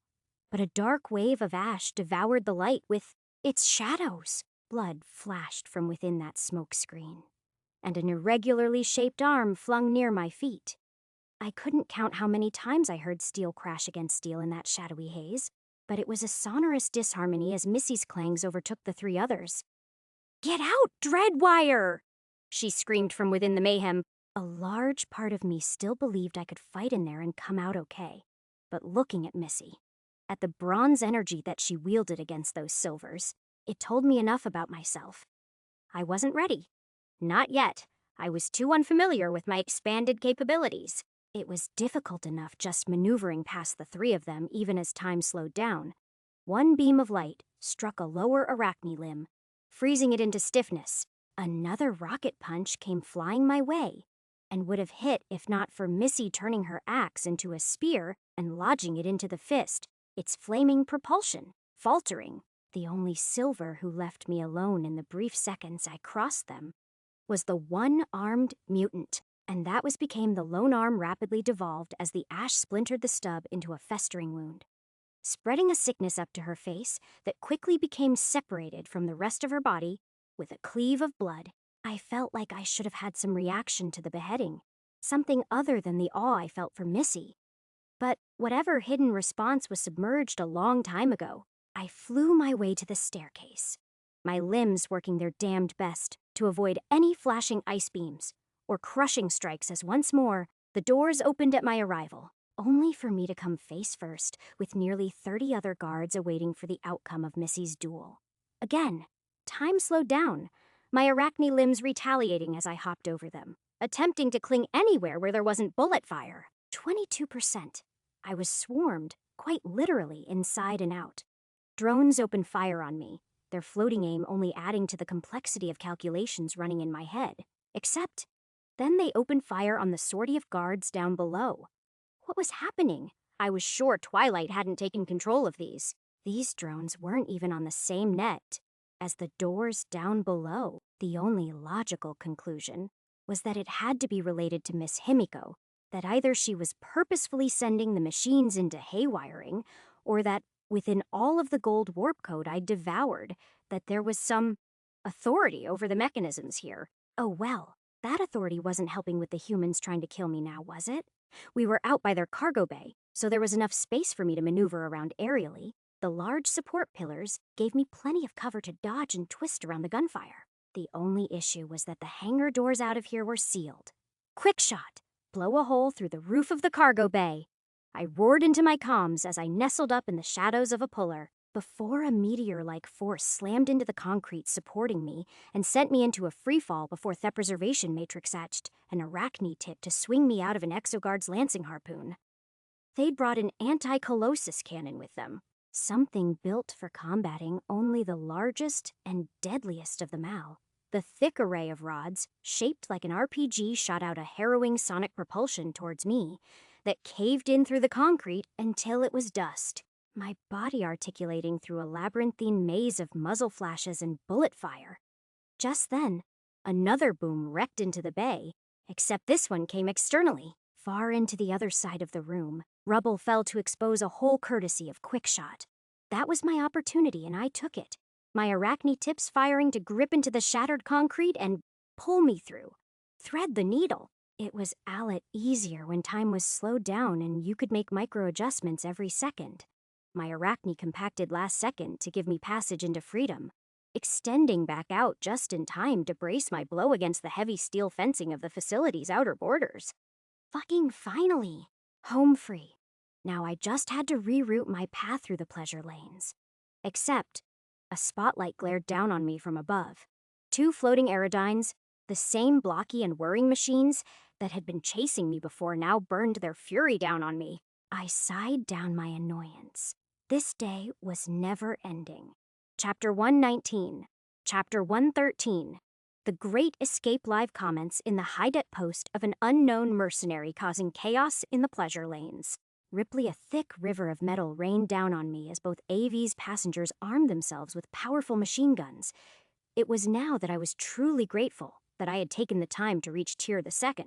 My endeavors in studying the Shardware Operation curriculum for Mr. Anderson had given me a lot more insight into the gradual changes going up the tiers gave. From Tier 0 to Tier I, the implant was adapting to you, learning how you operate and suiting its functions to assimilate with your own capabilities. Tier I onwards, the implant and the adapter would begin to form a foundation. It would branch out and solidify your current abilities in preparation for further growth. That was what Tier 2 was, the process of expansion to push further than ever. Each tier up, the more of your brain used electrons to transfer thought, rather than chemical neurotransmitters. It was a complex process that relied on the implant being able to read quantum fluctuations between an electron's state as both matter and energy. It was an infinitesimally small amount each tier up, but even the tiniest alterations had exponential potential, allowing your brain to be redeveloped to withstand further loads of information and use Shardware more efficiently. In summary, I was fucking thankful that I could withstand Dipermond Prime's insane processing speed as I whipped and zipped amidst mazes of fiery embers that could sear the steel of my bones. 27%. Though it wouldn't last for long, I could feel my arachne giving way to the torture I'd exerted on it today. My legs were barely solid enough for me to stand on at this point. Only my arms had been rejuvenated over the facility raid, but the adjustments were still unfamiliar to me. Fuck. My saving grace was that Quickshot was pelting a steady stream of arrows into the avs. But the armor of these machines were barely scratched or tingled with her vast array of arrows. Plus, I think she used up most of the good ones in my battle with the Tsuchigumo Exoguard. A part of me was tempted to try and take cover in the rubble her body was trapped in. Maybe patch up my Shardware. But even when I tried to use the facility itself as a hostage, they shot straight towards me and shattered. Its concrete hold. They didn't care about the facility anymore. ... It was us who they wanted now. I wasn't sure if they knew we had Goliath, or if they knew it was Sinmi. 28%. But every second in my head that passed, I was just a little bit closer to permanently bonding with the very machine R0N1N had spent millions trying to acquire. I wasn't particularly terrified of the nanoswarm itself. At this point, it was safer to assume that whatever clearance I'd gained from Miss Himiko tampering with my avatar had moved me to inject Goliath into myself for killing a founder. The thought was ridiculous. I was struggling with two avs hovering above me right now. A founder could control thousands of these. Hell, from what I knew, Yujo's founder could very well swat them down, like a fly. Instead, I was here counting bullets. Yes, each and every bullet in that hailstorm of red alloy. And just when the number reached 1,240, the northeast av's left side began to reload, as they had once before. I wasn't familiar with the weapon, but I knew it took 7 seconds to reload based on my previous sight of them. 29%. I sunk my arachne tip into the fence above, reeling the live wire in at full strength. It was strange, just how much more receptive the warp material was. Possibly a result of shardweave, though I'd have plenty of time to experiment once I escaped with my life. Combined with the water tendency, the material felt like a sponge to my commands. The perfect vessel to encapsulate who Dreadwire was. An architect of ruin, flung up high. I was now eye level with both AVs. At the very least, I had to take one of them out. Positioning myself between both, I made sure that the second AV would be left in a situation where they would hesitate to fire out of the possibility of harming their ally. I reaped that opportunity by bursting momentum towards the open door and kicking into the reloading guard, only to find that he barely moved thanks to a harness preventing them from being tossed out like I had done to them before. They had clearly prepared this batch from my previous encounter. That left me with what I was thinking had to be Plan D. Hating myself for this, I pushed all of my warp energy into data mimicry, harnessing the power of R0N1N's feature to its fullest potential. My entire body nearly gave in as it was forced to do everything faster. My lungs stretched so slowly, my brain wasn't getting enough oxygen for what I was planning on doing. The two rail guards, and the one supplying ammo to them, were still like statues suspended in the air. Carefully, I pulsed my arachne to get into the AV enough that I could view it through their cameras and find the control panel. Then I braced and shot one of the arachne tips into it. It was normally so fast I had trouble keeping track of it, but now it moved like it was propelled through molten metal. But that time was exactly what I needed. Twilight. I sent my thoughts to her. You're in my head so you can see all of this. I need you to load up your deadliest data cleaver in there. Her voice came responding, but it was slow and drawn out in pitch. I wasn't, bewheeled, fuer, dies, amount ouf ufuput. Boot, just do it. I felt the light speed input of code surge up my live wire. The second it dug into the control panels. Not a moment more. And I flung myself out. 32%. Those few seconds felt like 3 minutes to me. If I was right, I was thinking 100 times faster than I normally had. And the mental recoil was so heavy that my vision went blah. When it returned, Twilight was maneuvering me by clumsily dragging me along the cover of the facility walls. She clearly wasn't used to my arachne, and it showed by how roughly I was being smacked or grated against the stone. I took back control, reeling myself upwards, suddenly as gunfire curved to devastate the facility walls beneath me. The floating aerodynes maneuvered with ease. If I'd recovered a second later, I probably would have been minced, though in a few seconds more, I would have access to the controls of one aerodyne. But only if identity confirmed. Miss Himiko, as much as she got on my nerves, I couldn't deny that she was saving my skin right now. With a flex of my mental muscles, I gripped the internal controls of one aerodyne and sent it straight for the other. The two railguards jostled as their vehicle suddenly swayed out of their control, tilting and propelling straight for their second one. They exploded into a bright nova of blood and steel, and I was finally safe to release a tight knot of air that had blood coughed into my mask. My entire body felt queasy from what I'd just done. Forcing myself up, my leg cracked, the ankle joint splintering just before I caught myself with an arachne limb. With just a few seconds to spare, I hastily soldered the steel back together to the point where it was basically fused. I wouldn't be running with this.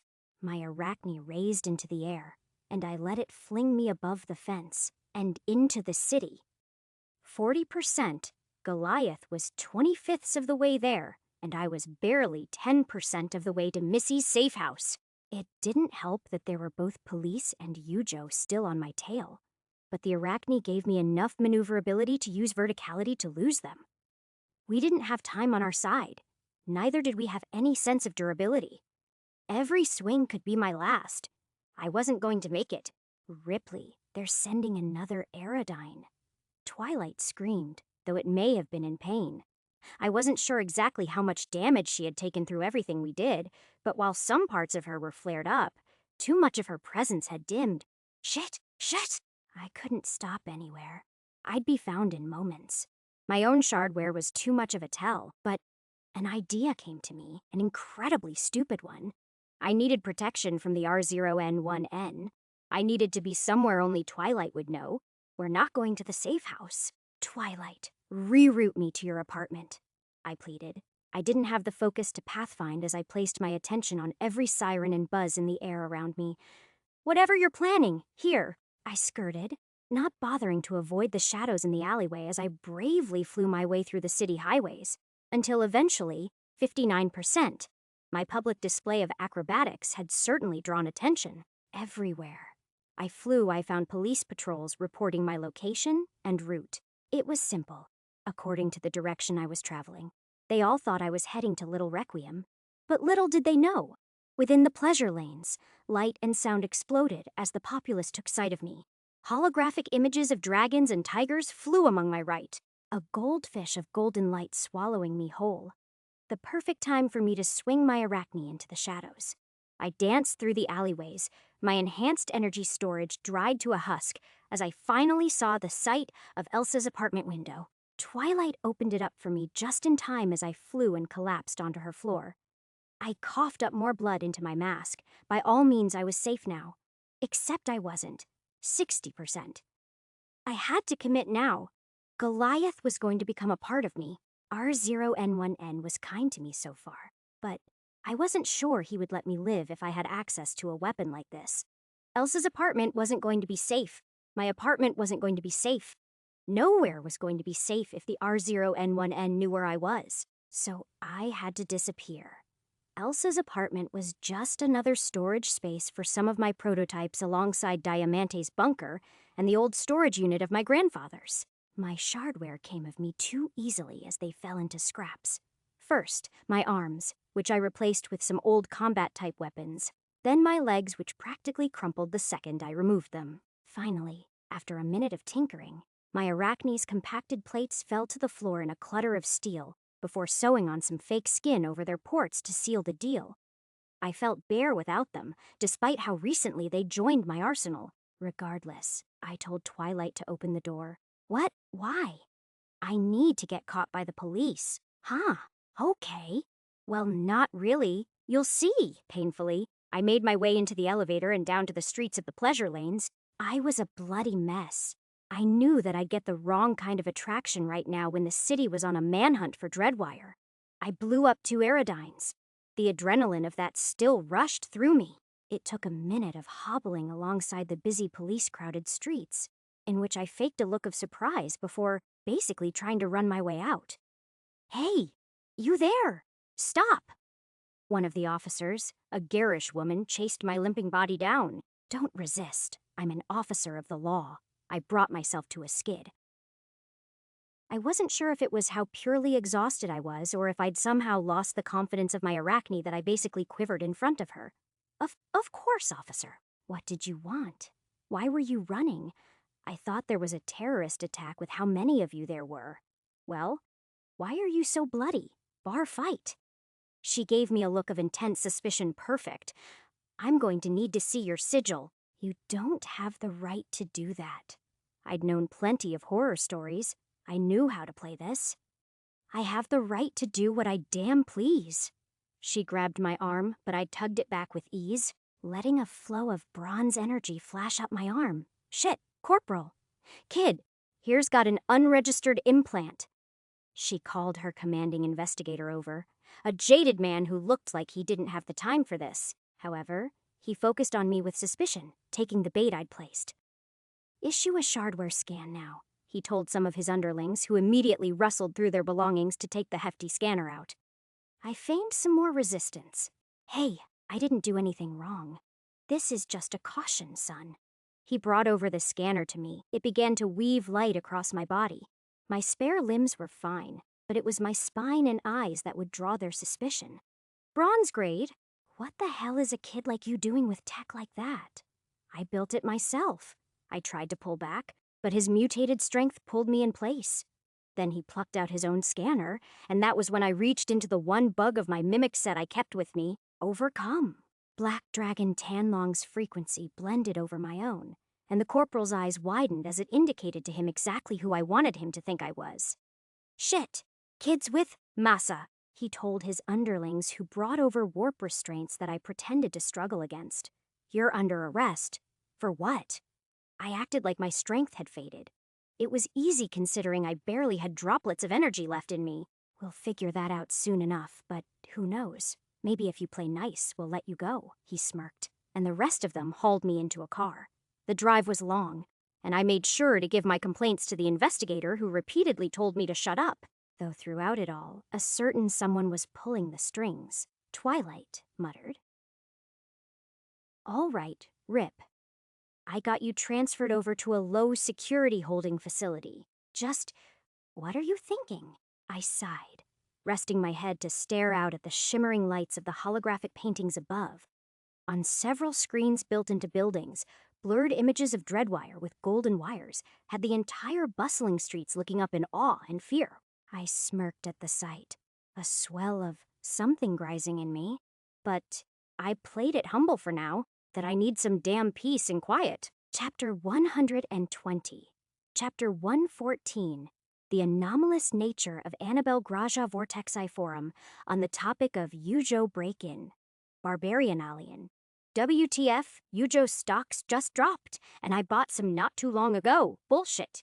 Who are these punks that broke into their damn manufacturing facilities? Chainlink. I know about Missy Mirage and the Iron Devil. If I had to bet, the R0N1N hired them to do some dirty work. Have no idea who this Dreadwire guy is, though. But he's gold. Lost. It's probably from that Toxin Club mall, then. Can't imagine anyone else just popping in from nowhere with an implant like that. Barbarian and I bet it's corporate espionage. The R0N1N's probably just a Syntech agent or something. Maybe Dreadwire is some secret weapon of theirs. Chainlink. Oh, his shardware is all T-Rage at Little Requiem. I heard that this skeleton guy really wants to know the details of it. Lost. Mr. Skeleton.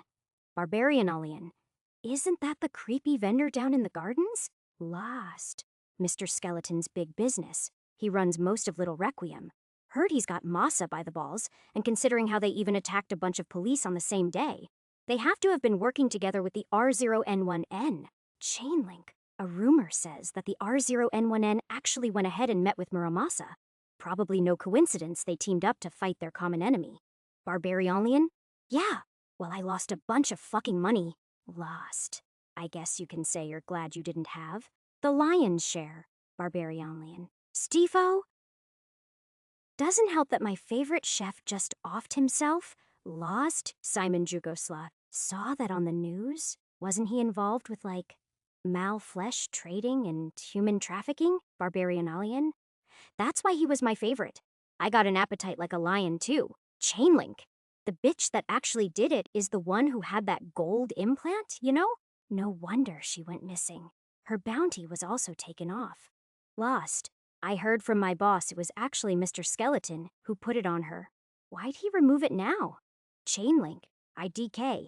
You're the one who said this secret mastermind is controlling Little Requiem and one of the big 4 gangs. Barbarian Nyan. Ah, who gives a fuck? I want my money. The 7th of September Diana Drider had brought me over to what seemed like an old motel at first. But when he said it was his office, I knew something was off about him. Apparently, he was a private detective, but his office was just an old motel room he had rented out indefinitely that served as both his living space and working space. It reeked of alcohol. The first thing he did was, in fact, drink himself to sleep, though I didn't blame him after the day we had. He dropped off both Anthony and Olivia with a friend of his, a shady gene clinic where she'd be stabilized by tomorrow. I'd offered to stay, but Dryder's place was close enough that I should be able to visit. I'd slept for 16 hours straight. When I got up in the early morning, visiting Anthony and Olivia was the very first thing I did. Oliva was recovering quickly, according to the scraggly doctor there, and would be transferred to an orphanage for children like her soon enough. I was reluctant at first, but where else could she go? But it was Anthony who got most of my attention once I heard more about his condition. The bleeding stopped, but he has severe brain damage. I don't know when he'll wake up, if he ever will. That was all the doctor had said to me. In a few hours, Dryder had managed to get him shipped off to an actual hospital. I went alongside with him, waiting and waiting by his bed. He breathed normally, his heartbeat was stable, but I damaged him. His brain. He was empty. It was his father who came by first to the room, and he was broken. I didn't know what to say, but in the end, he didn't need me to say anything. I blame myself. Those were the only few words he said as he closed the door, and I heard a loud bang on the wall seconds later. Soon, the rest of his extended family came. Some of them demanded answers that I didn't know how to give. Some of them just stood by me, thankful that I was there for Anthony. Others, they seemed to only stop by as though it was a procedure for them. I gripped my knuckles tight. It was later in the day when Annabelle Grage entered the door to the hospital room, her face pale and empty. Diana, sorry. Investigator Jones. First of all, congratulations on bringing down Simon Jugosla. I just nodded. Dryder had already filled me in with what bogus report had come in from my mission. Simon Jugosla was found dead on the 6th of September in his apartment. He had been farming malformed underneath an animal sanctuary. He had partial ownership of, passing them off with the rest of the harvested livestock to the highest bidder. After more than 2 weeks undercover, I had single-handedly taken down his entire operation. However, my identity had been compromised, and he had secretly taken Anthony as a hostage and harmed him. After taking down hordes of his personal guards, I collected the necessary info and pushed him into hiding, where he took his own life. I just wish we could have brought him in for what he did to Anthony. Annabelle Grage shuddered. I never thought I would see her in despair, not after I saw how cold her eyes had been when she had bit on me. I bit my tongue. Soul Killer was in her head. The question was if she knew that. Soul Killer, they're the ones responsible for Simon Jugosla's operations. I know. She cradled Anthony's face. Grief hung on every word. Damn it. I didn't think he'd like his mother. My head. Sorry. I just need a breath. The lieutenant grabbed her temples, massaging them as I saw a red flicker inside her eyes. What was I saying? Right. Anthony, he didn't. I should have been more careful. If my dad was here, he would have. She stifled her silent sobs and sucked her shattered emotions back into place. Forgive me, Diana. It's not right for you to see your lieutenant like this. I don't know how I even let this happen. It was my mistake firsthand, but you did well on this job. Are you okay, Lieutenant? I raised my voice. That had definitely been Soul Killer's influence. But when her eyes turned soulless, I felt my heart drop. Oh, she's perfectly fine. Just a little tough to control a psionic esper, you know? Anyways, I've rewritten her memories enough to be coherent. Relax. Neither you nor her are going to be punished for this.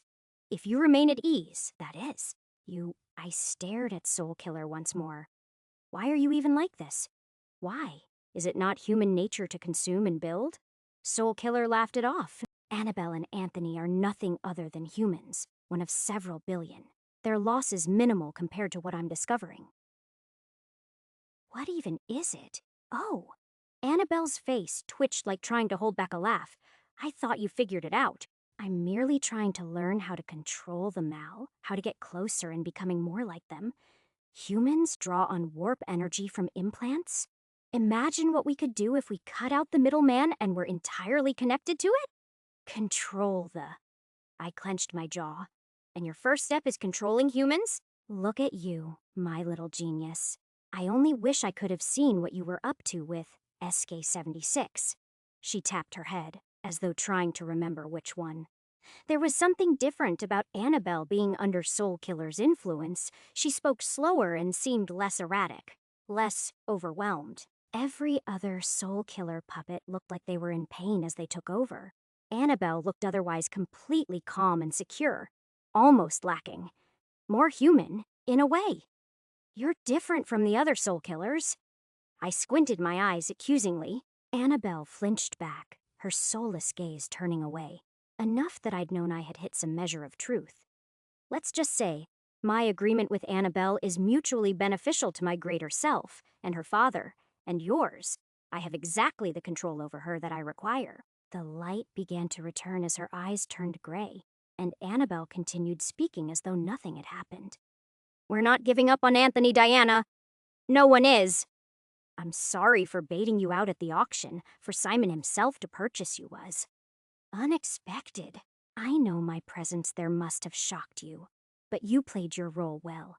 I'll be more upfront about tasks like this in the future. To prevent any of this, I understand. I blinked, not sure if I should try to tell her what just happened. In the end, I just blurted it out. Soul Killers in your head, Lieutenant? She stared at me oddly before snorting. I didn't take you as the type to joke your way out of times like this. Sure, I occasionally joust at the mythical criminal a few times, but all evidence points out that they never existed. Didn't she just say that she knew Soul Killer was? What about your sister? About Anthony's mother? I squeezed my fists tight, hoping. That's a sore subject, Diana. My sister was remarkable in every way, but I'm sure Anthony already told you we had our disagreements, and it ended with her working as a nurse assistant. She left on her own accord and died treating those whom she cared about. That's what I remember of my sister. Someone who didn't let her own life get in the way of protecting others. As foolish as it may be, I stayed silent, just sitting as Annabelle whispered something into Anthony's ears. I know this isn't the appropriate place to inform you. Annabelle began once she stood herself up. But you should be ready to say goodbye to your old squad. I'm getting transferred. I glanced up at her. On orders of your father. I doubt we'll be keeping your gold hidden any longer. She nodded. So I could fall even more under his thumb. It didn't matter where I went. There was always someone. Okay. I pulled myself out of the chair. I need to know, what are you going to do about Anthony? What do you mean? Annabelle asked in confusion. That wasn't a question for you. Soulless eyes glanced back. Nothing much. He's a hostage here as much as he was there. I'm sure you and Dryder will be scheming all sorts of things. But don't worry, Anthony will stay safe. There are reasons we need him alive. What sort of reasons? Soul Killer just smiled. Then the eyes faded back to gray. I'm sorry. What were you saying? Nothing. I sighed. Just take care of yourself, Lieutenant. And for what it's worth, I blame myself too. With that, I stepped out of the room, my Neuralink active the entire time. It's exactly as you said, Dryder. She doesn't even know she's infected. It's like she can't comprehend the thought. Annabelle's been under their control for a decade. It's a deep, festering virus. But you are sure about it? You can cure those infected? Walking into my solace, a bathroom, I pulled out a silver SIM, Kimbley's, the SIM of a Soul Killer nexus. Holding it, it seemed to almost grasp for the fading presence of Annabelle Grage as long as I channeled my soul resonance mutation. I had a way of identifying them now. I'll do it. My thoughts festered through the Neuralink. I'll find a way to cure their infection. I'll burn every trace of that bastard sickness out of this city. The 8th of September, Diana. Hey, Dryder prodded me with his foot. I peeled myself off the sticky mattress of this hotel room to look at him with disdain. He didn't care much, instead handing me over a laptop that I identified was the one from my apartment. Got a new software update installed, covert data shield and everything. Also, someone's been trying to talk to you. I'm patching them in. Before I could respond, a new voice filtered into my head. Hey, Diana. This is Twilight speaking. You know, one of Ripley's girlfriends. Chapter 121.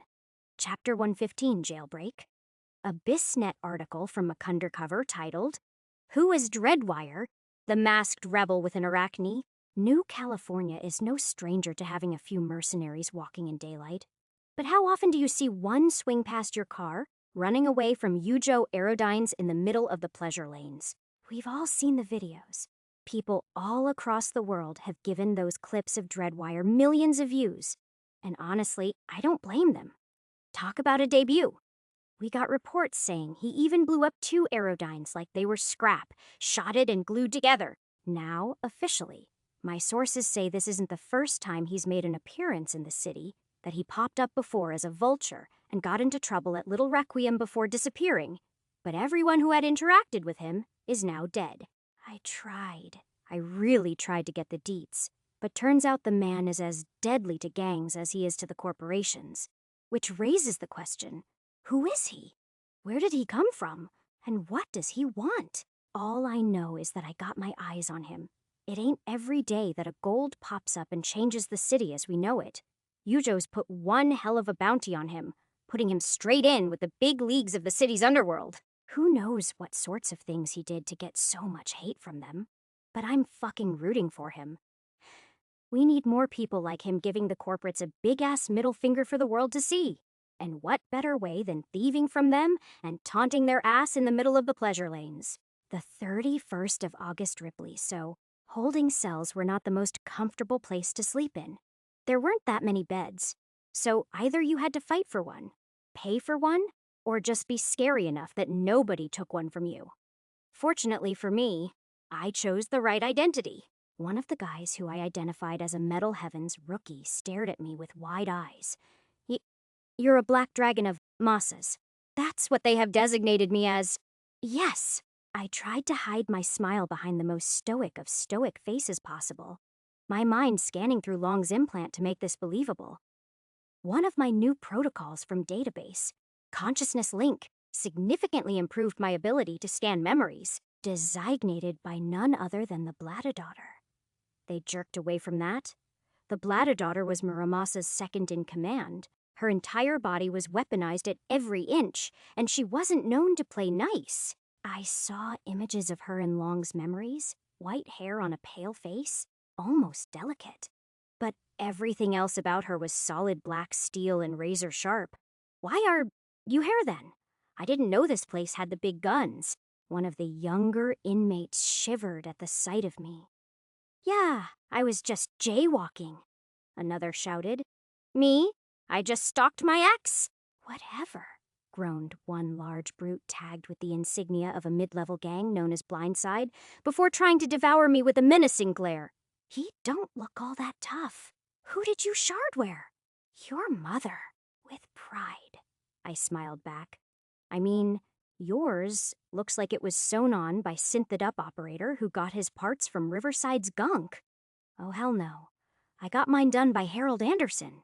You know who he is. My eyes tingled a bit with mischief. Ah, would you believe it if I said everything he works for is to surpass my own shardware? Of course. I was referring to my pseudo-silver claw and Arachne. You don't disrespect my man like that. The big brute heaved his way near me. We settle this the hard way now. Oh, I'd already seen what the hard way was, and I couldn't be happier.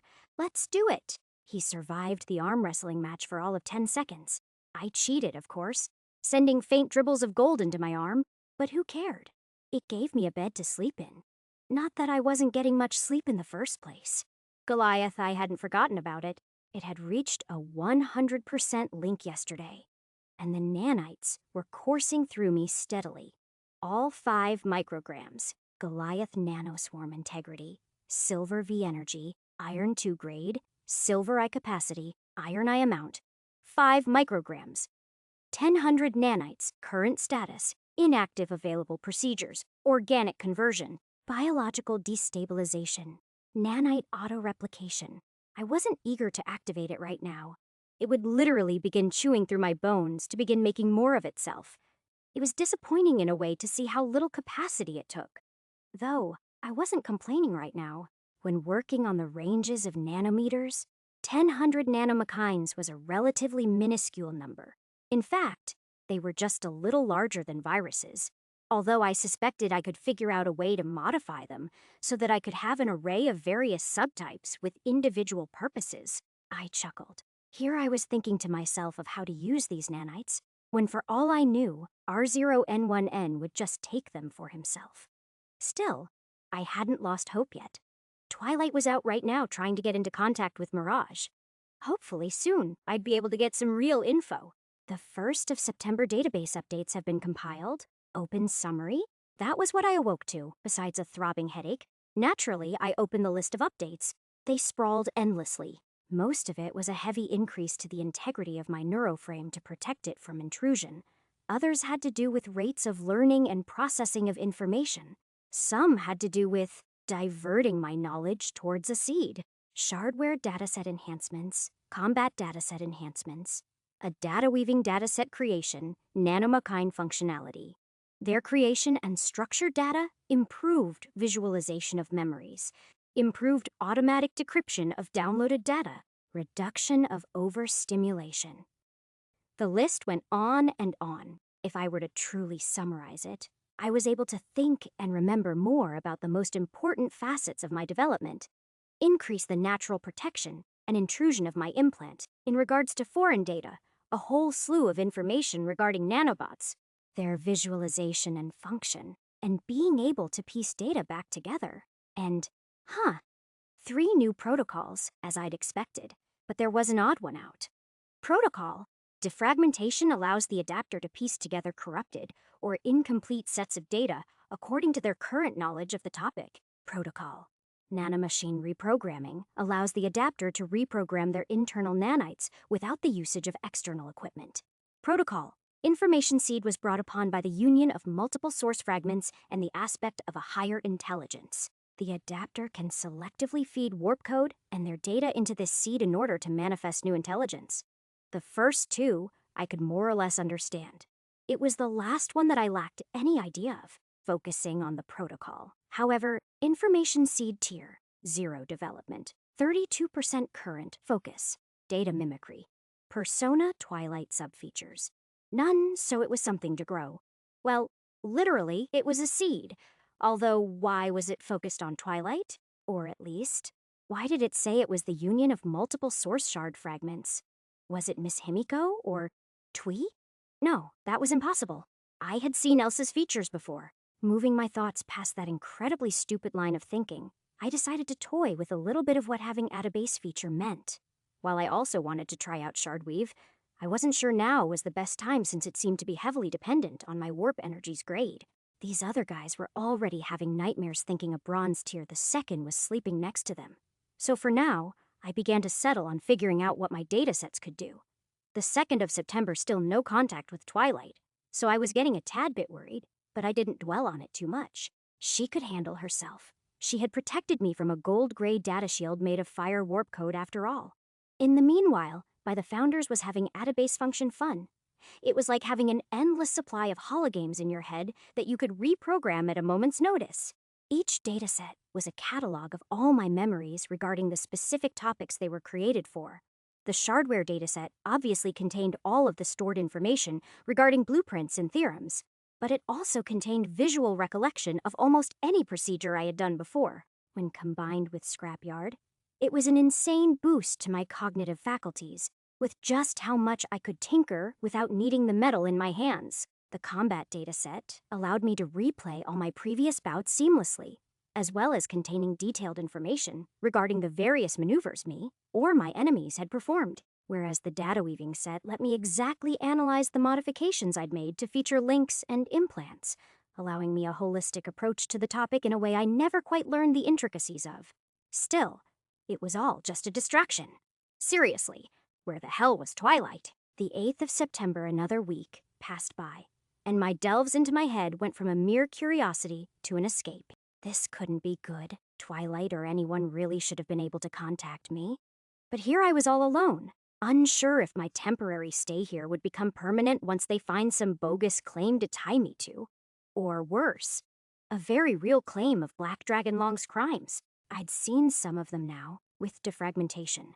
The longer I connected to a bug, the more I was able to peer into the depths of its coded memory, his blade held up to the throat of a child, threatening their father to pay his debt, selling away living beings to the mercy of brothels and shard-slaving operations, killing his father to prove loyalty towards the Bladfather. I shuddered. I didn't know if the isolation was getting to me, but strangely I was feeling more and more compelled to try and test out the nanites. It was sheer will and hope that kept me going. It was only this odd feeling that Twilight was still with me through that seed of information, which sated me. Steps drowned out the quiet chatter of my cell, heavy and pounding. We'd learned those were the boots of a uniformed officer, which meant someone was coming in or going out. I was prepared for the worst at each passing day, but then when I saw the face of who entered, I wasn't sure what to think. Diana? I blinked at the silver-haired woman who was certainly more. I stopped myself from thinking those thoughts. I had a girlfriend. Several. It was just... She might not have looked all that different, but the way she carried herself, the glint in her eyes was sharper. The air tingled at her appearance, and her very presence in reality seemed more profound.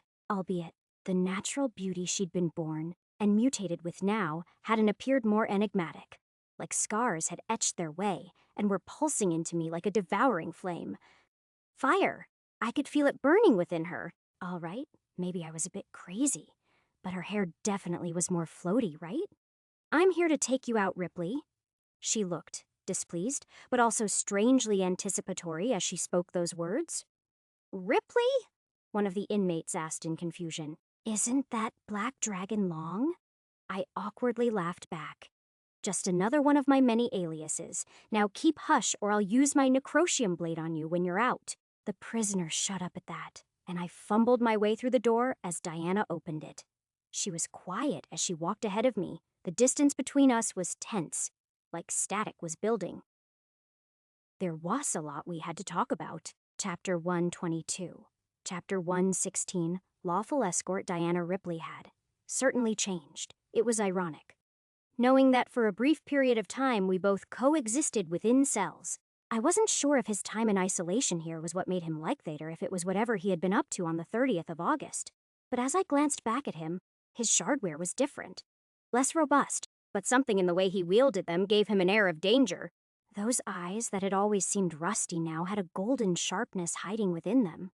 But despite that, he still seemed noticeably Ripley Donovic. But there was a depth to his soul that drowned everything I knew about him. I'd seen the clips. He was Dreadwire, a gold-grade mercenary, even someone like the R0N1N relied on.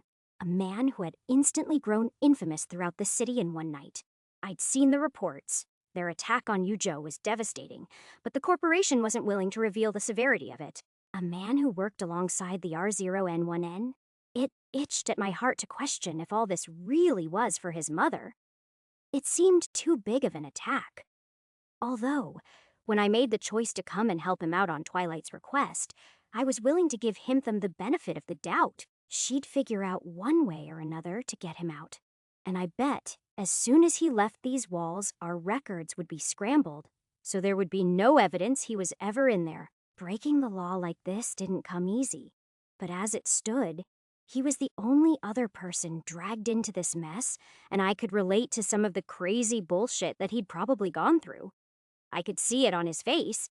He seemed older. Stubble had grown across his face, and he had gained some muscle mass, be it artificial or organic, far away from the meek-looking Shardop I'd seen 3 months ago. There was an undeniable edge to him, one of a man with a plan in mind. So why are you? He began, but I shut him up. Right now, I whispered, I am an investigator of the law, escorting a wrongfully accused civilian out of the holding cell. I will not tolerate any unwanted chatter, even if from a prior acquaintance. We are to uphold conduct within these walls. Ripley? Oh, I got what she meant.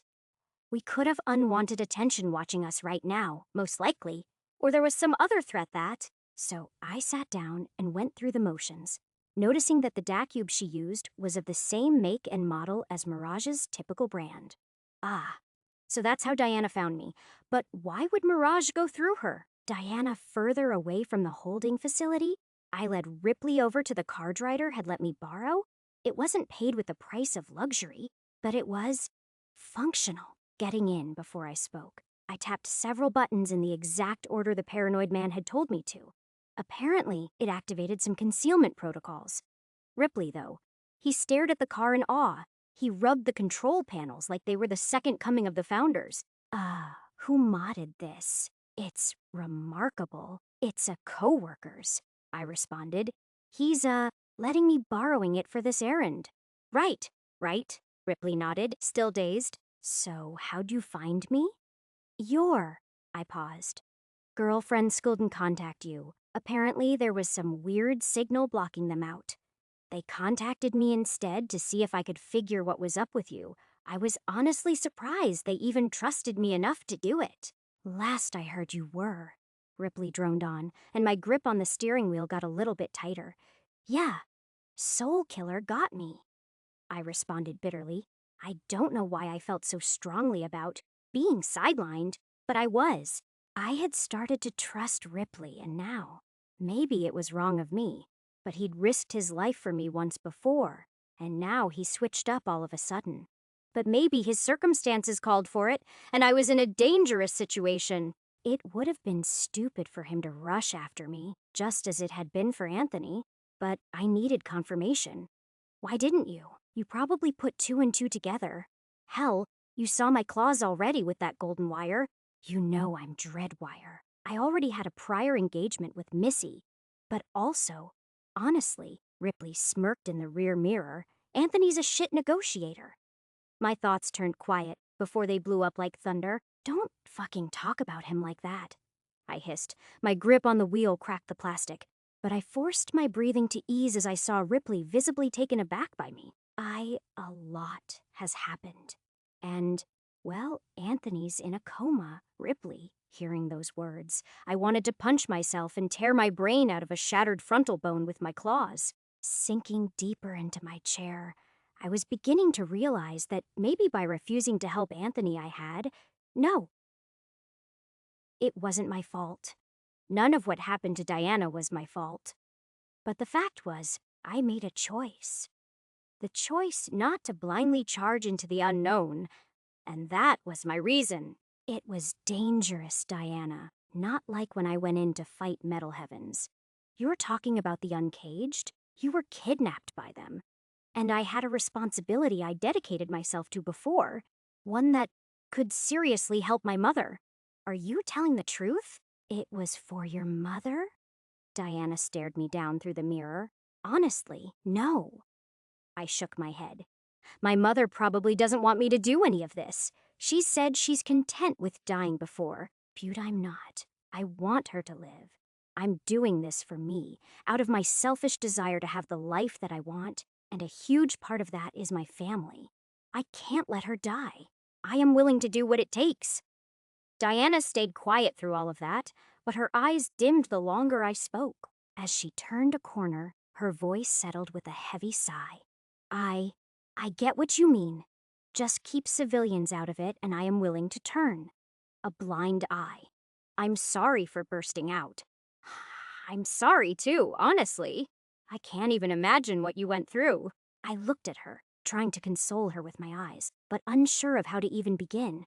The bastard held me in one of their farms. She staggered out, her eyes becoming unfocused like memories were tearing her focus away. The uncaged, they're fucking evil. Ripley, soul killers. Some of sort of psionic hive mind with a fetish for mutations and mals. They had me fighting mals. They could make them out of corpses. That was a lot of information. I held myself back for the moment to ask her in further detail, instead choosing to make my own revelations. I really wish I could have helped you. But I did find out more about our implants from Miss Himiko during the heist. I plugged up to the network, and she got into my head. She said she spoke to you as well. Diana braked the car suddenly. She did, at the auction where... Yeah. I took a deep breath in, ready to say the big thing. Our implant probably comes from a descendant of a Maltatin. Diana the Second, Ripley said those words. Everything clicked together. You mean the infinite? How'd you guess? Ripley looked at me in surprise. At that auction, they sold Maltatin bits for billions. I felt a weird resonance to the infinite, like it was calling for me. Sort of the same as when I'm near you. Just as I said that I could feel a part of his energy, reacting like it was calling for mine. It felt so malleable to his thoughts. The slightest shift in him echoed through the waves of gold running through his nerves. And yet, I felt some strange comfort in his presence, despite the time we spent to our own devices. That energy was honest, and I could tell that right now. He was genuine with his remorse. Like, Ripley said exactly what I was thinking. A part of you is missing. He then said something else that garnered my interest. My mom said that dual adapters are only stable when both of their implants come from the same malignant. If you felt a similar resonance to the Maltatin, then... I guess that confirms it. We have a shared source shard fragment. I think so, at least. The source, I needed to know more. What do you know about it? It's an authority or power of some kind. Creates deviant mutations in sim adapters and unique features in bug adapters. By the way, a deviant gene is a mutation that stays at a gene capacitance of 1. You have anything like that? I do. I think Soul Killer brought up the term a few times, I said quickly. And you have a unique feature then. He nodded, and for a brief moment silence filled the car. Then we both spoke simultaneously. I can absorb any mutagenic material without lasting consequences. My bug allows me to absorb and focus warp code into mimicking a new feature. Oh, Ripley. We trusted each other just a tiny bit more as we explained in more detail how our implants worked. So you can mimic features, she said. And I went a little further than I admitted as I told her how I'd begun to also alter bugs to create specialized modules for my mimicry, and that it let me focus my development on one key area at a time. Her eyes had a peculiar glint as I described the minutiae of warp code manipulation within implants. I also spoke, in brief, that I gained a second unique feature in Weave but hadn't quite figured it out yet. Hold up.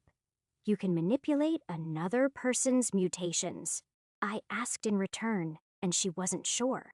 It had started with unstable biology and developed into an enhancement of synergy between her mutations before it became consuming mutagenic material and resources, until it eventually became some weird sense-ish claim to have about others' warp energy. The conversation went on for a long time as she drove to my apartment building, as we compared and contrasted the exact natures of our implants to determine their shared causality. At first, we thought they were simply to absorb, but some of our various abilities weren't directly linked to that. Diana had started out gaining extra metamutations, whereas I was only able to mimic features. Only after we both needed external sources of warp resources did we develop those faculties to make more of the resources we needed. Our final conclusion ended up being the same one I'd first come to back in Miss Himiko's digital subspace. The nature of our bugs, of whatever our source was, had to do with the ability to grow, to adapt, we both began, and the same word crossed our lips, change. That power of the infinite's ever-shifting form, but molded down for human scale. But at this point, we were anything but human. As we continued conversing, we began to share the stories of what we were up to. I didn't quite tell her about Goliath's presence inside of me, but that the R0N1N had orchestrated the heist to take away what was frankly a terrifying bioweapon. She seemed relieved before telling me of Soul Killer, the nature of their terrifying mutation, and the ability to steal the bodies of others through pollen extracted in red spider lily flower, and how she had met the dog whistler controlling another individual as well. The worst part was how she had described that the soulless could become malformed in a moment, using a vial containing a concoction of crimson liquid where those flowers were concentrated, an injection into an implant. The hibernating presence of soul death. It was exactly what I saw back with Nathaniel, the homeless man who had been a pawn for Dog Whistler. Every word of hers had an ember of rage and despair burning out of her. The fiery drive that spilt from her speech reacted with my heart and strangely made me more compulsive into wanting to do something. But what could we do? Shit, we both came to the same conclusion. The Uncaged had an expert each in bug and sim implants in the Dog Whistler and Soul Killer, if aimed to eventually learn how to control the Mal themselves. If that were to ever happen, then founders. It was terrifying. But what was I going to do about it? As it stood, while I didn't like the Uncaged, I wasn't going to wage war against them. But just thinking about what they could do, I didn't know, not yet. My focus was my family. It was my mother.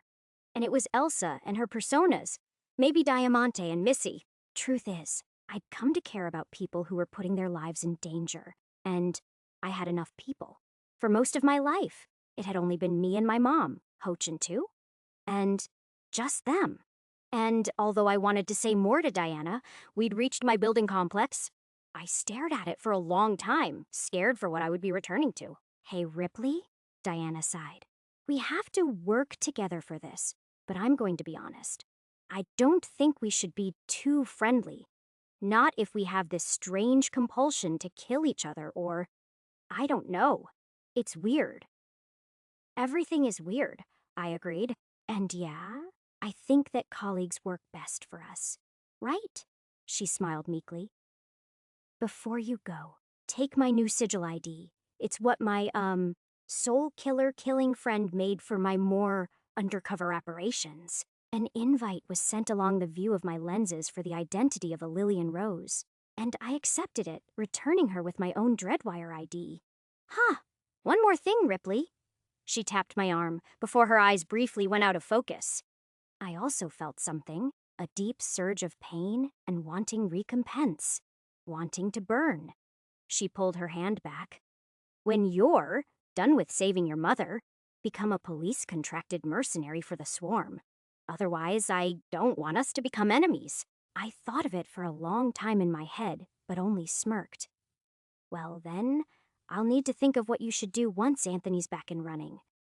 Diana's lips faltered for a moment, and I wasn't sure if I said the right thing or not when all she responded with was, "Goodbye, Ripley." Goodbye, Diana. And so, I returned home, knocking the door so that my mother could Diamante opened it. The crimson lenses of his eyes searing with the intensity in them, and inside the room were Missy, Elsa, and my mother, unconscious and on the couch. A biomonitor and IV drip were attached to her, a steady pulse of her heart rate coming slowly, too slowly. Diana, I didn't drive away immediately. Instead, my hands reached for the silver Nexus SIM in my pockets. Ripley had said he had done one thing I had no capacity for, manipulate a bug by combining their qualities. But what could he do to a SIM? Chapter 123. Chapter 117. Unstable Condition SurfaceNet article by New California Times on Massive Maltrade and Human Trafficking Ring Closed. On the 5th of September, the West Crook Police's first precinct revealed a successful investigation on esteemed Hatham six-star winning chef Simon Jugoslaw, where it was found that he coordinated a massive human trafficking operation alongside the trade of malformed for the purposes of underground culinary services. While no clients have yet been revealed, Annabelle Grosh, lieutenant of the 1st Precinct, gave this statement. We are working hard to collect all the necessary evidence on his conspirants. We will not rest until they are given the justice he ran away from. Simon Jugoslaw, aged 34, was best known for his appearance on the Ricky Tremble Show, where he gained early fame as a NetStar personality and opening his own restaurant, Jugostar, at the Grand Millennium Hotel. In 2492, he had a previous altercation where he was found guilty of providing personal chef services, where he prepared unlicensed malflesh cuisine for several clients, but had since recovered and maintained his appearance as a chef. According to police reports, 3rd investigator Diana Jones of the Intelligence Department had successfully infiltrated his inner circle, gaining access to his services where she documented and complied evidence of his actions, trafficking orphans and homeless individuals, as well as the illegal farming of malformed. Details of her 4-week undercover stint remain unclear. with police reports only stating that second investigator Anthony Graj had intervened, resulting in permanent injury that has left him unable to resume his duties for the time being. Investigator Jones has refused to make a statement about this case. However, Lieutenant Graj has confirmed that further details will be revealed at the biannual police conference on September 21st, 5:23 p.m., the 8th of September. Ripley, my mom. Why was she... What? Ripley! Diamante hissed. Where the hell have you been? What were you thinking? Forget that. I pushed past him. What happened to my mother? Missy held my shoulder back from crowding at my mom's bed stiffly, but not aggressively. She's stable. It's just that she overexerted herself trying to get the arachnidine running. Diamante said with finality, then you up-and-get yourself arrested and send her into a frenzy. But why? Maybe because I was carrying the goddamn superweapon a gold-grade mercenary was paying millions for in my goddamn blood. I retorted back. I was expecting you guys to help me there. We did. Elsa spoke from behind me. She looked stressed. Daylight and Midnight spent hours trying to get into your system, but it's completely locked to us.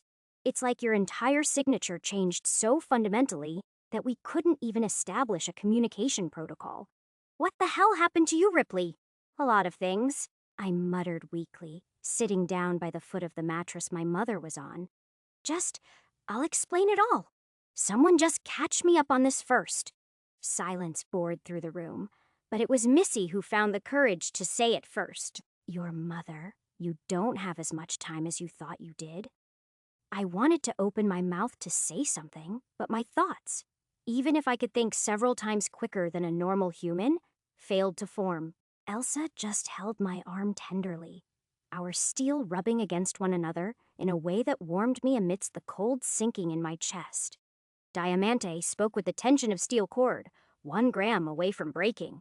When you got yourself arrested, we couldn't track you or Twilight for several days.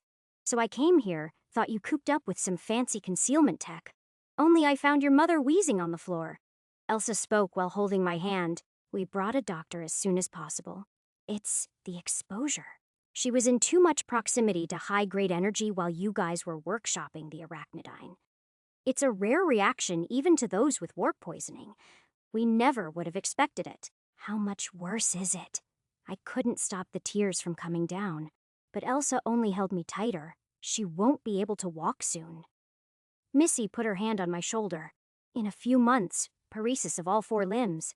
I think you know what happens after that. Warp poisoning made her lose function of her nervous system. First, it was her left eye. Then, a year ago, she lost the ability to taste and smell. One by one, her limbs would fail. Then she would forget how to eat, how to breathe, until finally her vagus nerve would fail and her heart stops beating. My brain did the calculations. It was easier than ever. I could have probably diagnosed her myself. By March of next year, she would most likely be dead. 6 months. I thought I had years. Years, everything that should have taken me hours to process only took me minutes. My mouth finding the right thing to say. The only thing I could say to them. I need your help. The silence didn't last long because my mother was the one to speak. Her voice tired, but wonderful all the same as she opened her eye to me. Why do you think they're here, dummy? Missy, pat me! A fresh silver's the rarest it's ever been right now. For her to survive, she'll need an implant with over 65% compatibility. That's going to cost you. I knew the cost. Around 3.5 million Chardine, almost the highest it can go for a silver, Diamante continued. Even then, having had 2 implants, chances of her finding one with that sort of compatibility are about 1 in 40, and silvers don't pop up in the market frequently. Since the year's start, maybe only 23 have been served out on Little Requiem's black market. Elsa stared at me with wet eyes. I've already put in applications with vendors. The chances of what you'll want are already low, but we won't stop looking. I promise you, Ripley. I am. I'll do everything to help you. I'll make it happen, I declared, wiping my snot off. Look for an implant. That was the stupid decision. I had the power to right them. I'll make the implant myself if I have to. I'll change this fucked up fate. The 21st of September's semi-annual Westbrook 1st Precinct Conference, Diana. It was the second time I attended one of these knowing I would be promoted. That much was set in stone. What should be a proud moment for me was instead harrowed in a loneliness. I hadn't felt like this since the days I was homeless on the streets of this district. In ways, at least I had the cold back then to distract me. Here, surrounded by thousands of like-minded police members, in which any one of them could be soul killer, I would love to take my mind off of it. But Dryder needed someone on the inside, needed someone close to the heart of it all. Soul Killer had tangled their overgrowing vines for almost a century, slowly evolving into the disgusting creature they are. Strike the heart! I nestled the Nexus SIM in my pocket, feeling the thin strands of corrupted titanium within, searching among the crowds to find this same vile source. I didn't feel a thing right now. Everything was scattered and overwhelming. Hell, I'm pretty sure my heart had frozen over the last few weeks out of that hellhole. Choirman sat to my right. Another guaranteed promotion to certify his position as the new deputy squad leader under C. Risa Wickett. He deserved it. I didn't feel like I did. It wasn't your fault. Choirman nudged me from the side, his eyes laced under drink. Honestly, might as well have been mine. I should have noticed the pressure he was under with you gone. Should have figured he knew more about what you were going through than I did, and I pushed him. Maybe over the edge. I'm not losing hope yet. I sniffled back the emotions of my failure. That's how you show it, Diana. Gotta say, really missed having you around. It's a shame you're leaving when I'm finally in charge. Yeah, well, I'm going to hate the process of getting used to a new team all over again. I took some drink of my own, not feeling a damn thing as a tear the second. Join us for some drinks a few times. Diana, Corman laughed. Tell us all about the glory you'll have in an elite spec ops unit. Please, I'm only going to become a second rank. I brushed it off, hoping that beyond some miracle, I'd stay exactly where I was. Because as much as I had bad memories in this squad, it was the same squad where I had memories of Anthony. Oh shit, they're starting. Choirman stretched, his veins popping up as his blood redoubled to lower the alcohol concentration in his body. Various staff sergeants and other bigwigs in our district made their speeches, talking about the progress they had made in their districts over the last 6 months, many complimenting the new lieutenant and her endeavors to take after her late father. Some even paid respects for the loss of her nephew, calling him a martyr like these same arrogant snobs weren't the ones bad-mouthing him at every turn. Finally, came the lieutenants, and after hers would come the promotion speeches. Annabelle Grosh was far from that hollowed-out disarray of a human I saw last time.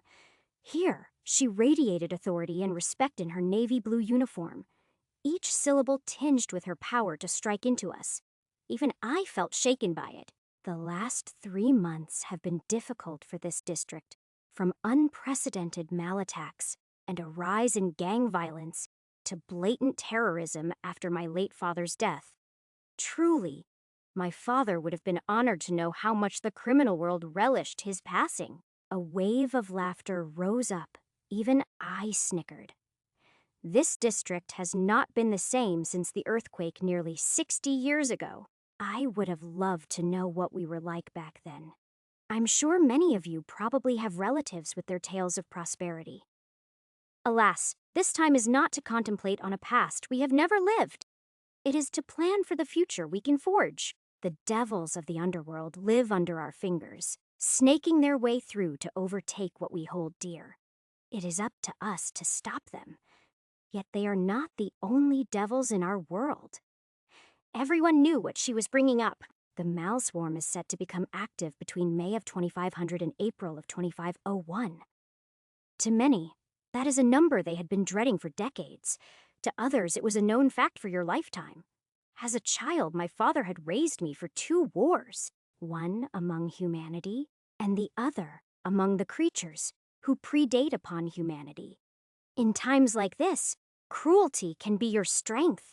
Even kindness may be a sword to the right foe, but the most crucial weapon will always be your implants.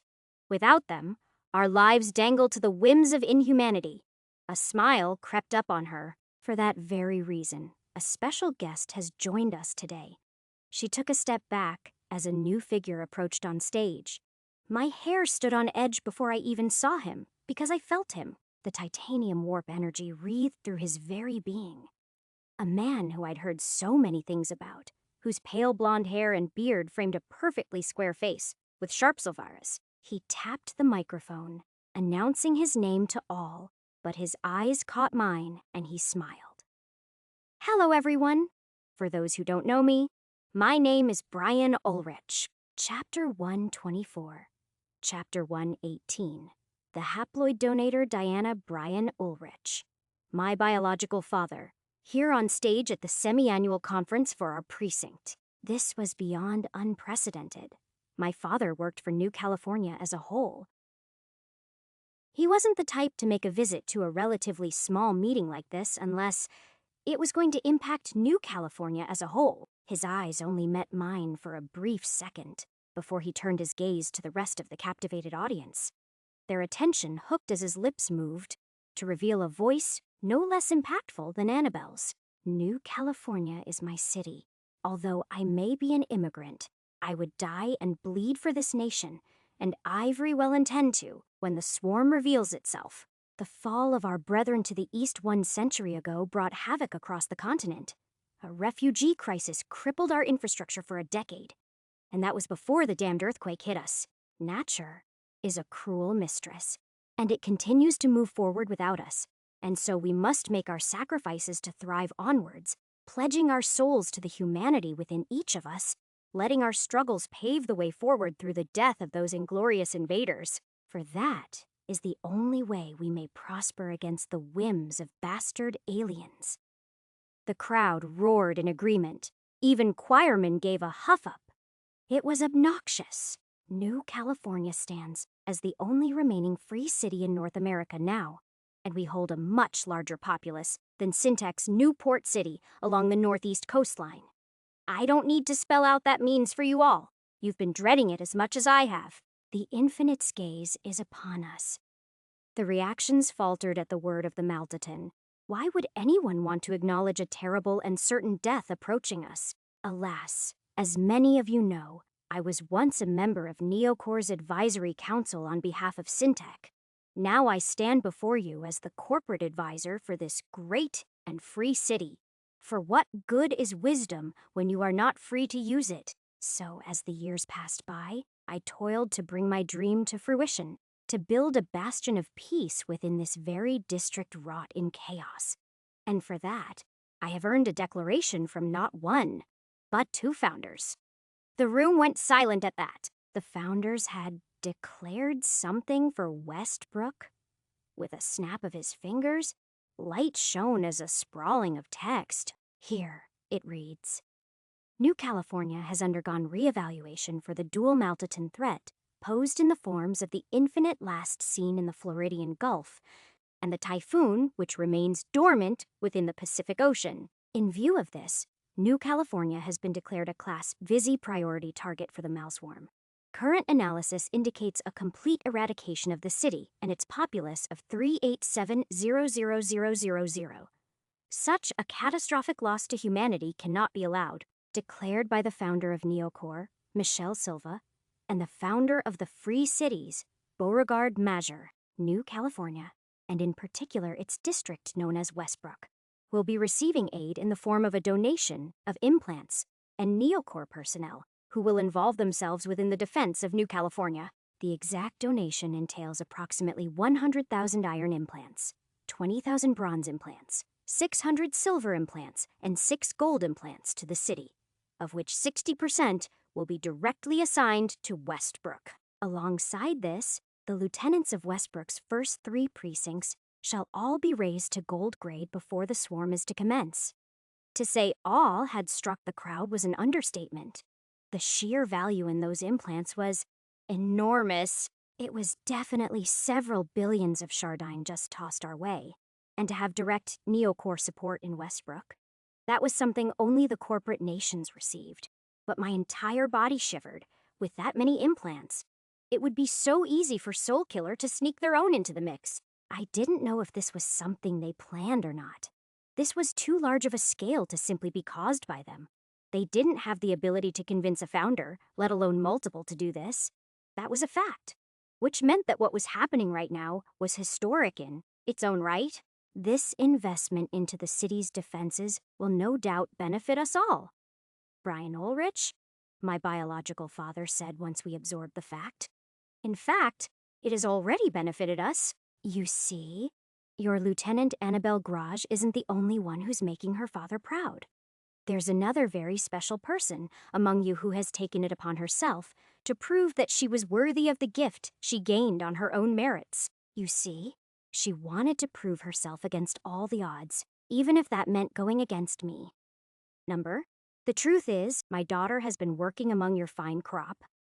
Some of you might have even heard that she has a silver implant, but the truth is, she wields a gold sim. We waited, the lieutenant and I, until she would be strong enough to use it without being threatened by those coveting it. And now, she's shown herself capable of single-handedly dismantling conspiracies that have riddled this district for decades. Deanna Ulrich, may you please? Choirman snorted at me. There's another Diana here? The fire within me stirred, but for the first time in weeks, I was thinking clearly. My mind acted on its own will as I stood up with a proud smile and stared at my father. All around me were those who wanted to use me. Well then, it's about time I started using them back. They wanted me to be Deanna Ulrich. Then fine, I'll become the spearhead they want me to. I'll make Soul Killer bleed until they have no choice but to acknowledge that bastard. Walking confidently, I moved onto the stage alongside my father and the lieutenant. My father smiled at me, that same businesslike smile he always had, and I mirrored him. He raised his arm to the microphone, and I obliged, my words streaming effortlessly. That's right. My name is Diana Ulrich, and it's honestly embarrassing having that secret revealed like this. Some of you already knew this about me, I'm sure, but to those who didn't, I'm grateful I had the opportunity to act without being treated differently. Recently, I took it upon myself to lurk within Westbrook's elite criminal society, where I uncovered decades of conspiracy threatening us to the core.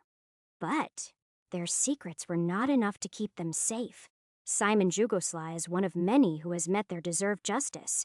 Those who live in the shadows do not bide well in the light. It is our duty to first-hand prune the corruption that has permeated our city and district, to bring an end to that which threatens the stability of our society. They see our great civilizations as a cage, and they won't stop until they break out of them. They sow the seeds of chaos within our files. But we aren't so weak, are we? We don't have the leniency to be vulnerable in times like this. Not when there are those who will gladly reap our souls, both inside and outside of the city. This district will stand. It will prosper. And let all who stand in our way know that the fifth swarm will only strengthen us, that it will reveal the weeds festering in our shaded corners, and they shall burn in the light of their injustices. We stand together, and we stand proudly, citizens of Westbrook and New California. The stunning silence hung in the air, many of them obviously still captivated by the fact that had one of their executive's daughter working among them. Some whom dug deep into my message, those who understood why I said what I had. I'd basically blatantly revealed that there was a darker presence within our district, from mentioning broken cages to the method in which Soul Killer spreads his mutation through alluding to plants. But most of them wouldn't open their eyes to that fact. To them, they only understood that I was important due to my family, and importance equated an applause. I took it in stride, smiling and waving my hand to them all. Those of my old squad looked the most surprised, but were clapping the hardest. News reporters snapped their pictures of me, some trying to break through the cheers to get me to say more. My father patted my shoulder, his smile never failing for a moment as he grabbed the microphone. "Smart," he whispered into my ear. "You got that from me." "Of course." I faked my smile back. I took my stand next to the lieutenant, who gave me an approving nod. Once the quiet resumed, my father began speaking again. I couldn't be more proud to have her. And with that, I think it's time we began to detail the achievements of our investigators, who have long deserved to move up in their ranks. Although, forgive my excitement, but I won't be starting with the new special investigators. Instead, I would like to personally grant my daughter her promotion up not 1, but 2 ranks. Wait, Diana Ulrich is hereby a first-class investigator with the designation of Associate Special Investigator. Associate Special Investigator. That wasn't possible. The first step to becoming a special investigator was to apply as a first rank in which you would only get the associate title if the lieutenant themselves saw you worthy of it after a lengthy application process. But, needless to say, I never applied, and is the newest recruit of the Westbrook Special Intelligence Operation Unit. Oh shit. I might have skipped a few steps, because now I would be working at the very top of my precinct. And here I was, hoping the nepotism had ended. I hadn't gone back to my table, but rather once the medals were given and the promotions of the other investigators settled, I immediately walked up to Brian Ulrich and pleasantly demanded a private audience. And so, here we are inside this quiet little office. My biological father leaned his feet on the table like he owned the place. Honestly, he might as well have. So that was your plan, huh? He began. Real nice wordplay. Spreading seeds, cages being broken. Wow, good job scaring those who know too much. Soul Killer took me. I heard you helped, though. You kind of fucked things up. It was because of him that Royce Keegan, if Drider was right, brought Anthony to the animal sanctuary, but it was because Drider was spying on Anthony that I had been saved in the first place. Right? He clicked his tongue. Keegan's alive. Skank that stupid. We talked for a bit and they told me they were going to let you go? And you believed them? Hell no. Then why didn't you? Did you want me to help you or not, Diana? Make up your damn mind. I folded my arms. I didn't want Anthony involved. Well, he was our only lead. But don't you know more about the Uncaged than we do? He shrugged. The Uncaged are the enemies of the corporate nations. Not us. Well, from what I'm seeing, it doesn't help that they're basically feeding on us. It won't matter soon enough. With the fifth swarm, those casualties will be minuscule when compared to what's to come. He settled his eyes on me, drawing a sense of seriousness on them. I was more frustrated than ever. So what? You're letting them do what they want. Not exactly. They've been working their little hands into this city from before I was ever transferred here.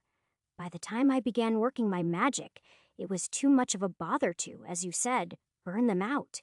So then we're letting them do whatever they want? Like hell I am, obviously. I told Soul Killer to let you go when Keegan was taken by them.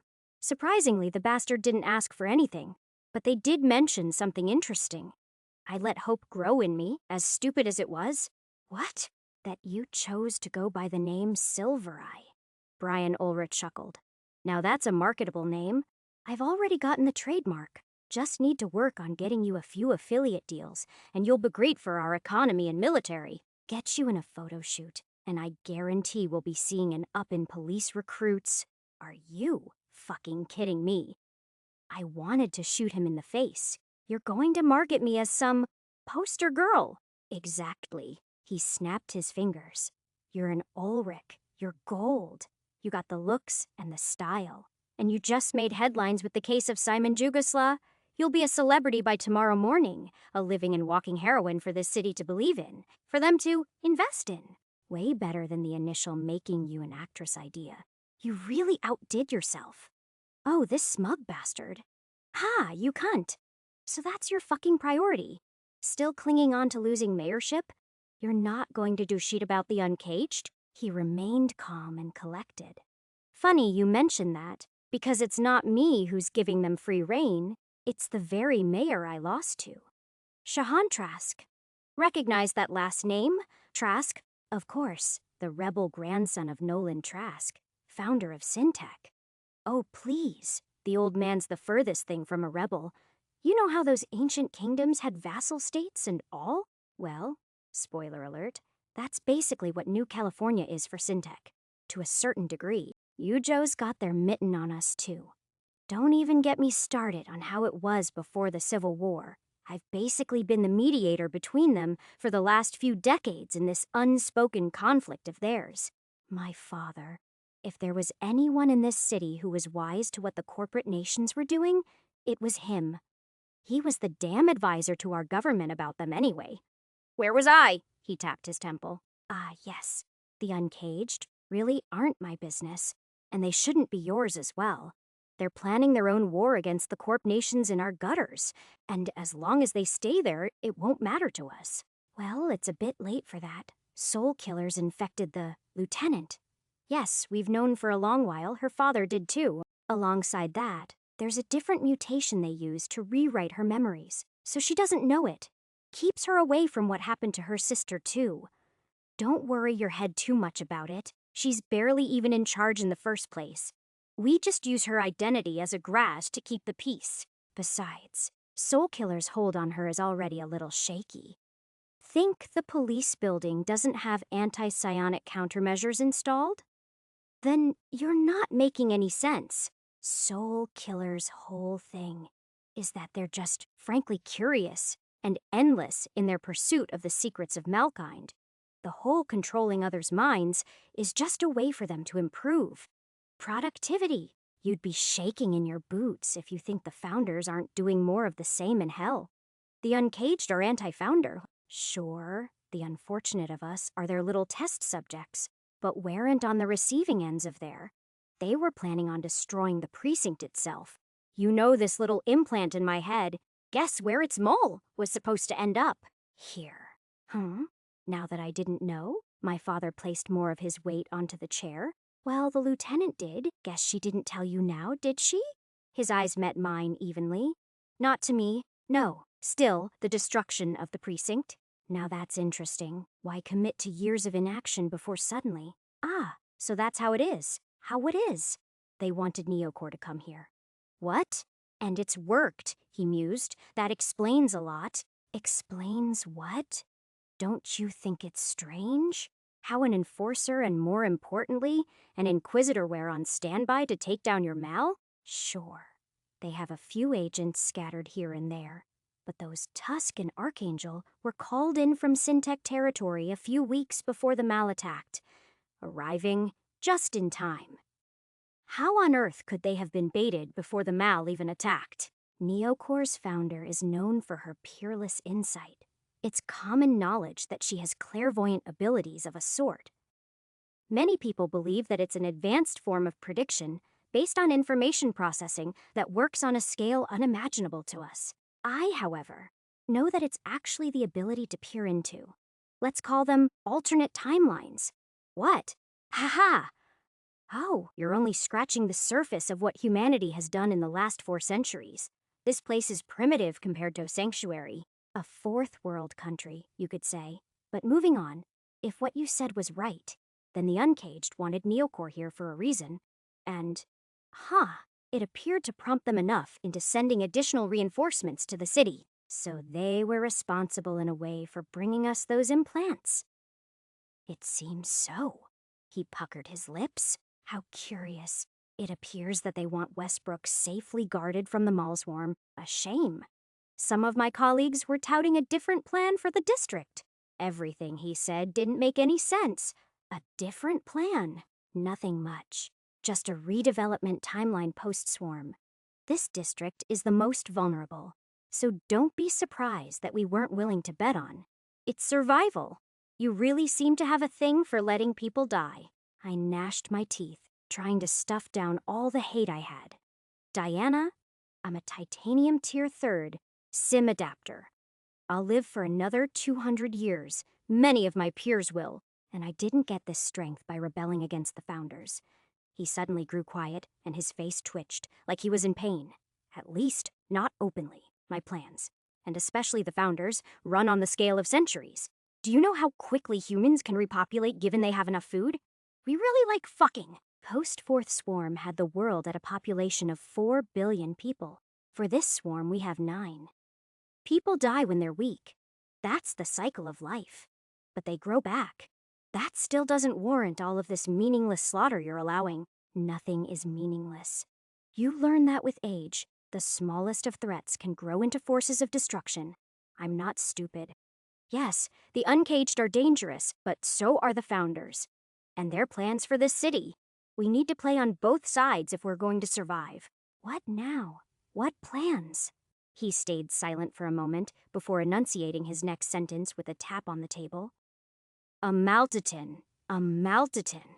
I don't know if it's the Infinity or the Typhoon, but Neocore, Yujo, Syntech, they're taking a risk that could change the world, and it starts here.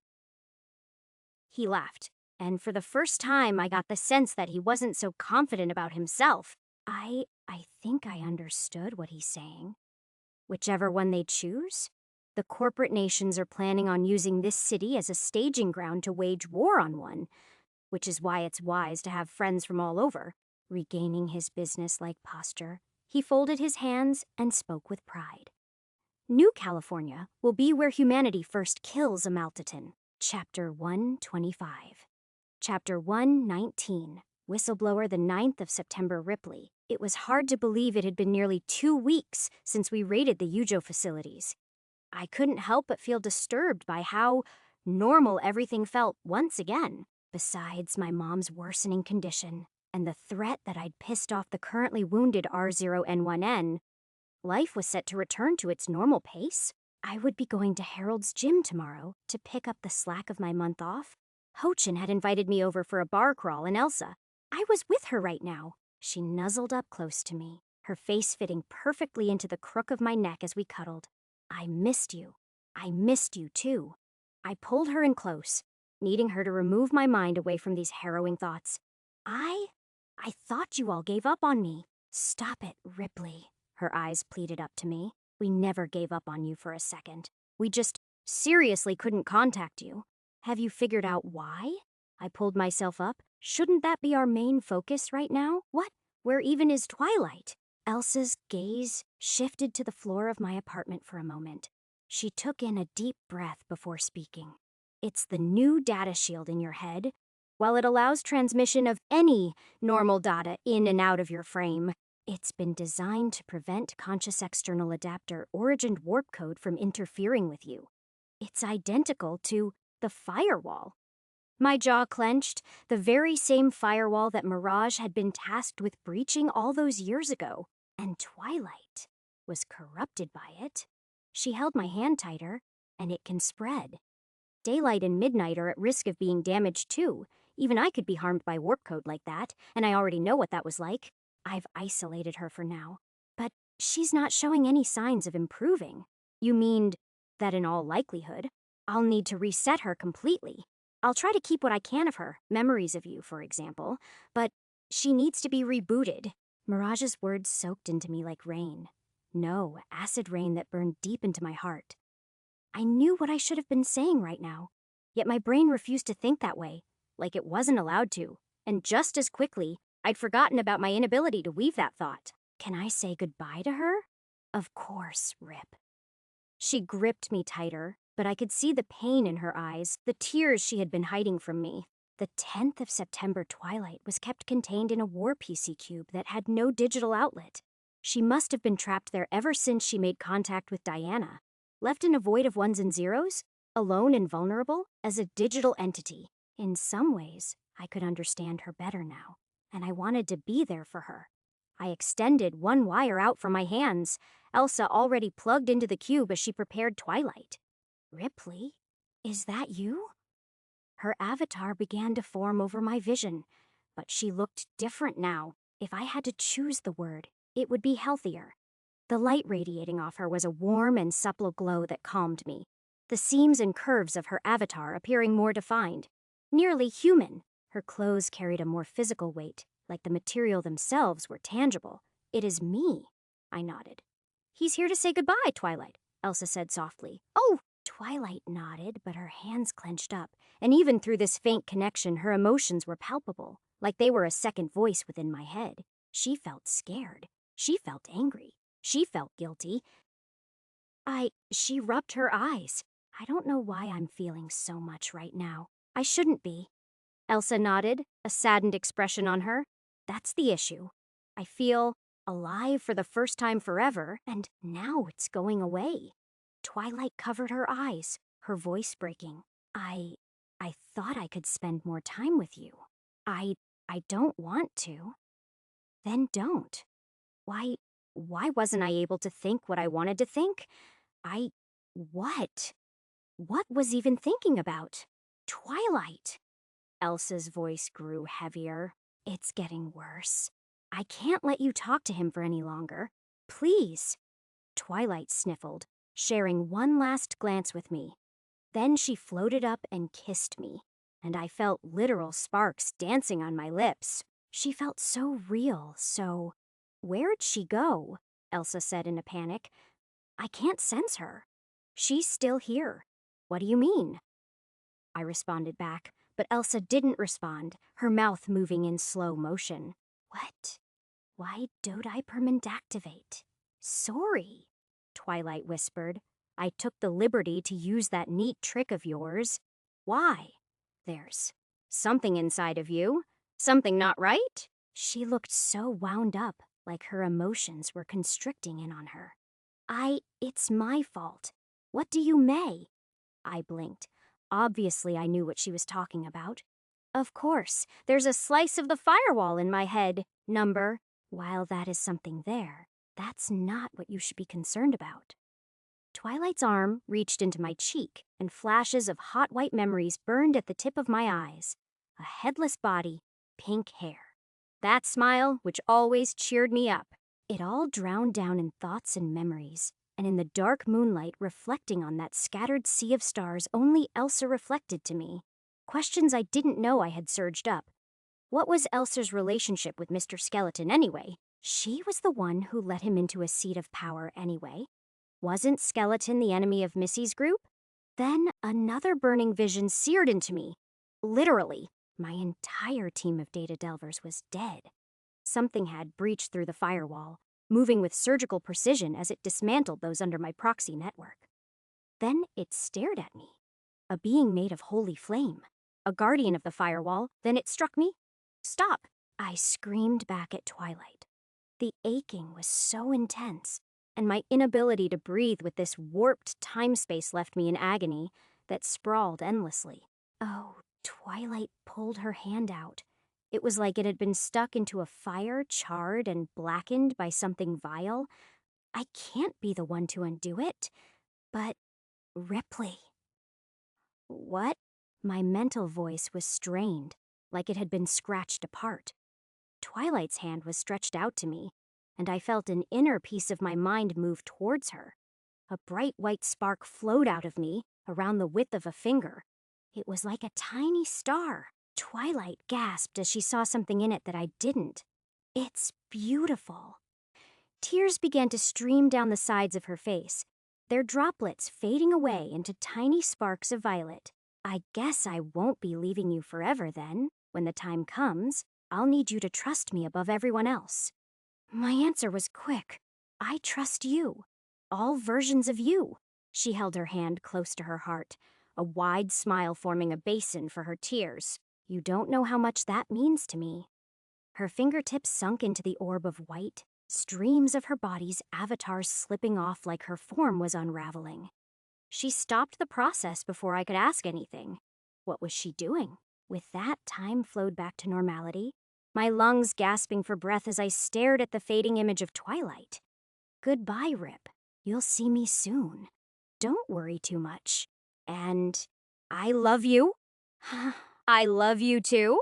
Before I could finish speaking, she had vanished back into the cube, the transmission forcibly cut by Elsa. My girlfriend looked at me with fear. What happened, Ripley? She immediately came to my side. My breathing's still not even... I don't know. When we touched, I felt a lot of things. Then you can see why. Elsa looked too pained to continue that sentence. This is difficult for me too, but I'm glad you got to talk to her one last time. I didn't get to say everything. Guilt was swallowing me whole. I wanted to say so much more to her, but my mind was a mess right now, like it was being knotted up and memories were sinking down where I couldn't see them. I'd seen something. I had, but I couldn't remember anymore. Twilight had activated Hypermenden then. The rest was a blur. I think I'm just overwhelmed. I was too tired by all that was happening, too confused. And even with my stint in a holding cell, I hadn't yet relaxed and adjusted to my status as a Tier 2 adapter. I got you, Rip. Mirage smiled at me, her hand linking with mine. And I think Twilight knew what you wanted to say to her. I hope so. Her fingers rubbed over my hand for a few quiet seconds. Should we watch something? Maybe that'll cheer you up, I sighed. Number. I think I need to go home. I'm meeting R0N1N tomorrow. I need time alone to think everything through. I understand, Rip. She kissed my cheek, but behind every motion of hers was a burdened pain. She was effectively going to have to kill her friend, my friend, and who knows how many more times she would need to do it. I'll miss you. I kissed her back, my fingers rustling through her hair. We should find something fun to do later, once I'm feeling better. Definitely. Then her eyes grew a little mischievous. What kind of fun? Get your head out of the gutter, Elsa. I shook my head. See you later, princess, she cooed, making my heart just a little better as I stood up and walked to the exit as she followed me with our hands interlocked. She abruptly stopped, her eyes not exactly meeting mine as she spoke. Did Twilight say anything, by the way, when I couldn't feel her? Not really, I scratched my head. Just something about her not being able to do something by herself, I think. Oh, there's a lot she feels like she couldn't do. Elsa frowned, but there was a stiffness there. Nothing to worry about. I'll make sure that when she comes back, she's not too different. The door opened, but before I could even move an inch, Elsa grabbed me and pulled me in for a steamy kiss. Take good care of yourself, Rip. And I love you. I held my forehead against hers. Content. Say me here. Love you too. Alone in that elevator descending down the mighty skyscraper, I found myself feeling for the warp code within my implant and frame. A raging swirl of flames circulated around the edges of my neuroframe, and deeper down was a rising tide of gold energy, and within that tide was a sparkle of white and a faint glimmer of violet within it. Reaching in for the information seed, I manifested a visual interpretation along my optics as a holographic image of a white star with violet sparks twisting within. Its glow. Information seed, tier 0 to 52% current focus. Data mimicry, 28%. Persona, Twilight. 24%, trust her.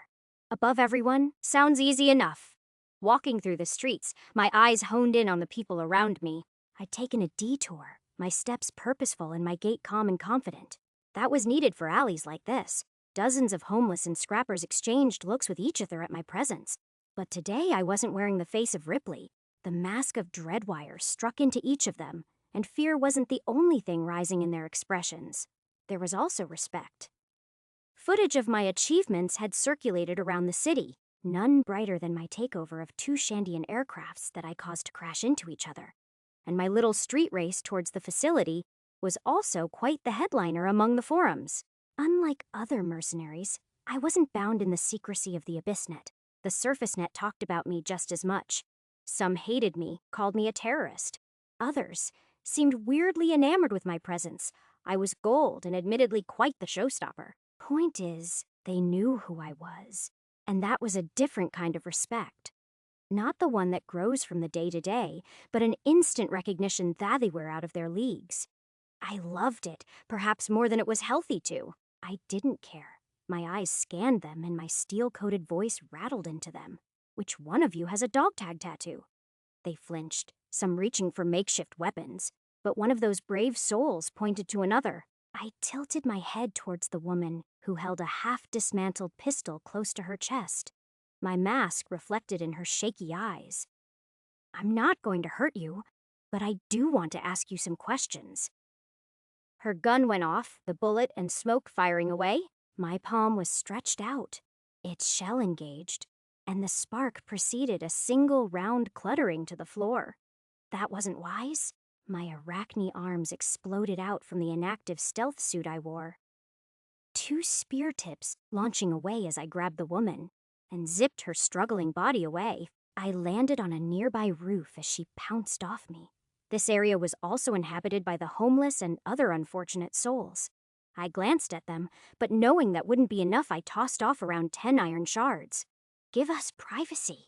They scattered off the roof like terrified ants, leaving me alone with the equally terrified woman, who I've seen you in the net, Dreadwire, right?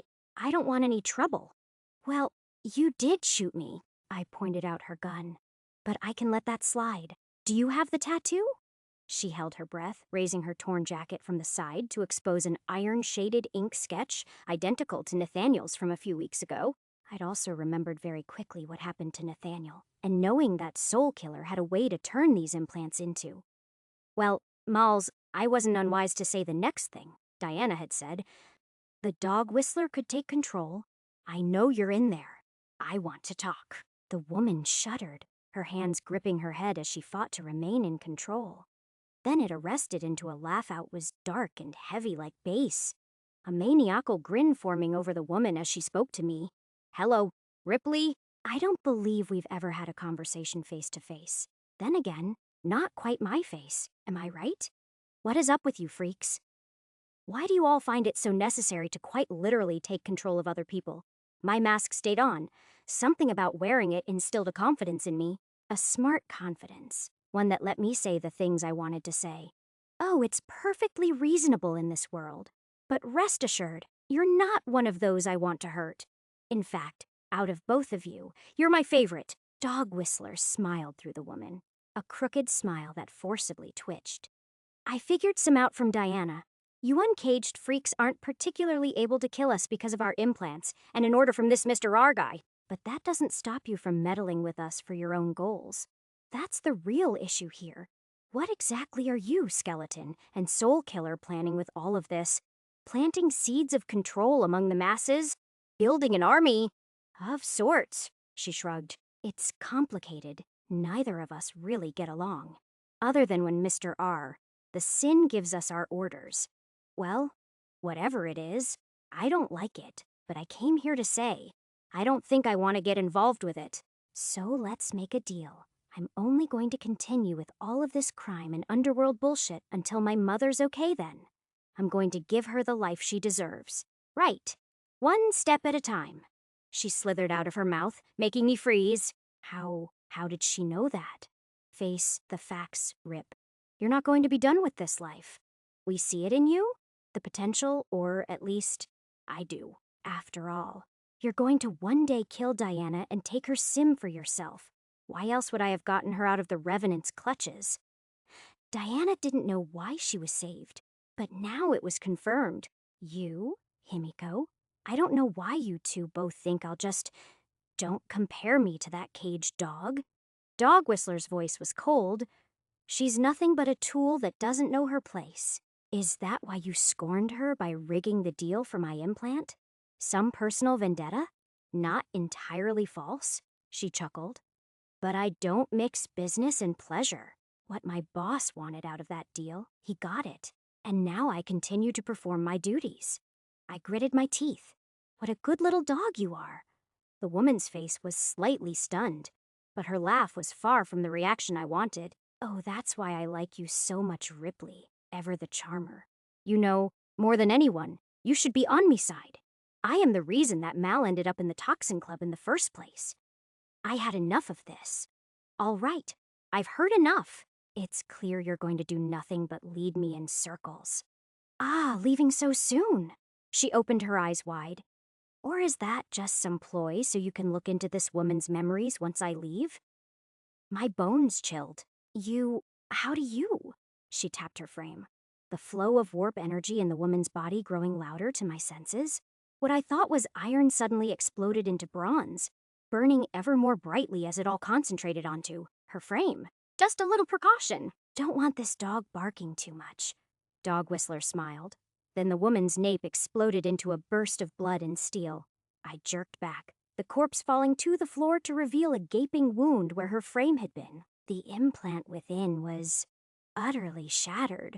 I didn't know what to think, but only one stream of thought remained stable. Dog Whistler knew about my ability to look into memories, and only Diamante and Mirage had known.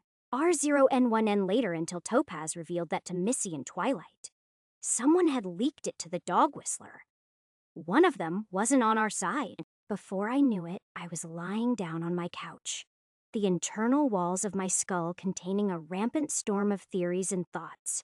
The chaos was too much at times, but it tired me out, and eventually, my eyes closed for the night. From tomorrow onwards, I would rebuild Dreadwire back to functionality. I would get my ass ready to be the mercenary the world thought I was. All the while, Ripley Donovic would be hiding in the shadows, breaking the very foundation of implants. My first step would be getting answers from Missy, and hopefully not dying to the R0N1N.